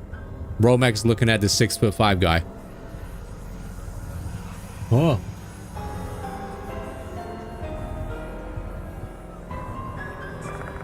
Night investigation is about to begin. Either Hiro or Mashita will accompany me for the night. The others will stay here. I'll be managing the sacred objects in Moi's stead tonight. Come to me whenever you've gathered enough lost souls. You want to help us out, Yasuoka? But of course, I have far more knowledge about the spirit world than you lot. I should be able to use that knowledge to assist you somehow. Experience is the best teacher after all. It's dangerous though. Haha, I appreciate your concern, but I've already lived a long, full life. I don't really value my life as much as I used to. I'd rather not see anyone younger than me die though. Dang, base. So please allow me to be of service, Haku. What a Chad. Alright. Seeing that we are dealing with spirits here, I'm grateful to have an expert with us. Still, I can't have her walking around the forest in that beautiful kimono. I'll just have her stay here. Better stay here too, Maruhashi. At least until we got a clear answer who the hooligan is. Sure, I don't mind. I can just ask Miss Yasuoka to give me life advice. Life advice? You're too young for that. Haha, everyone has their own problems, you know. Doesn't matter how old they are. Even my own grandchild. Just like that, the three women quickly become immersed in their chit-chat. As I look at them... Hey. Mashita approaches me. Take this. Women gossip. Ladies, who we gossiping over? Hands over a paper bag. There's something heavy inside. Gun? I run my fingers along the paper bag. It seems to be made of metal. Has a rectangular section leading to a more rounded section. Then gun porn. Mashita, this is...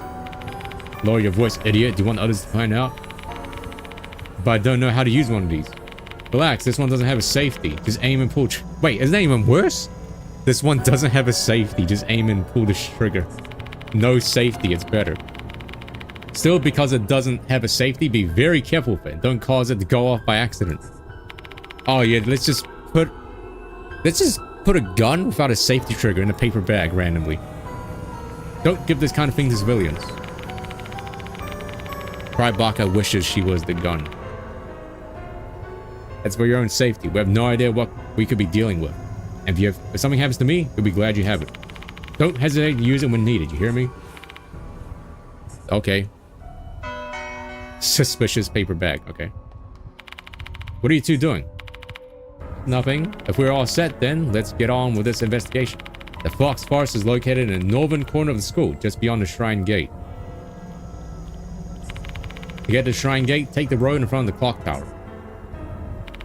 Hope you find something. Maybe Kakuta will be there. We haven't seen him since he ran off.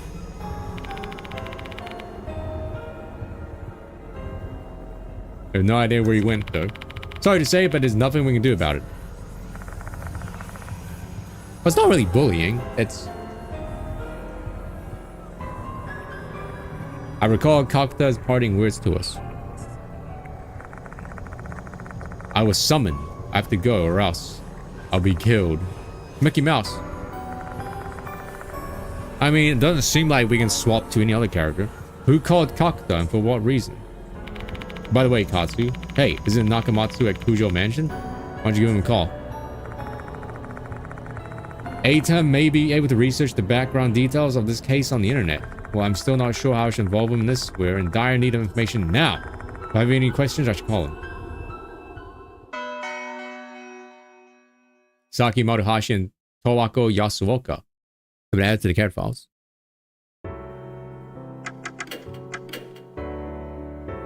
Trying to debate. Should I stop here?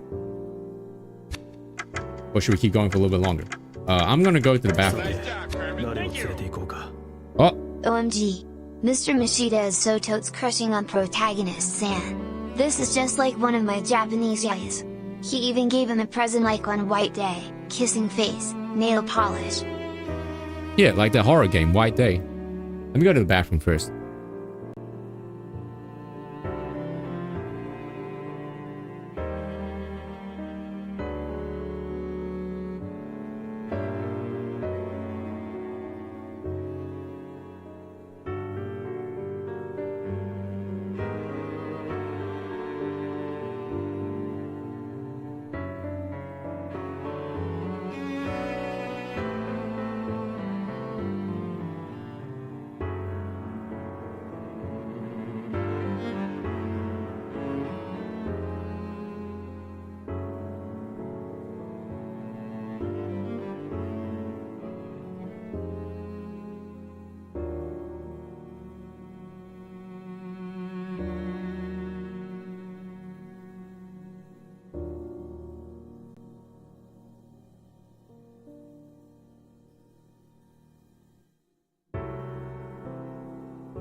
Hello? Hello? Hello?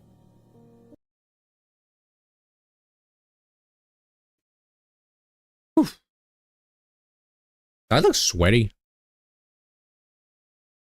I feel like this lighting makes me look sweaty.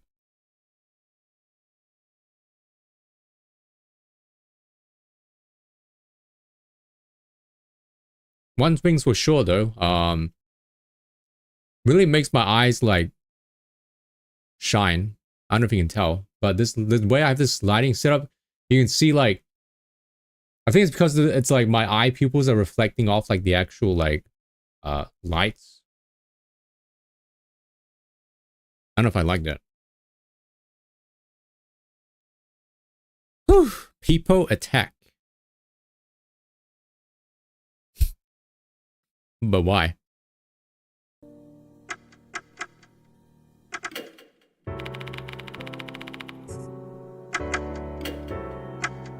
Damn. Dude, inflation.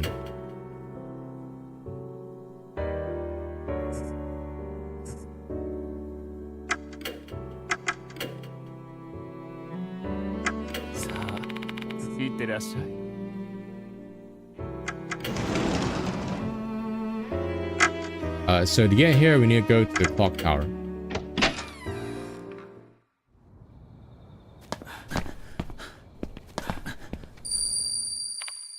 Is it friggin' The Departed? My dear husband, hooligan gone to Fox Forest. Eat evil demon or devil to see invisible kokuri. Ugh, again? What's wrong, Katsu? No, it's nothing. This has got to be the work of that female doll again. She wanted to tell me something. Hooligan has gone to the Fox Forest. Eat crimson devil to see the invisible kokuri. Eat the centipede? If the previous pattern holds, this information must have something to do with the spirit. I have no idea what that doll's goal is, but it doesn't hurt to keep that information in mind. Getting high on mushrooms.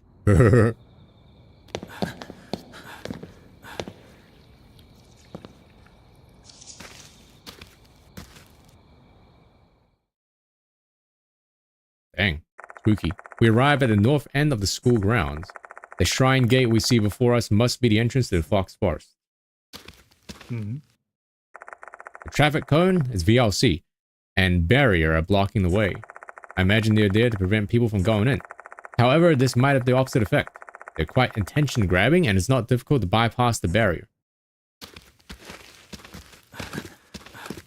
New environment, but still part of school, so... Old Shrine Gate. It looks regal despite the dull color. Beyond the gate is a dense, gloomy forest. This place is really suspicious. I feel like a demon or a snake is about to lurch out. Fox Forest is just up ahead. From the Shrine Gate, an overgrown path continues deeper into the forest. This should be the path Ava mentioned. The path that connects the Kokuri Shrine's former location at the school with the shrine in the forest. Mr. Kokuri uses this path to go back and forth between the two shrines. These tiny-ass cones actually intended to close the road? What a joke. Path ahead is unknown territory. Stay sharp, Marshta. Yeah, you better not let your guard down either.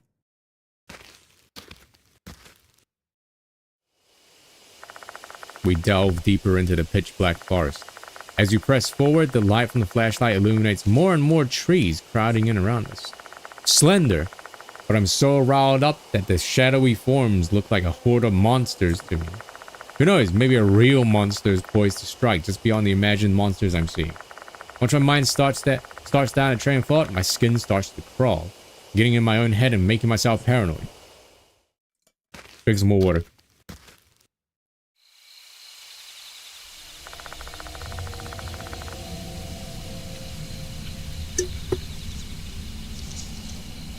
Before long, we arrive at an old shrine, old path leading to the shrine. Although it's only a few minutes from the gate, I feel like we've entered another world. Finding a spirit in the forest at night, huh? Reminds me of the mess we were in 4 months ago. Yeah, we were with Sho and Christy back then. Christy Arimura is one of the mark bearers and a former newscaster. If the news that arrived at Kujo Mansion a few days ago is true, he's currently overseas covering a story. Speaking of Nagashima, didn't he ignore your warning and try getting himself involved in this case? I chewed his ass out. Literally. You should stay out of your hair for a while. Ah, okay. Here I thought Shaw withdrew from the case of his own accord. I don't know what exactly Mashita told him. I don't want to ask. Let's just leave that stone unturned. Don't know how long that brat be able to endure it. Time for the adults to put an end to this thing.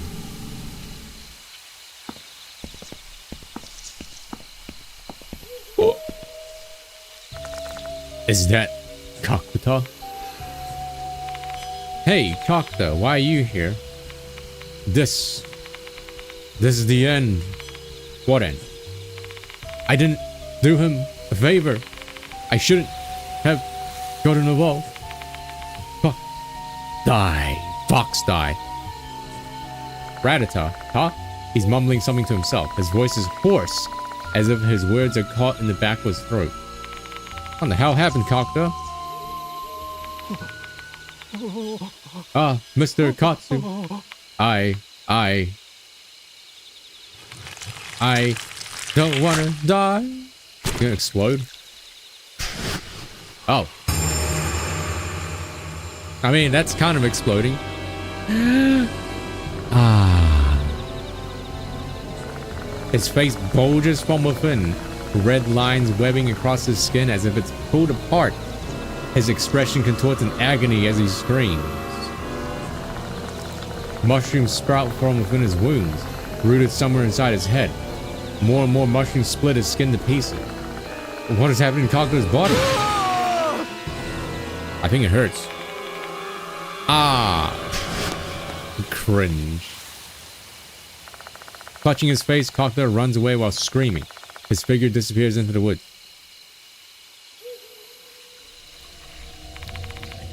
Could that be? Scale of 1 to 10? What do you mean? For what? Mr. Kokuri's curse? I'm immediately reminded of the rumors of a delinquent boy whose ear turned into mushrooms. What's happening to Kakuta is even more horrific than the rumors. The pain? Oh, probably a 10. You see his entire face was like bursting open. For fuck's sake. How'd that brat get cursed? Think we know the answer to that. He's cursed because he's hooligan. What the fuck did he do? I don't know, but Kakuta seems to have an idea of why he got cursed. If we do whatever he did, we'll be cursed too. We don't know what action provokes Mr. Kokuri's ire, which means we need to be extremely careful in this forest.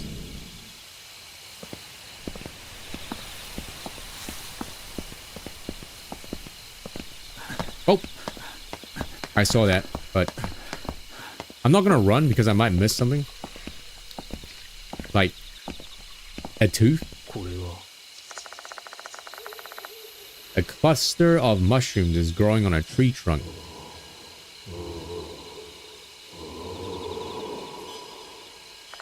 I hear something. It sounds like a human groaning. Is there something in the darkness? Do it! It's probably a tooth. I wave my flashlight toward the direction of the groan. Yum scare? The nearby trees are illuminated by light. But it's still too dark to see anything else. Stare into the darkness, trying to get a better look.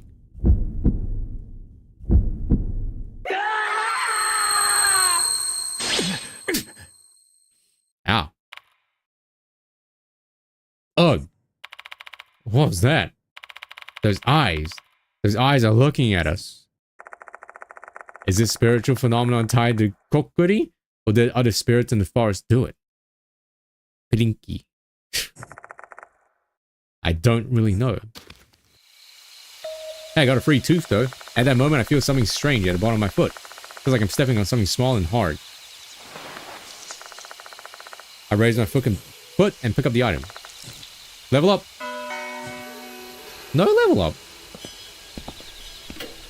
I mean, we can go and heal. Nah, we don't need to.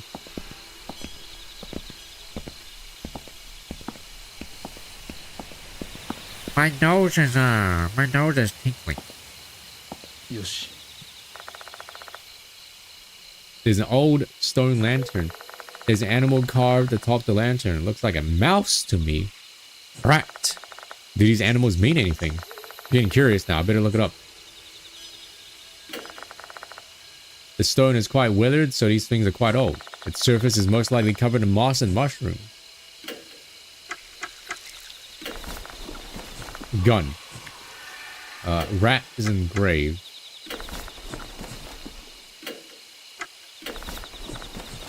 Okay, remember, there's a rat here. Old stone lantern. There's an animal carved top lantern. Looks like a cow. Ooh. Yoshi. There's an old stone lantern. Looks like a dog tiger. A rabbit.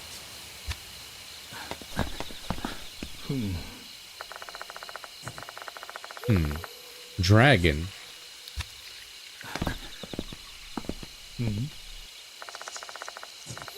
Snake. Oh, is it just like the Chinese zodiac? A horse.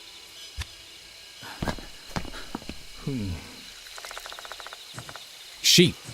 Okay, I don't recall sheep being a zodiac sign. Monkey.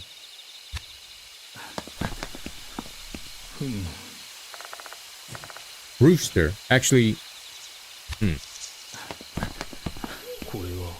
Oh, hello. Oh, do you see that? That's a penis. Hey, look, I didn't know Mara was here. That was the name of the persona person, right? The dog.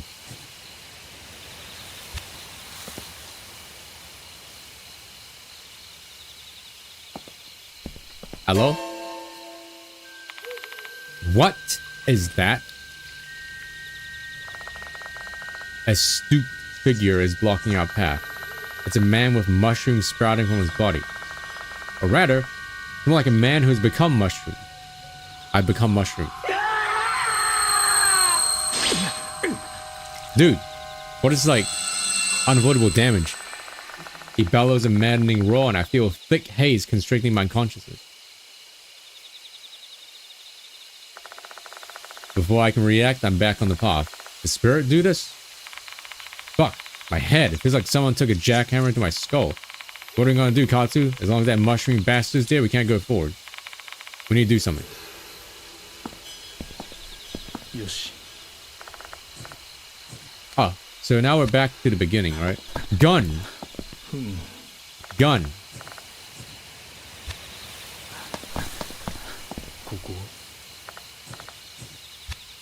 Yeah, we're looping now. Estoy looping. Another trail hidden somewhere. Okay, let's see. Sheep? Maybe fox. There's no fox though.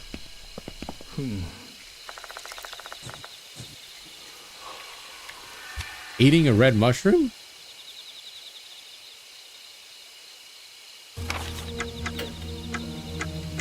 I don't think you can.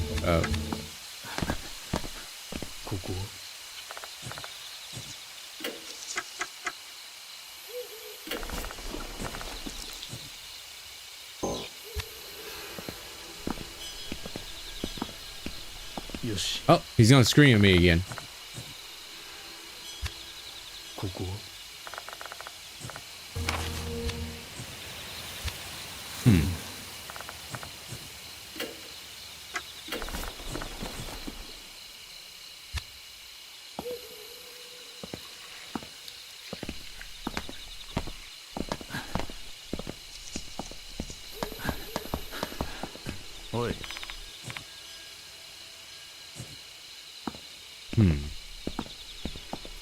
Something to do with the 12 zodiacs here.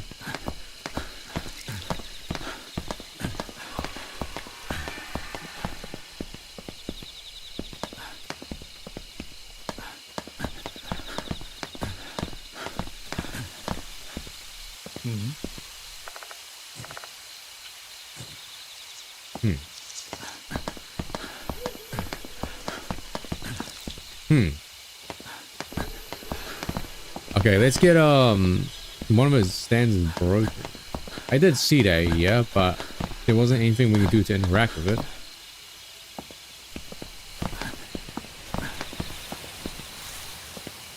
You mean one of these shrine thingies? Or lanterns?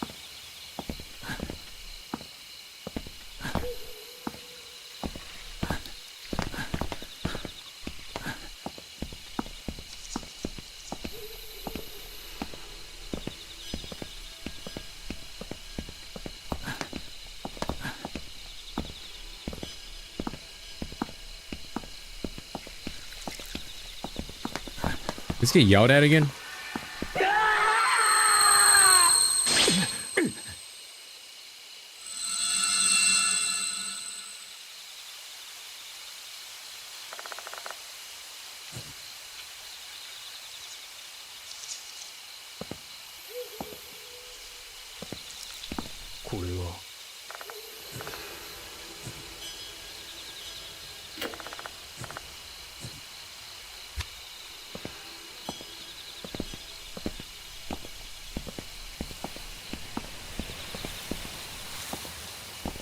Some of them have more moss and like mushrooms than others, but I don't know if that's just like background variety's sake. Yoshi.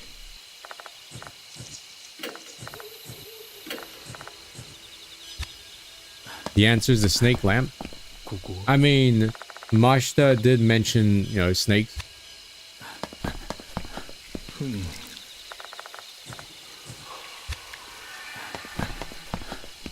This is a dog, right?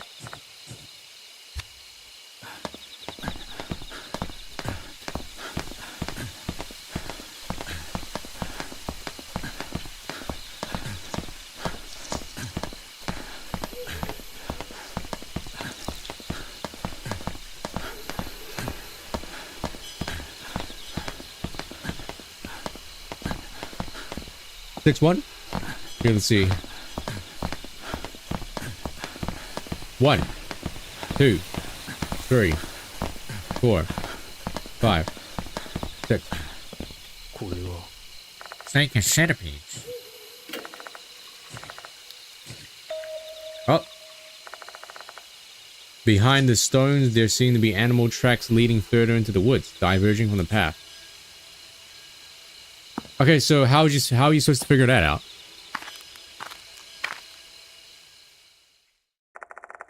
Pushing my way through the dense foliage, we walk further into the woods. Wonder how far this trail goes. What if we can't find our way back home? I feel like I should have gone and healed first and saved. That. There's an open area in front of us. Something's there. Find a different path. I guess this is the back road? There's a large rock at the end of the path. What on earth is that supposed to be?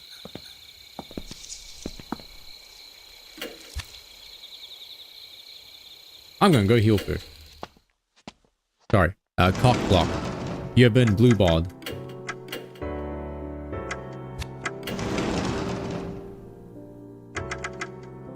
Oh, there's a, you can actually fast travel back. That's nice.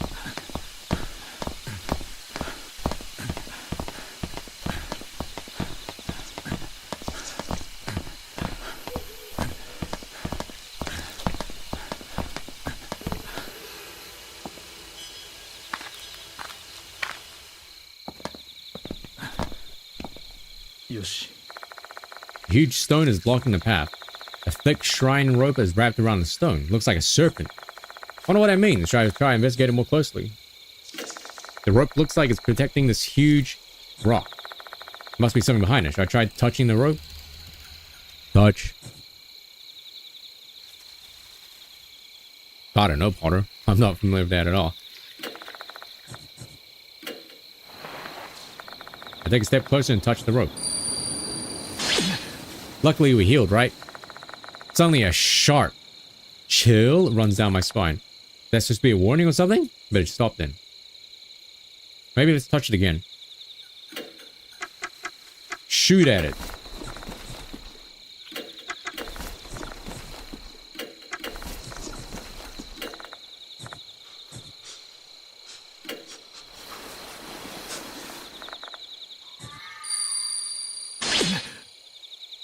Maybe shake it again. Several chills besiege my entire body once again. I knew it. This isn't just an ordinary stone. I better stop. There's a tooth. Got a free tooth though. Nice. But now that we shake it, hey, level up. Maybe now that we shook it, that guy's gone.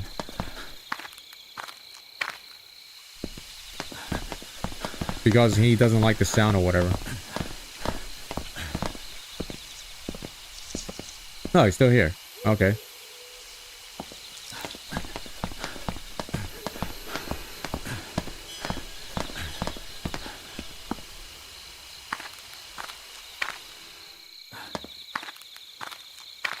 Rooster. Which one's the rooster? 10, 1, 6, 7, 8, 9, 10. よし。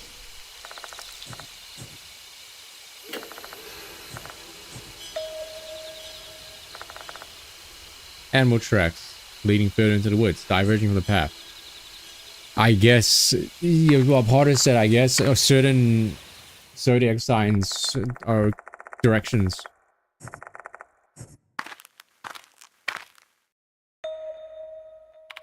That.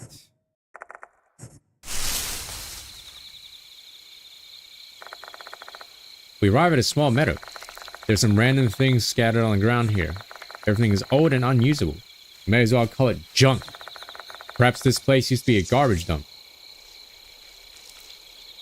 There's an old signboard on top of a broken trailer. It's a wooden signboard. This kind of thing used to serve as a notice board in olden times. These days, you don't see them outside of period dramas. There's a brief sentence written in old-fashioned script. To the shrine, 2 beats for the monkey, 3 beats for a tiger, 1 beat for a snake.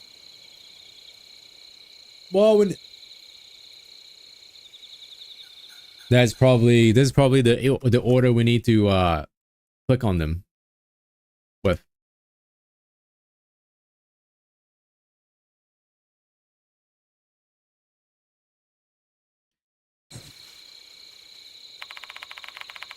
That stopped making sense to me. You're a teacher, and Shikatsu sold this one. Mashita immediately gives up. Looks like I'm going to have to unravel this puzzle myself. Let's see. To the shrine. Maybe it's indicating a ritual one has to perform before visiting the shrine. Monkey, tiger, and snake are obviously referring to the Chinese zodiac signs. So what does beat mean?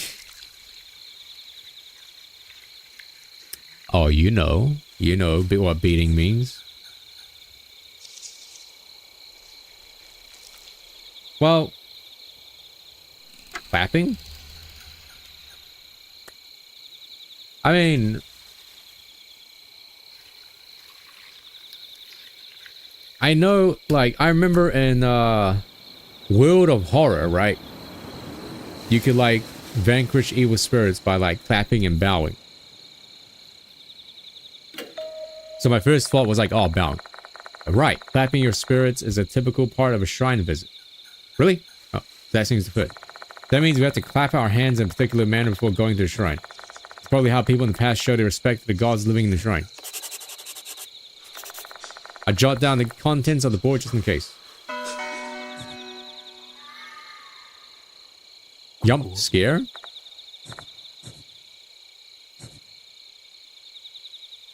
Jump scare? Even when I point my flashlight toward Forrest, all I can see ahead is darkness. Feel something terrifying might pop out any moment. So, still, I can't help but stare into the void. Something seems to be moving in the back. Both stare into the darkness.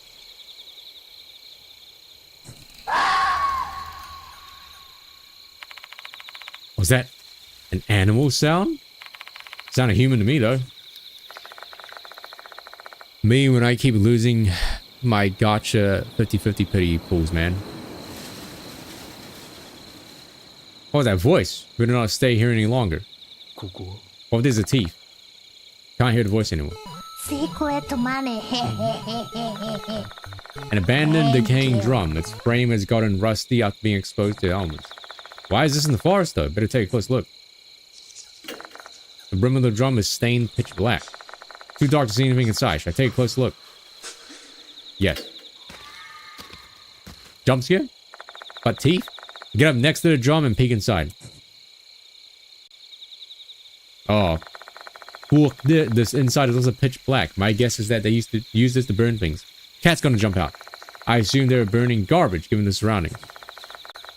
Why did they do it in here though? There's something at the bottom of the drum. Not enough light for me to make out what it is with my naked eye. Should I shine my flashlight on it?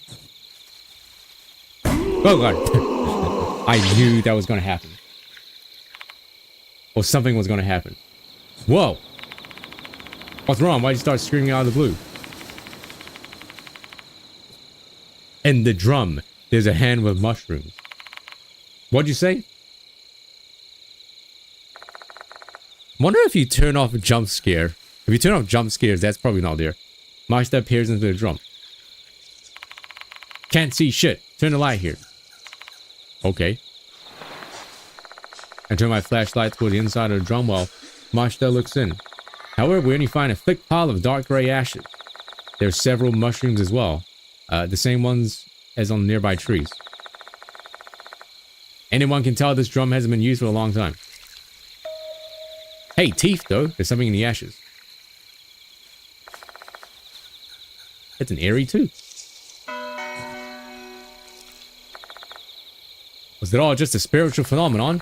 Whose hand was it then?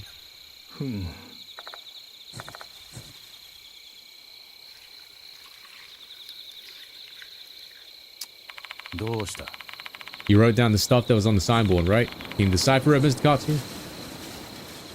Oh, whoops.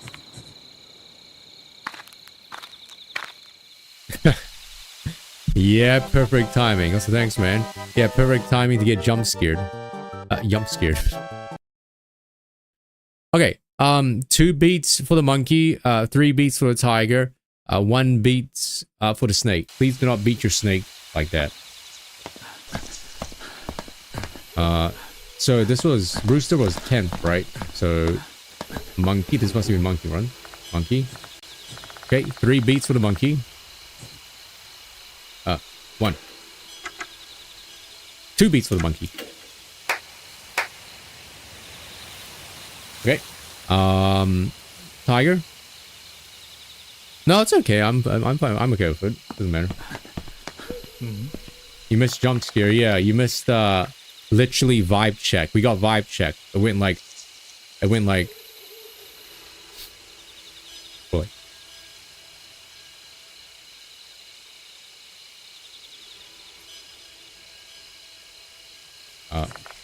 Sheep.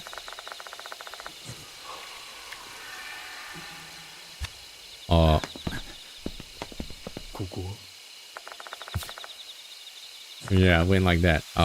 Tiger. I know the last one is dog. Snake. But do I need to do it in order though? I'm gonna try and do it in order.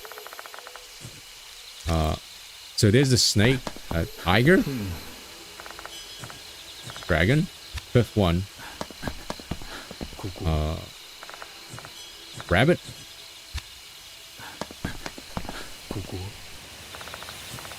tiger, 3 beats.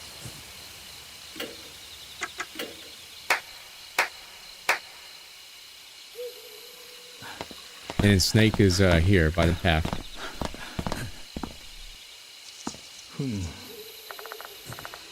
Snake, 1 beat. Beat the snake 1.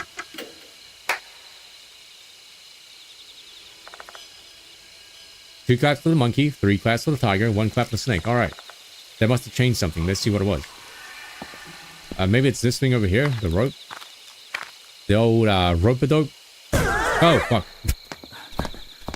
Jeez.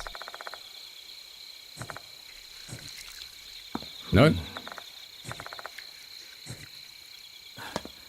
I like how at least the scares are like it's unblocking my nose. It's like clearing my sinuses. At least.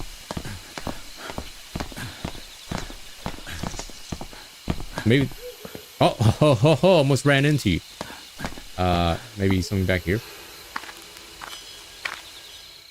Maybe check the note again? Oh, no? Okay. Okay, what did that change? To the shrine. Wait, do we go back to back to school? Maybe? I can't go all the way to the right though. The guy's still here. Maybe he's gone. Maybe he's going to disappear now. Oh. Okay. The mushroom man lets out a shout of joy before vanishing. 2 beats for the monkey, 3 beats for the tiger, 1 beat for the snake. Maybe the board's message helped us exercise the impurity, aka that spirit. Hey, you know, that monster was wearing a Konohara Academy uniform. Vince Kakuta? Nope, he had blonde hair and wasn't as big as Kakuta. Yokai, hello. Who the fuck was that bastard then? Let me think. Maruhashi mentioned some delinquents who disappeared in the forest. Maybe he's one of them. Kokuri's deep-seated grudge is swirling all around the forest. One slip-up and that figure might be the last thing we ever see.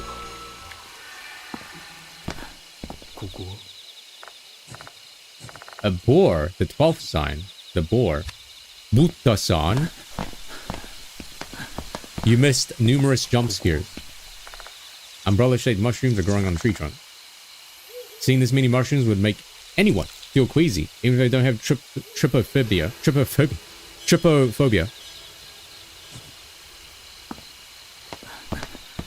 Trypophobia? Oh, yeah. I can see that now, actually.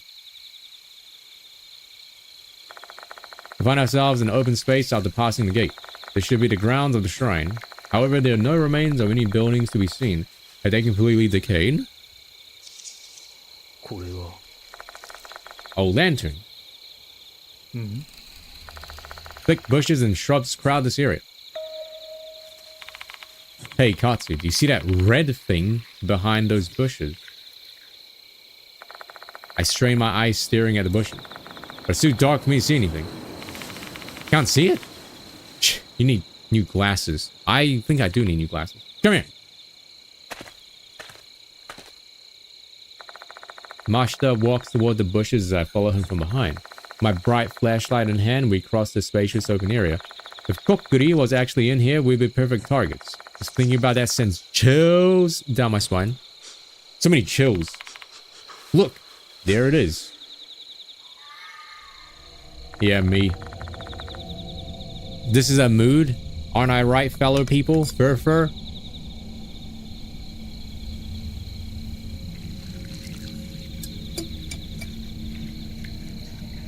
Is a red figure laying in the inner area. Saddam Hussein. Actually kind of does look like it. It's pretty good. Hang on a second. Those are clumps of red plants. They're in the shape of a human.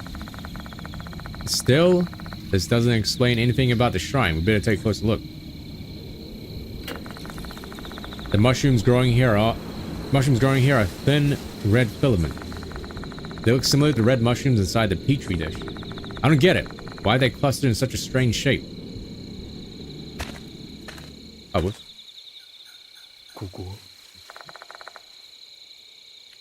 The tooth are red mushrooms. The tooth that we get, they do have some mushroom thingies. Excuse me.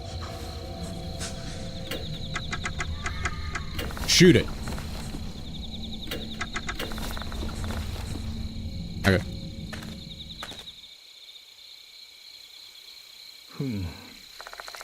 An old stone lantern with mushrooms scattered here and there. At that moment, I spot something glinting on top of the lantern. More teeth. Oh, good catch. You made a good detective, Katsu. Yeah, the little mushroom thingies are growing on the teeth.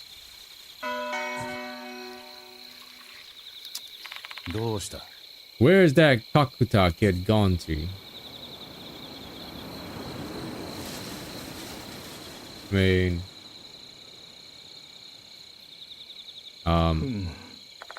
what else is there to do? There's only this, this figure thing.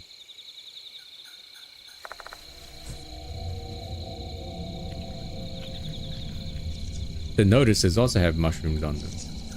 Yeah, kind of. Oh.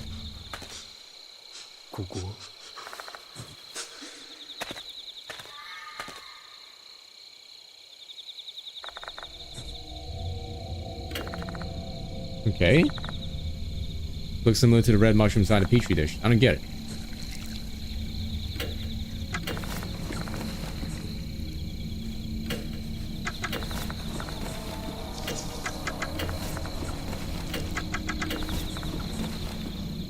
Okay, so we just leave?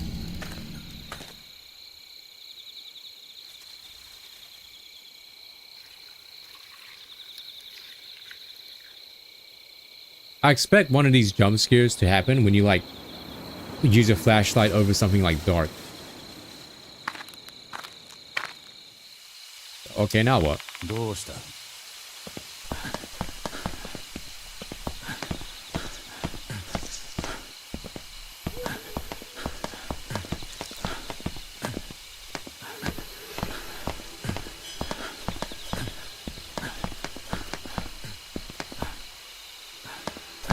Something under lamp? Lamp? Lamp? I don't think so.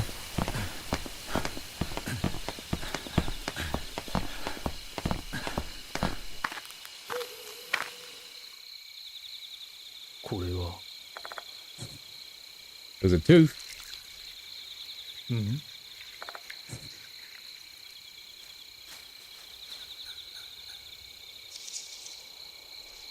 Who that?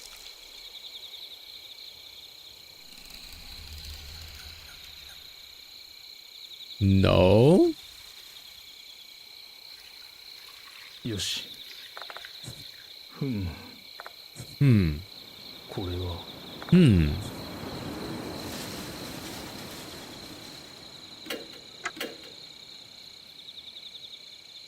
Nope. Double check this again. I guess we just leave.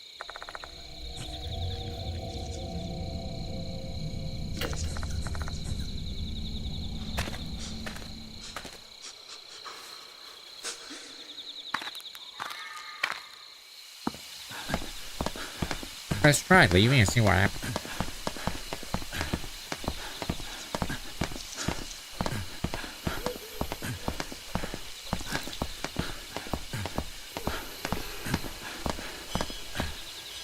Check the boil lamp. Oh, I just one of those things again. Whose emote is that? Eros. We have a happy emote as well.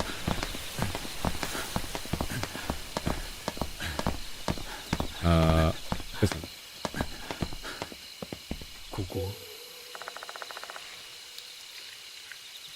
There's an old stone lantern. Okay, boar.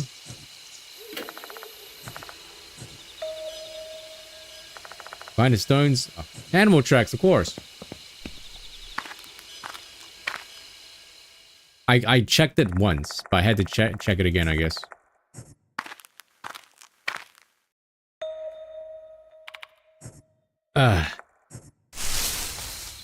Oh. This is Elden Ring. Several logs have been arranged in this meadow. They kind of resemble a fence. An inordinate number of mushrooms are growing around the logs. This place looks like a mushroom farm to me. Better be careful, Katsu. This place is practically screaming ambush to me. Hello, Quentin. Hello, welcome back. On the ground, I see a mass with a rather odd shape. It's the Saddam. It's the Saddam meme. An ominous mass surrounded by moss. It doesn't resemble a human. Okay, dig it out to find out what it is. Oh, we don't have a shovel. Hold on. A stump with mushrooms growing on it. What's that? Something stuck on the other side. More teeth. Teeth. Oh, metal grip. Never mind. It's like a spade or something. Oh, it's actually a shovel. Oh, there you go. What's it doing here?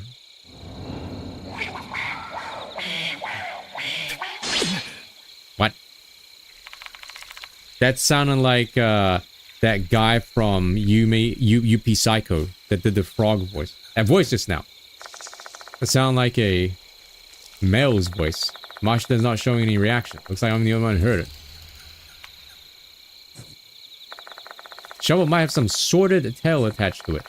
Despite the creepiness, the shovel might come in handy. So I take it, despite my pounding heart's prostration.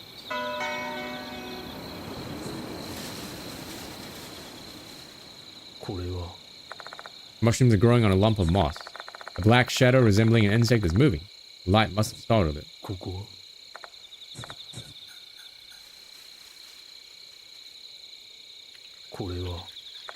Logs are assembled like a fence. I can't see what's on the other side of the fence. Let's move in closer to take a better look. Oh no. Oh, I guess there he is. Find a corpse wearing a Konohara Academy uniform on the ground. Unsettling whitish mushrooms are growing from the body. Is it another victim of Kokuri's curse? What are we gonna do? Stay back, I'll inspect the corpse. I cautiously approach the dead body. Where should I start? The body. My eyes are fixed on the corpse. Yo, we got another bot, but it got banned. Good job. Ugh, I can feel gastric juices well up. Oh, these are gastric juices from the body. The more I stare at it, the more repulsive it looks. This used to be a human being, and now it looks like this. Don't look away. Utter a mild castigation to myself and continue observing the body. All the sprouting mushrooms have torn up the uniform, and isn't that dirty? He must have died recently. Green tie. That indicates he's a second year. Mushrooms are growing all over his large body. Pant pockets. I reached inside a corpse's pant pockets. Inside I found a xylophone. Pretty much stock and has no distinctive customizations, making it hard for us to guess who owned it. Like a burner phone. Maybe I can learn something from the phone itself. Press the buttons, no avail. Guess it's been broken. Reach inside a corpse's blazer pocket. Find a piece of paper inside the pocket. Seems to have been torn from something. Ah, it is the missing mushroom, the missing page of the book. Positioning the beam of my flashlight so I can examine the paper's content. Fox lacata. Type of fungus that only lives in the fox forest. It's a sporocarp, doesn't have a cap or a stalk. Takes the shape of a reed, a poisonous mushroom. It contains 10 times the amount of psilocybin, hallucinogenic, as the infamous psilocybe argenti from Honkai Star Rail. Argenti-types. As of this writing, there are currently no laws regulating possession or cultivation of this fungus. However, considering the negative impact it would have on individuals, especially minors, special regulation and study are needed.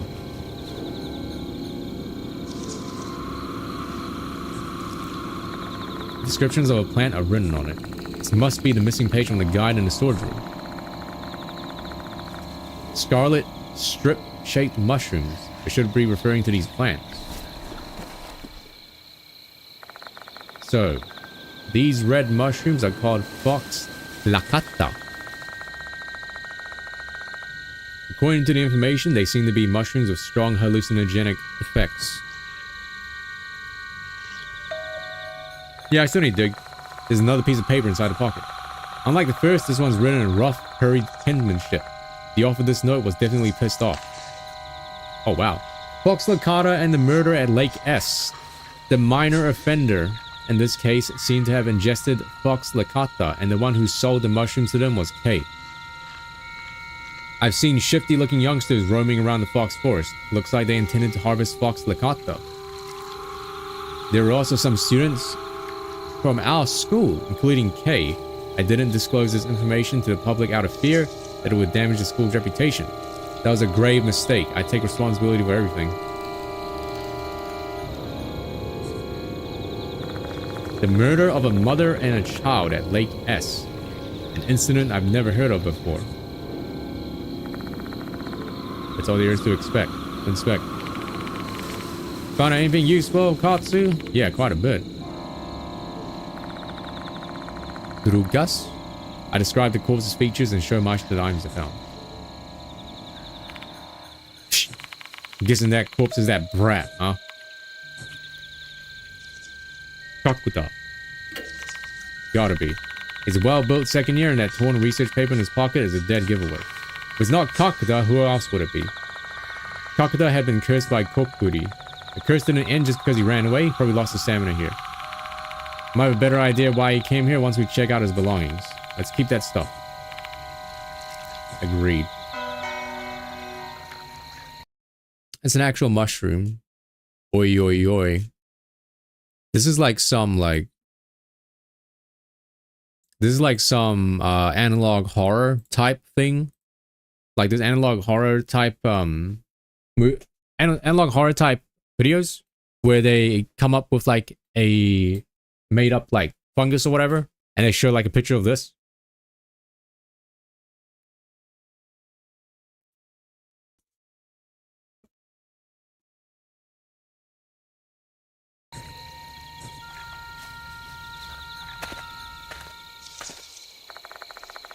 Alpha of silent prayer for his soul and leave the place.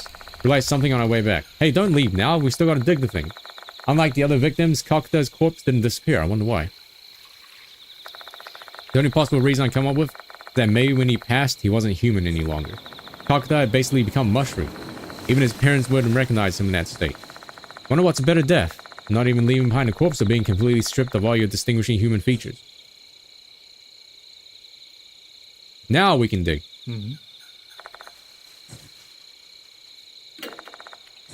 Okay. What? It's harder than I thought. There's no doing this with my hand. Right, yeah. Stick it. Oh man, it's kind of gross actually. This imagery. If part of the mask crumbles away, I carefully pick it up and look it over. I knew it. It's a mushroom. Its surface is as hard as tree bark. I doubt this used to be a human. This doesn't look like a human to me. There's no trace of clothing either. But it's a human-shaped mold. I could be wrong, of course, but I'm going with that. I just don't want to think that I might have just mutilated and desecrated a corpse. Something buried. It's a tooth. They were finding all of the teeth.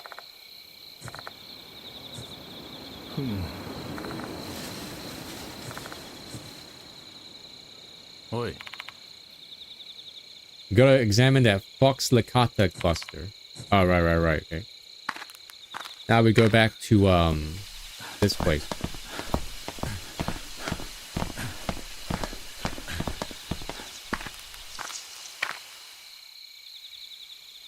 Oh, wrong one.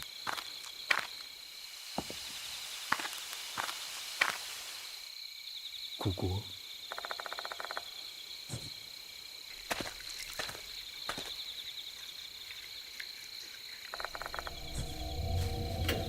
Okay, maybe we dig it out. My gut's telling me something's buried here. That's enough motivation to start thrusting the shovel into the earth.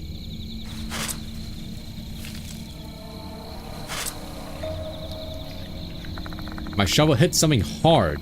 Being careful not to break whatever it is, I try to excavate the dirt around it. Probably a tiny ass shovel that we're using, right? Before long, the object becomes visible. The skeleton appears. They're old human bones. The bones are clad with tattered clothes. Dirt has worked its way through the fiber now, but I believe this used to be white. Who the hell is this poor sod? I don't know, but the white clothes make me think that it could be Mr. Kokuri from the rumors. Abe said Kokuri's the spirit of a priest. This guy's here, that priest? May find out once we get a better look at the skeleton. I crouch next to the corpse and inspect. For the bone structure, it appears these bones belong to a man. However, they don't really have any special identifying features that would help us, like a missing finger or something. At this time of night, we'll be hard-pressed to cross-check his teeth against dental records too. Making matters worse, other than the shreds of the formerly white clothing, there are no belongings to be found. The fact that his body is buried here might indicate that he was murdered. If so, then his belongings might have been stolen at the time. Who are you? I am Steve. Words full of anxiety and confusion tumble from my mouth.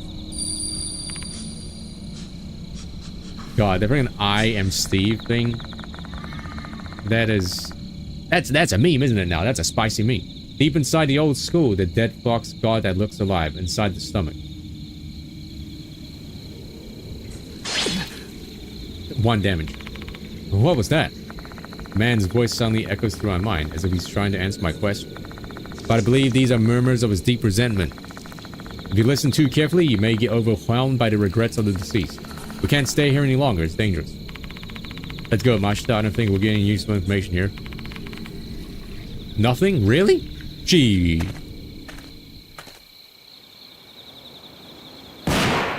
Oh god. Get down.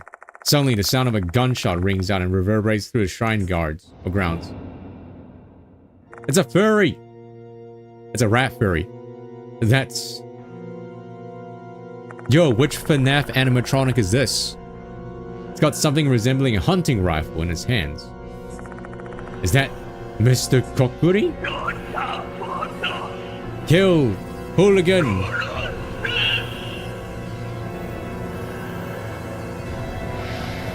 That's a ghost gun. Mr. Kokuri disappeared. Another gunshot rings out and the bullet hits the ground near our feet, spraying us with dirt. This is bad. That thing does real damage. He's trying to shoot us with it.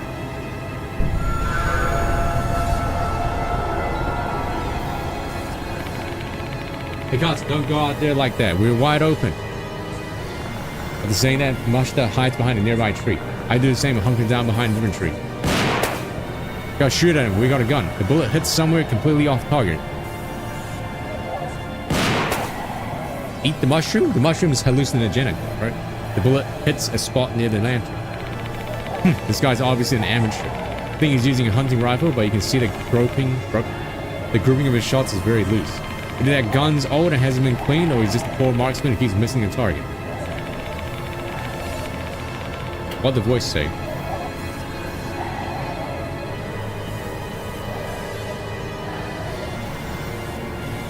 Deep inside the old school, the dead fox god that looks alive, inside the stomach. Eat the crimson devil to see the fog. Oh, that was like super early on, right? That was like super early on. True, but we shouldn't be careless. He only needs one lucky shot to kill us. What should we do then? I can't see him anywhere. We can't just sit here and wait for him. We'll be dead meat once he gets close enough. Everything is certainly treading very badly for us. Oh yeah, we gotta hallucinate. Gotta take the drugas. If we try to make a mad dash for it, the road ahead is straight and narrow. Even a bad shooter with a bad gun is going to be able to hit their target eventually in this kind of situation. What should we do then? We should both eat the drug. We really can't make a move so long as we don't know where Kokuri is. What did that sound like?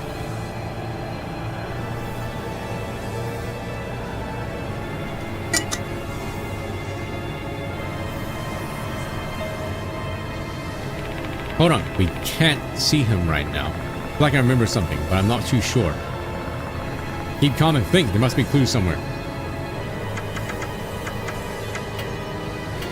Run, run. Yeah, there we go.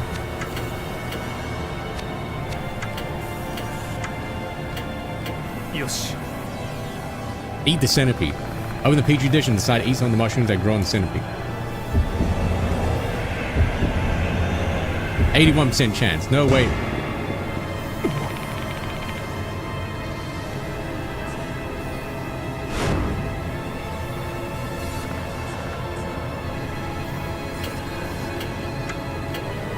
Yosh.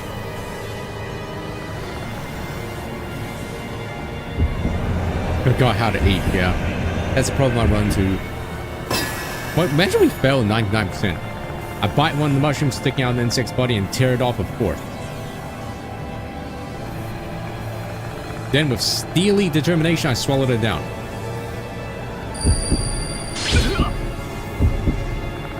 Feel my body getting warm, like I just drank a mug of hot water. Mug? My heart is beating so fast, my vision starts to blur. This is probably The effect of Fox the Cutter. Hey, you alright, Cartoon? Luckily, we both gonna eat it. Yeah, I think so. Once my heartbeat returns to normal, I slowly stabilize. My vision stops going blurry. I'm no longer in a daze. Then a mysterious figure appears before my eyes. He's there, I can see Kokuri. Kokuri hasn't moved an inch. Rest assured, he hasn't come any closer. Wait, what? You can see Kokuri? Yeah, thanks to the red demon. Eat Crimson Devil to see the invisible Kokuri. Female doll mentioned it before. Calling us hooligans, Kokuri aims his gun in our direction. He's got to reload at some point. The bullet hits the tree we're hiding behind. His accuracy improved. We're pinned down now. One thing's for certain, we can't escape right now. We need to find some way to fight back. What, the gun? Maybe give him the gun. This Mashita can't see Kokuri, the only one who can find him is me. Maybe both of us should have eaten a gun. Eaten a thing. There's not much I can do to fight back, but I've got to give my all.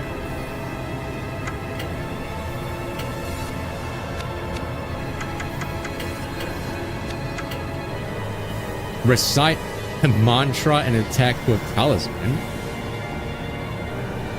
Huh? Recite a mantra and attack with talisman. Recite a mantra?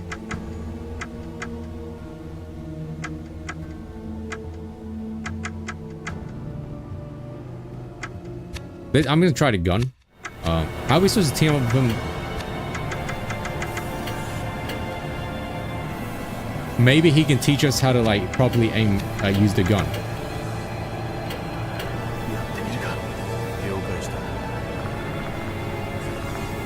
I'm a complete novice. I don't have any confidence by ability to shoot a gun. Mashita, can you do something to distract Kokuri for a couple of seconds? Figured you were gonna ask something like that. Do something about it. Believing Mashita's tactics, I poke my head out and raiding my gun.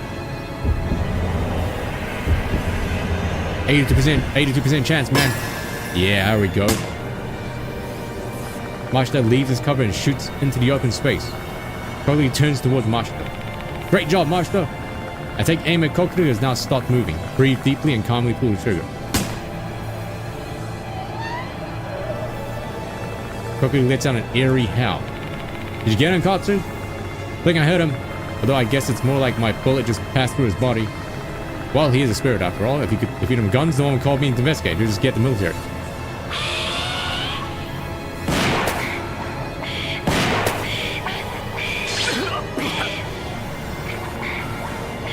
Why didn't you go back and cover? Kokuri screams in anger and fires his gun, then begins to approach us slowly.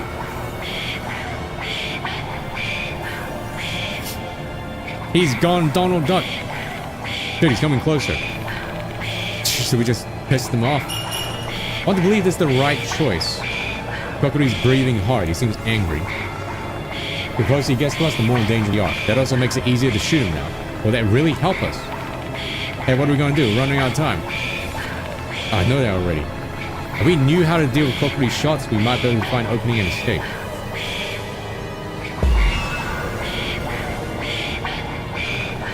Our bullets don't work against Kokuri, but we need to create an opening to survive. How do we create an opening?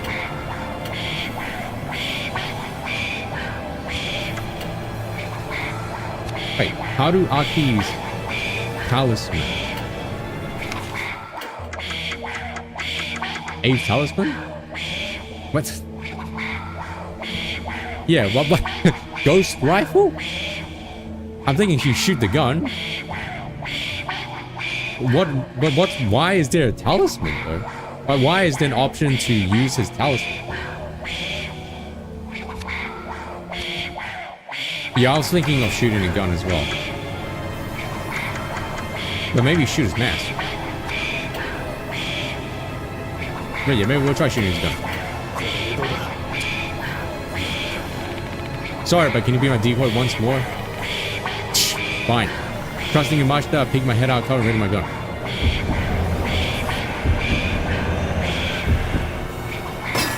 Okay, let's try this. Oh, the gun's not flickering, alright. Mashita does the same and fires that shot in open space. Kokuri turns towards Mashita. Great job! I take aim at Kokuri, who has now stopped moving. Okay.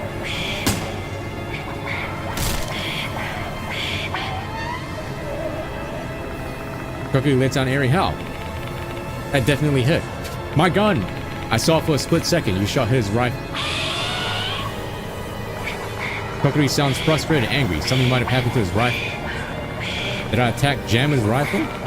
No, never. Kokuri can't shoot us. Let's go. Ghost rifle. I know, no need to tell me. Once you reach the path, we beat. And don't slow down.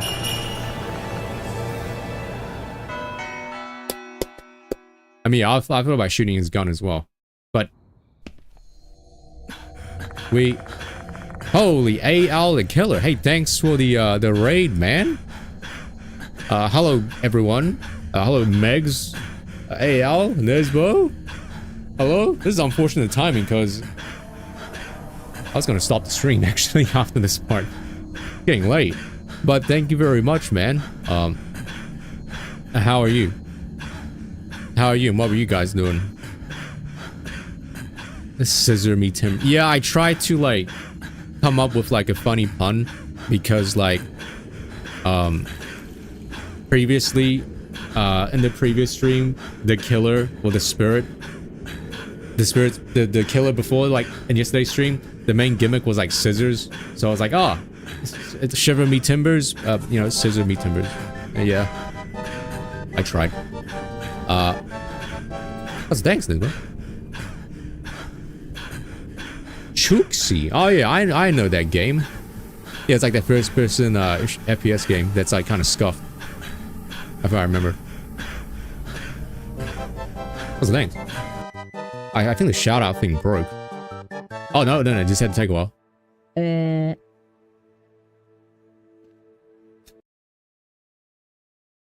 I'm not gonna ask why or what that was, but nice. Okay. But I'm surprised what made you like come to this directory and be like, huh, wonder who's streaming Death Mark 2.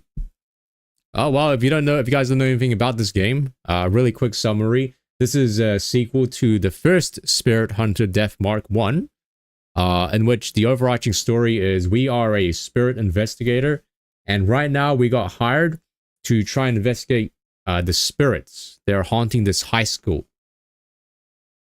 And right now we're like trying to hunt down a spirit that has to do with like shrines. And as you saw before, the spirit is like a fox, as a guy wearing a fox mask, and he has a friggin' like rifle, more like a shotgun or something. So as you can tell, it's like supposed to be a horror point and click game with some running and walking segments, and the main gameplay is basically what you just saw. You basically have to make the right decisions. That's really what the boss fights are. Anyway, Masha and I race out of there as fast as we can. We're running straight for the exit. Yeah, I feel that. Oh, Quentin, you're from his raid. I just noticed that. Nice. Yeah, you gotta roll the RNG. I mean, I'm sure that clip that just got posted was probably from like, I don't know, 5 years ago or something. There's no guarantee that Mr. Kokuri will let us go if we escape the forest. Like slit-mouthed Kashima, he can probably follow us now that he set his sights on us. We have to be careful everywhere going forward. Even so, our only choice right now is to run for our lives. Even if hell is going to be hot on our heels whenever we go. Also, yeah, this is a rare face cam day. I don't really use face cam, but today's a special occasion because yesterday I got another Elgato key light that you can't see. It's like off screen, that over there. So I wanted to like check it out and see how the lighting will look. I think it looks pretty good. I used to only have one, but I decided to buy another one after like years. Other than that, usually I do not facecam. I'm a VTuber actually. VTuber. As a hello Fuyan, you playing more gacha games? Only goal is survival, and I'm sure that Mashta feels the same. It's the exit, Katsu. Is he still chasing us?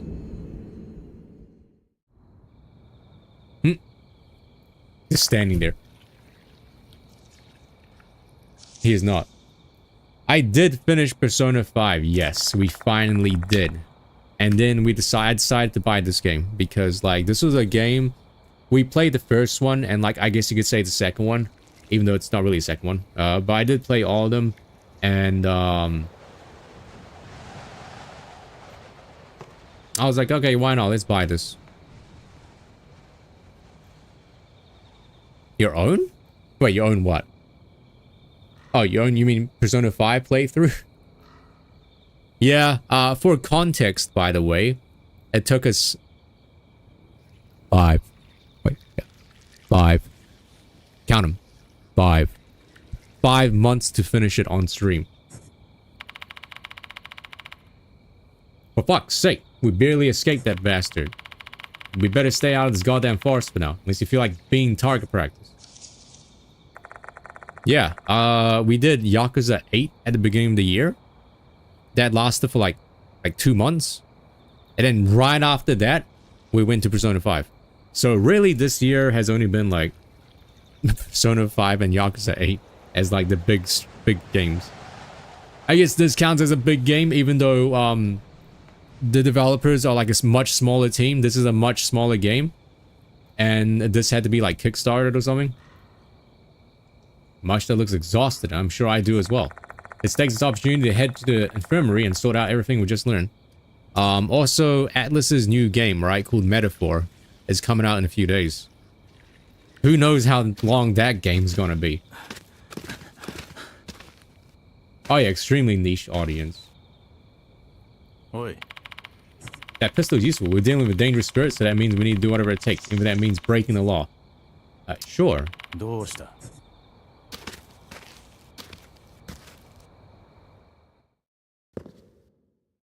To the infirmary, I guess?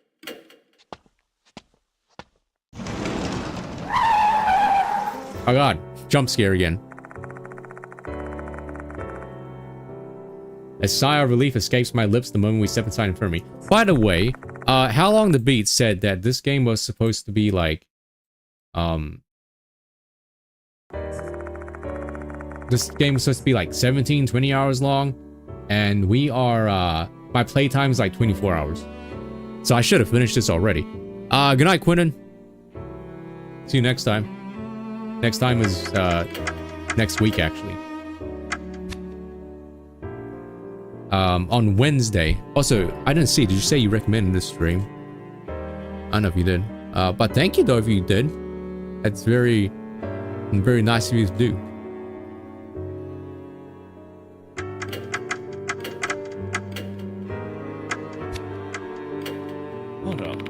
You did? Oh, did I miss that? Oh, sorry, I'm a terrible person.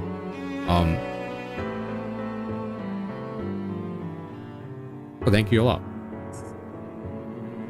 Thank you a lot? Thank you very much.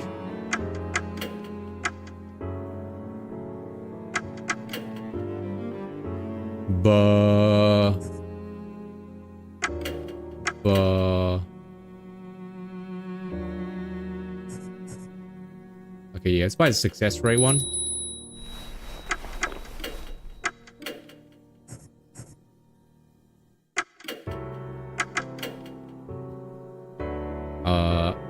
Oh yeah, reduce action cost.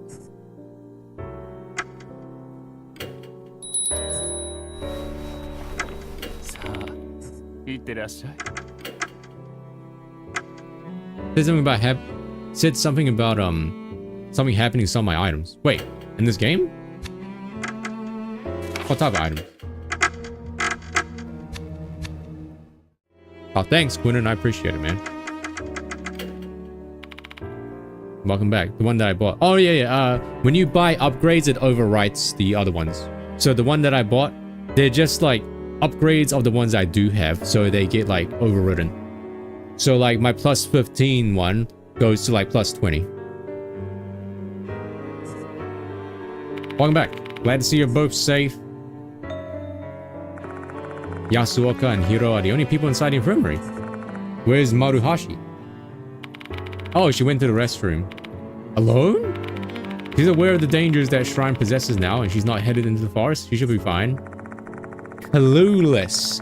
Kokuri's not the only threat here, though. The departed is roaming around the school as well. Although the departed only kills their target after issuing a notice, so Maruhashi should be fine.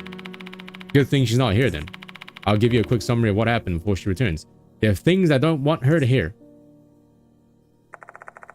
I fill them in on what happened in the forest. I see, so Kakuta is... It's painful to know that a young life has been lost like that, but does that mean Kakuta was hooligan? More or less. Kakuta stole a document about Fox Lakata, so he must have known something about it, but I find it hard to imagine that he was acting on his own. Fox Lakata is a strong hallucinogen, so it wouldn't surprise me if other people were doing something with it. Strong hallucinogen, eh? Like to study it at the institute. Maybe a new kind of alkaloid. Very intriguing. Can you give me some of those Fox Lakata to research once we wrap up this investigation? We're giving her the cat Cut the crap, Hero. This thing needs to be in the hands of the government. I'm gonna submit this shit to my friend at the DEA. I'm not having it any other way. Got it? Jeez, you're no fun. Wow, she's not dead. I'm back. Oh, you're here already. Hey, you better fill me in too. Don't leave me out of everything. Fine. Leaving out the bits about Kakuta's death, I tell her what happened in the forest. I concoct the story and say that I found the paper and the phone lying on the ground. Heh, so Kakuta was in the forest. Why was he there though? Don't know, I think he got a call. Maybe his phone can tell us something? Fortunately, it's broken. I've tried pressing the button, but it's just turned off. Maruhashi starts touching the phone screen like it's her own phone. It's not broken, the battery's just dead. Anyone with a phone should have been able to realize this. Jeez, how bad with tech stuff are you, Grandpa? Ugh, sorry, you got me there. We should have taken, like, psychic damage from that. I have a charger that will work with this phone at home. Maybe we should try and charge it and then see if we can get something out of it.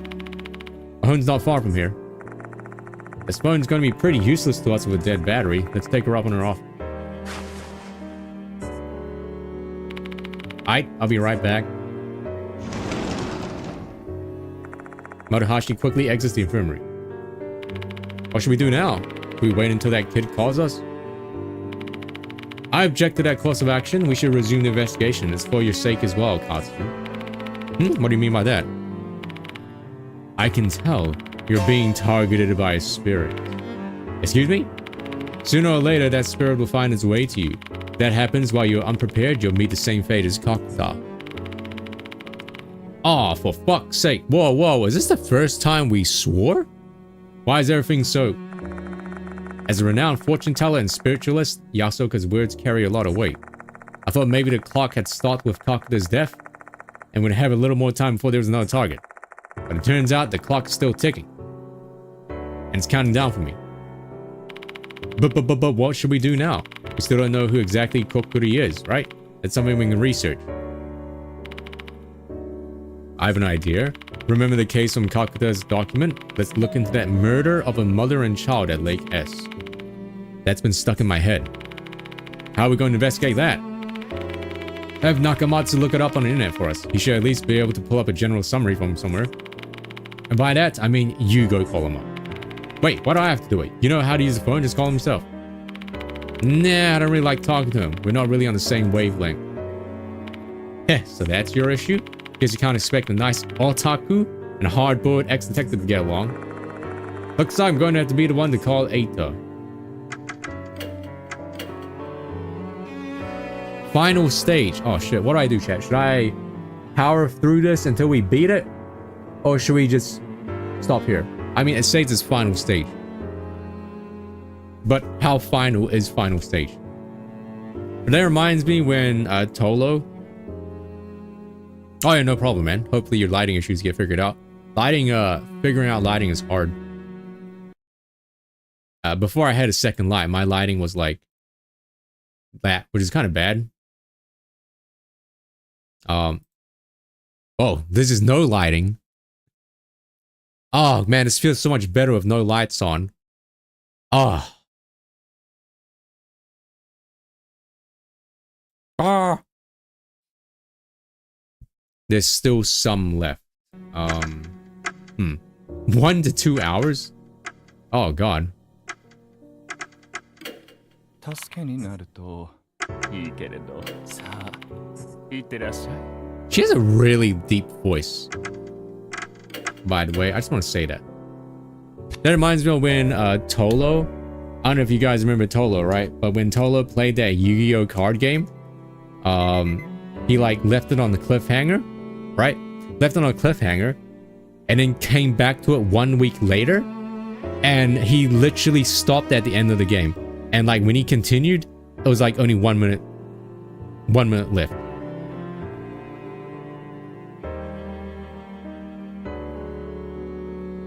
And that was it. Yeah, the balloon lizard one.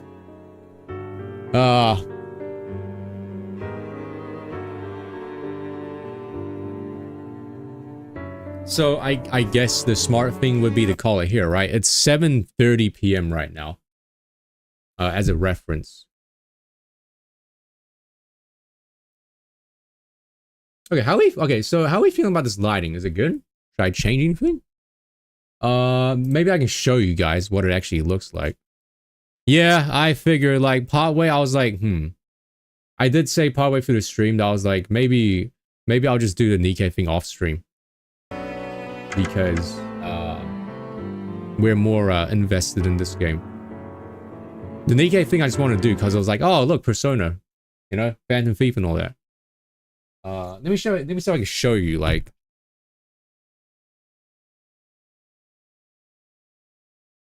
You might get like flashbanged because, you know, lights are on, but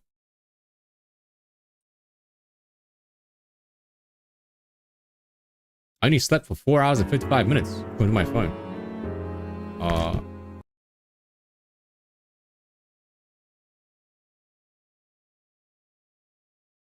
Smile. Oh.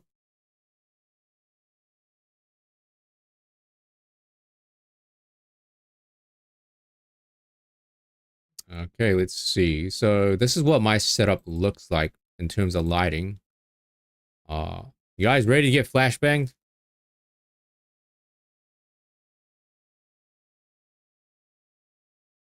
So here's the monitors, right? And then flashbang. So this is what my setup. This is what the lighting looks like right now, like that. Like that. Do you hear me? Yeah, it looks like that.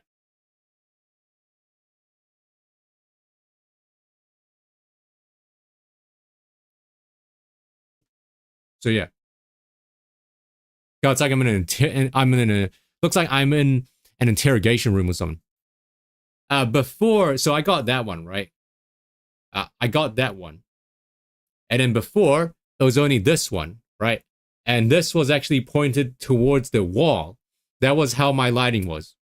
But now that I got a second one, this is what it looks like. Yeah, before that one was pointing towards the wall. And then I like had it down a little bit, like slightly above the camera. But apparently, the best way is to have it hang pretty high over you to cast like, you know, the butterfly shadow on your like below your nose. And then we have this light over here to like fill out the shadows, right? So yeah. I don't know if I need to like change anything. They're pretty close because I don't have any space. Look at this. I don't have any space on my table. There's a lot of dust, by the way. Look, there's like no space.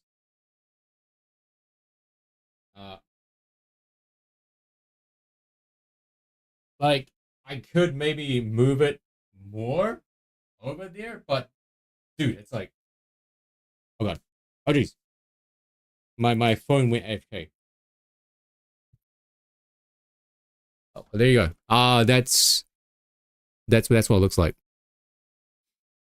Yeah, I know there's a lot of dust, but like vacuum cleaners can't even like, I can't even reach with the vacuum cleaner because it's like too big. A vacuum cleaner is too big. But yeah, that's what my lighting setup is now. Should I move that one like more to the right? I try and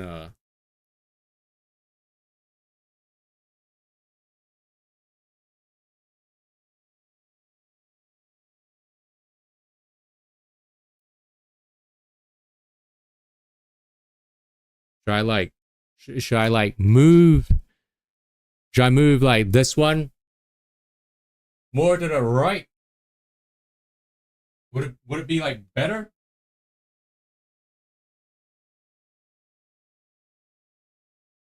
Like over here or something? Like really close to the edge?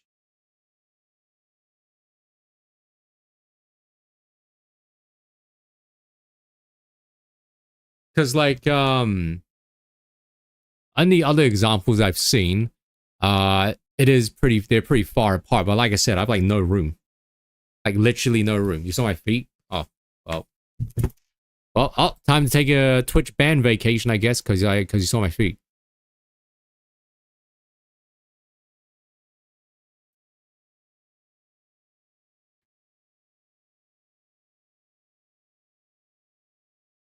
I'm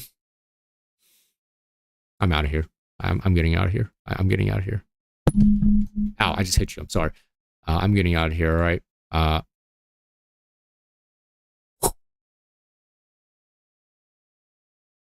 I think I got abs. Let me try and see.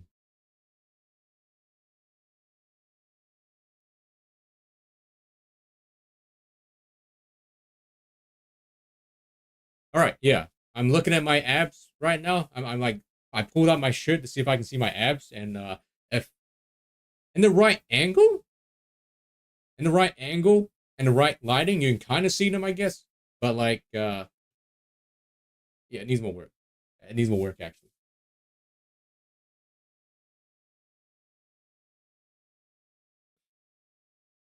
Okay, well, like I said, this will probably be, I'm not gonna use, well, actually, let me try and organize my thoughts really quick. Get some music as well. Like I said, I got this second light because I felt like my lighting wasn't like enough, right? I felt like the single lighting wasn't enough light. Now that I have a second one, I guess I can do more face cam stuff, I suppose. If I'm comfortable enough with it, and if I feel like I'm like good looking. You know? That's always, I'm never gonna get over that.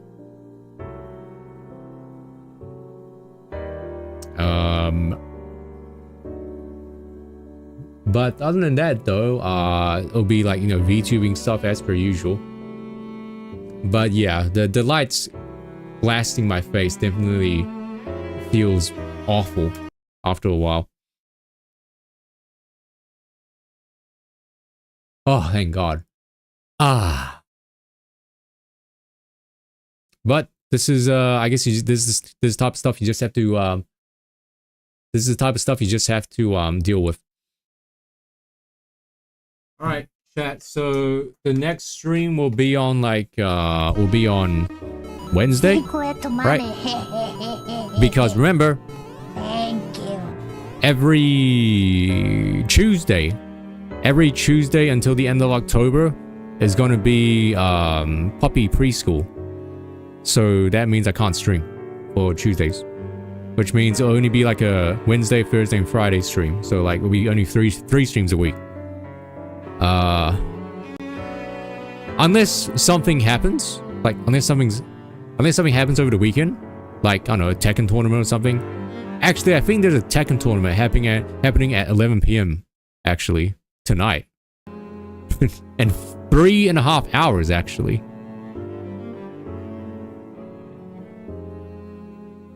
So I don't know, maybe Tekken over the weekend, maybe Tekken top 8 over the weekend, you know, maybe. It's gonna be a pretty big Tekken tournament as well, because it's the last it's okay. So Tekken 8 has an overarching tournament called the Tekken World Tour Finals happening at the end of the year, and you have to basically win these numerous tournaments spread out the year to get points. And this one coming up in a few hours, I think, is the last chance. The last chance to get a lot of points. So there's gonna be a lot of killers, alright? Yes, a lot of the departed killers there, trying to get enough points to reach the finals. Before the finals, there's also gonna be there's gonna be a last chance qualifier in which I think first and second place can get like auto invited to the finals, but that's going to be extremely stacked as well. So yeah, maybe watch this space depending on like when top 8 or top 16 is. Maybe you'll see a Tekken stream, you know, a Tekken stream, late Tekken stream.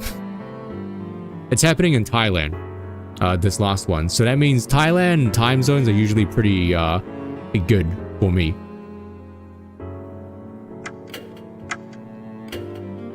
So that is what's happening. Oh god, my Def Mark 2 screenshot page is don't look at it, all right? Don't look at it. If you saw what I did, you know what I mean. If you saw what happened this stream during this game, you know what I mean when I say don't look at my my Steam profile.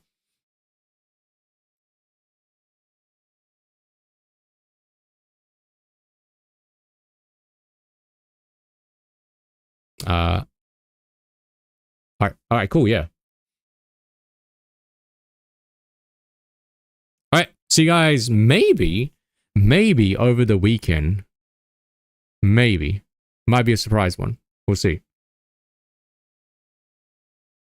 Okay, goodbye. Take care, everybody. Thanks for watching. And thank you, AL, the killer, for the raid. If you're still listening in the background, that's very nice of you to do. Thanks for sticking around if you did. And guys and fellers from his raid and his channel, I hope you enjoyed the very, very brief amount of stream that you saw here. Like I said, I'll either be back over the weekend or on Wednesday with more of this stuff. So yeah, goodbye, everybody. We've unlocked 10 out of 18 achievements. That's pretty good. Okay, goodbye.